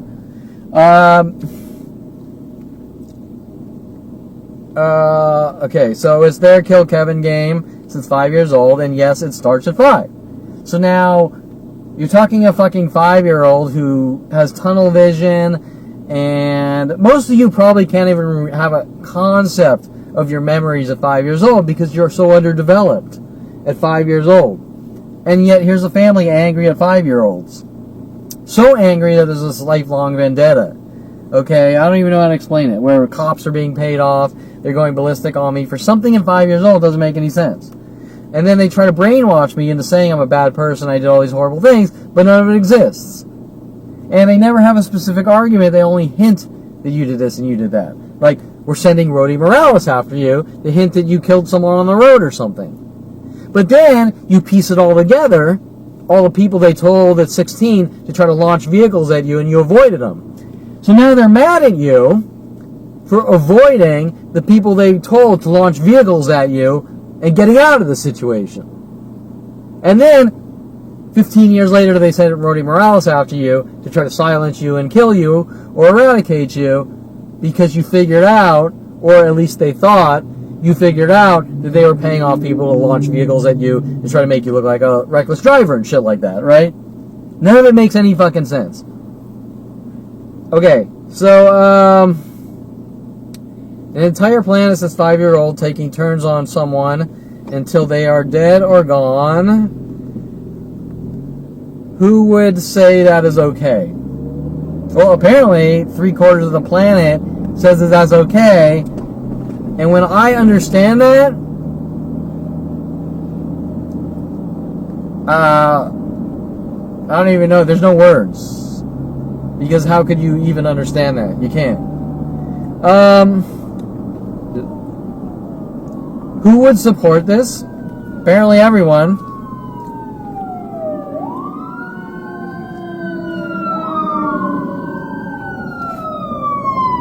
I don't know. These notes look like they're really old or something. Did I jump notes or something? I just put government killer, flagging killer eradication operations. I think these might be older notes that got merged. Don't even know what was going on until 29 years old. Yeah, I think these are really... It's obvious that everyone in the world is so mad.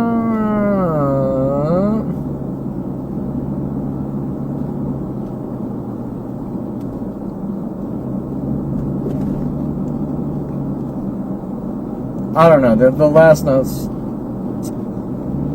those are weird. Okay, so I'm at the end here, so that's good. I'm tired of this entry. It's a long one. So you get the idea. I'm not going to tell you I'm perfect, but I can't fucking imagine what any of this is motherfucking about. I'm also going to tell you that I've never really done anything that bad, so I don't... Even if I did, this wouldn't make sense. Right? I mean, let me give you an analogy. If you were to put me side by side with Bin Laden would get the good treatment. Think about that. Here's a man who had terrorists fly airplanes into the fucking Twin Towers in New York, kill I don't know how many fucking thousands of people, innocent people, and everyone's 100 million times more mad at Kevin Perlman for something like going on a date and chewing with my mouth open than they are Bin Laden. And Kevin Perlman is a terrorist because he went on a date and chewed with his mouth open once or something like that. Okay, how do you explain that? How do you even explain that? How do you even, in the book of history here, with worldwide support to hunt down, torture, kill, eradicate me, Kevin Perlman, with psychological warfare, based on the psychology community, judicial system, government, with the using the literal names, Rody Morales, Mike Huntley, Aubrey Fisher fishing for information. Mike Huntley told to hunt me down and exterminate me. Rody Morales trying to get confessions about killing people with cars.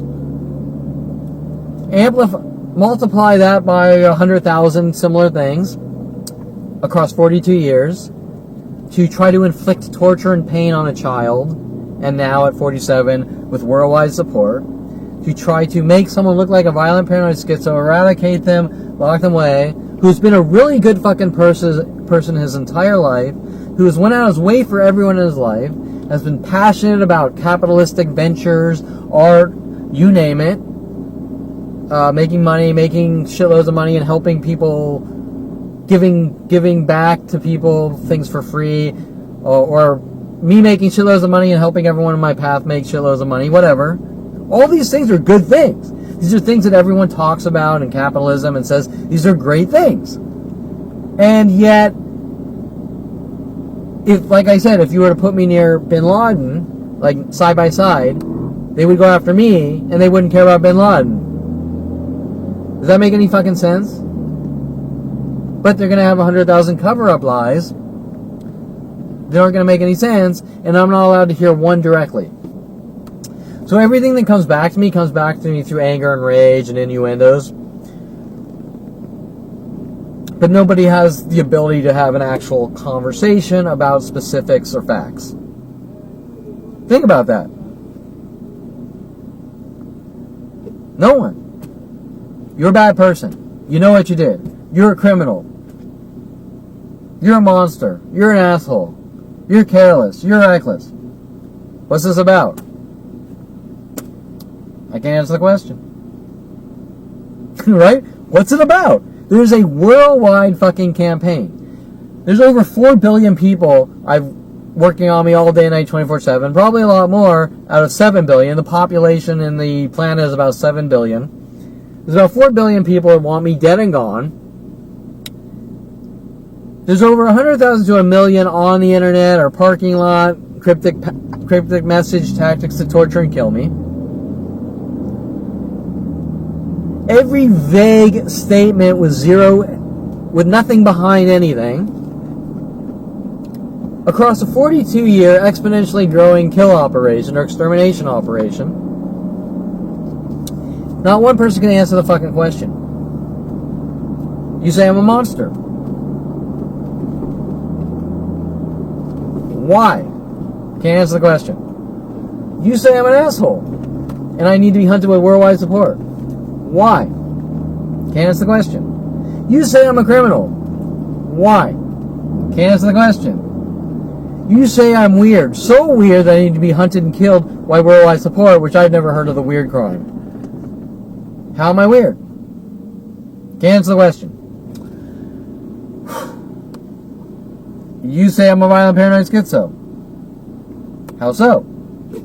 Can't answer the question. You say I suffer from general anxiety disorder. How so? Can't answer the question.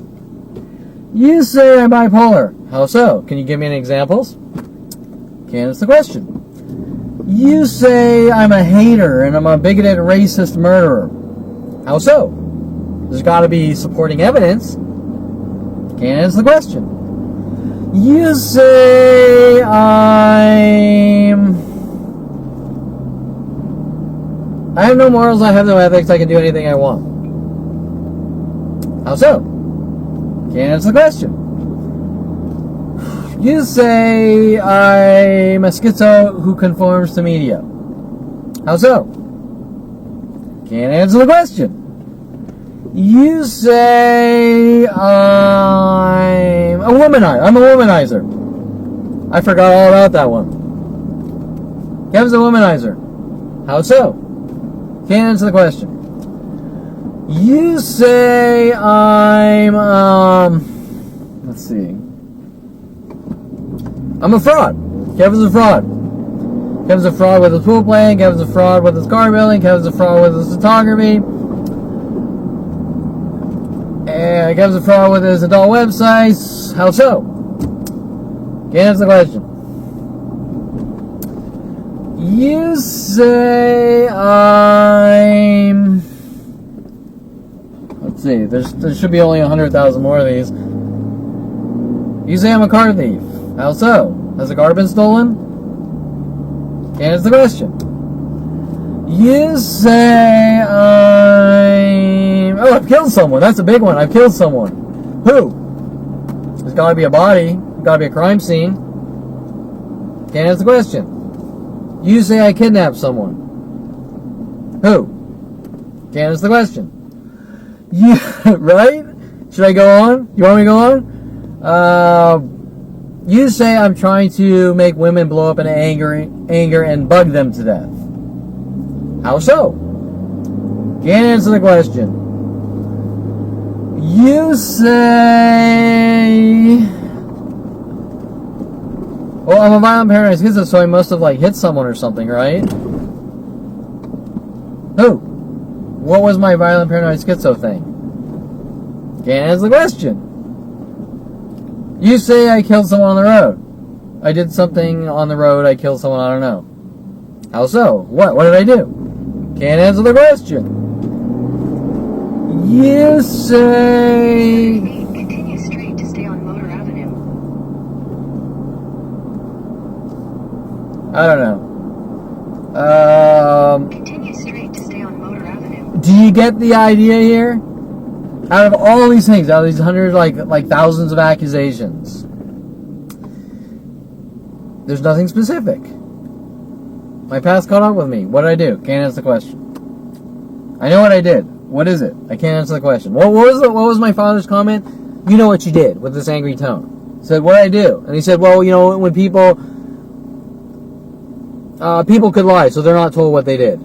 Well, that's a cop-out. Wait, let me understand this. Let me understand this, Dad. I did something so bad, there's an entire plan to hunt me down and kill me. But you can't answer the question. The only cop-out answer is that when people lie, people could lie so they're not told. Okay, first of all, that's a psychotic murderer answer. But if there's a planet hunting me down to kill me since 5 years old, and I know what I did, then he should be able to answer the fucking question because, you know what I'm saying? but he doesn't want to answer the question because there is no answer. Or any Quarter mile, use the right 2 lanes to turn right onto West Pico Boulevard. any false answer he gives shows that he's involved in something highly illegal. Does that make sense? So you did something, but I can't tell you. Now maybe he pulls. Use the right 2 lanes to turn right onto West Pico Boulevard. Now maybe he pulls something out of his ass. Oh, well, that's not true. So you have a worldwide campaign to kill me over something that isn't true. Oh, but remember, Kevin, you're not allowed to defend yourself with Mike Huntley as well. Do you see something wrong with that situation? I mean, if there's a fucking entire planet trying to kill me, then why not just tell me? I mean, you have an entire planet to kill me. Don't you see how the problem starts this way? By psychotics? I think you did something. I'm going to launch a worldwide campaign to kill you. You don't know it's fucking coming. I didn't know this was going on from 5 years old to 29. And by 29, I had an entire planet trying to kill me going, what the fuck is going on? Okay? And to this day, 18 years later, I have no clue what the fuck this is even remotely about. I don't understand it. I don't comprehend it. And I have a father still babbling. I'm not going to tell you. Now remember, this guy has a psychology degree. This guy studied how to sort of try to destroy people's minds. And I'm not really trying to apply that to the psychology community. Although I have seen shitloads of the we protect our own criminal psychologists out there. Use the left 2 lanes to turn left onto Century Park East. Because anytime you see these little mobs that babble, we protect our own, especially people with psychology degrees, they're not protecting jack shit, but fucking killing good people and shit like that, right? Okay, so,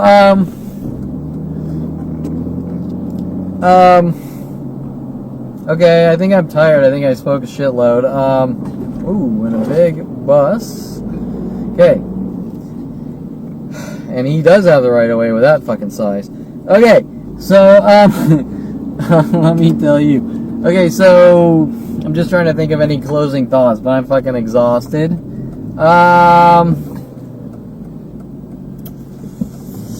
I'm fucking speechless. I'm fucking speechless. You get the idea that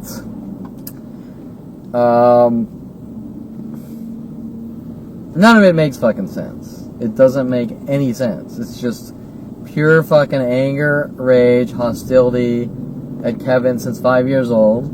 Use the left 2 lanes to turn left onto Century Park East. I could walk right now. I could hand every one of you motherfuckers gold bars. I could buy all of you houses, cars that I didn't know, and I guarantee that each and every person would lash out in anger and rage. Turn left onto Beverly Green Drive.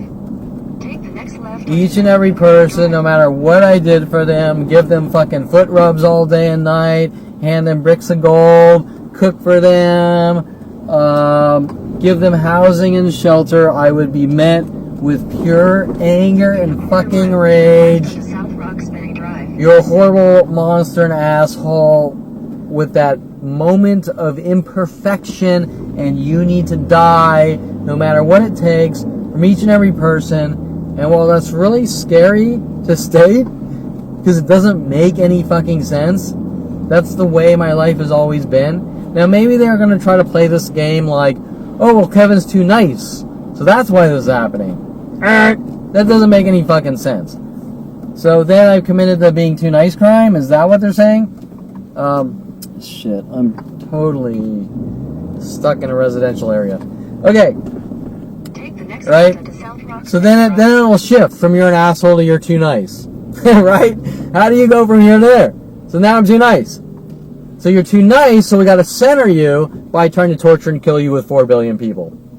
Okay, that doesn't make much sense either. Okay, so anyways, like I said before, it doesn't make much sense. So in the end, what they're going to say, here's the clincher. Here's the skullfuck, the LAPD psychology community skullfuck. Control lever. I don't want to call it skullfuck. Let's control lever. In 300 feet, make it a U-turn. Ay. Make it a U-turn. Okay, Jesus. Okay, so I'm totally. In 1,000 feet, turn right onto West Olympic Boulevard. I think my GPS is taking drugs here. Olympic Boulevard. Okay, so here's the control lever. This is it. This is everything they're working on to. Okay, well, Kevin, this is an unexplainable situation. It's unheard of. You can't define it. You can't control your surroundings. Of course you can't control your surroundings. So the only option for you is to take medication. And then it'll ease your mind and you'll be one. Left onto West Olympic Boulevard. All right. We figured it out. Okay. So now you're on medication and see you're a happy drooling idiot, right? You're a mindless, happy, drooling, fucking controllable idiot. Right? But you feel good. You feel good. You're sitting there like the girl in the Twilight Zone movie with no mouth, staring at a TV. You're a fucking mindless blob of an idiot human being, doped up and sitting there drooling. But you feel really good, right? Because you're on medication. Okay.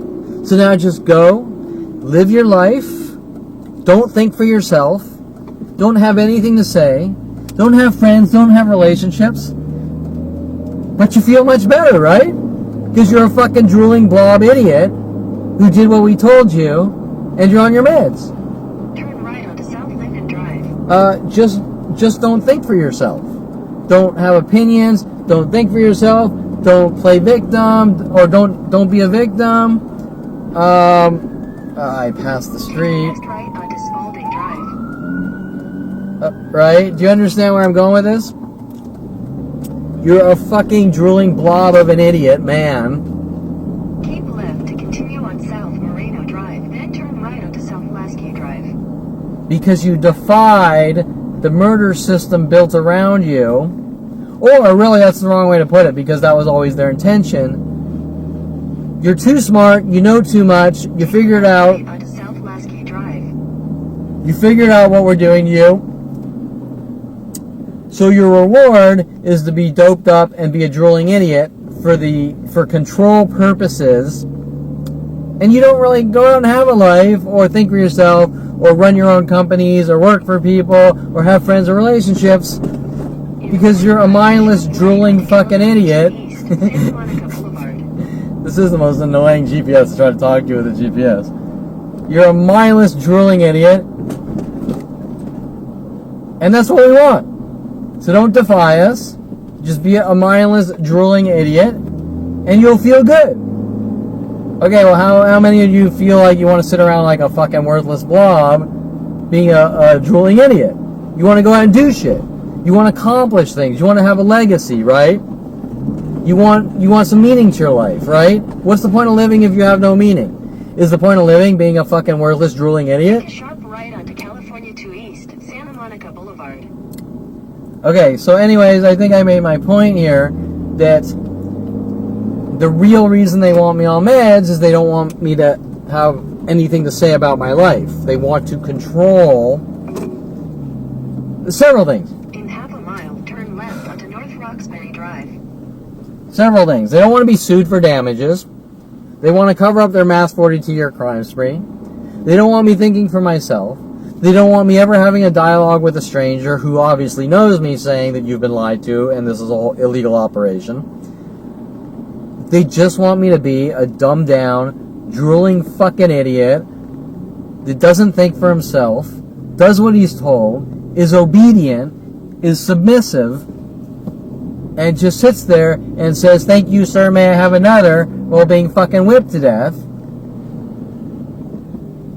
And that's what it's all really about. That's what the medication bullshit is all about. It's not about health. It's about turning a man into a fucking drooling idiot and stopping him from talking and stopping his brain from working because they want that level of control, because the ultimate mega fuck up, right? The largest fuck up in the history of humanity against one man, much greater than what Adolf Hitler did to the Jews. It's a completely different situation because Adolf Hitler committed mass genocide. In this situation, it's an entire planet trying to kill one man. But if you're going to think about the pain inflicted on someone by an entire planet working on one man for 42 years until he's dead and gone in such ways that he's not physically touched. Example, when a Nazi puts a bullet in a Jew's head, he just dies instantly. And I'm not saying that's a good thing. It's obviously a horrible thing. But the point I'm making is it's fast. Okay? When a bullet goes through your fucking skull, it's fast. When you're hunted for 42 years with psychological murder operations by the United States government of America, it's extremely slow and it's extremely painful. And eventually, if they get what they want, maybe your brain gives out, or maybe they get that reaction and something bad happens to you. I don't know. Because I'm still breathing, which is pretty fucking amazing. The point is that I'm not really trying to compare. I'm just trying to say that if someone's going to kill you, you want them to do it fast. You don't want to fucking dragged out over fucking 42 years, and then maybe your punishment in the end is being put in a mental institution because you spoke out about it. Think about that's your punishment for being tortured to death for 42 years or something, right? Now remember, I didn't know this was going on up until 29, but now looking back and piecing everything together, it's just completely fucking disturbing. Okay, so, but that's not enough for them. That's where it really gets scary, right? It's like, haven't you done enough? No, they haven't, right? Okay, so, anyways, I think I'm gonna end it here. And, alrighty. So, I just committed a Jim Carrey alrighty copy, right? So I stole Jim Carrey's line, and that's a fraudulent copycat crime where I need to be hunted and killed for it, or what's for it. Okay, so you get the idea, and that's it. Till next blog entry.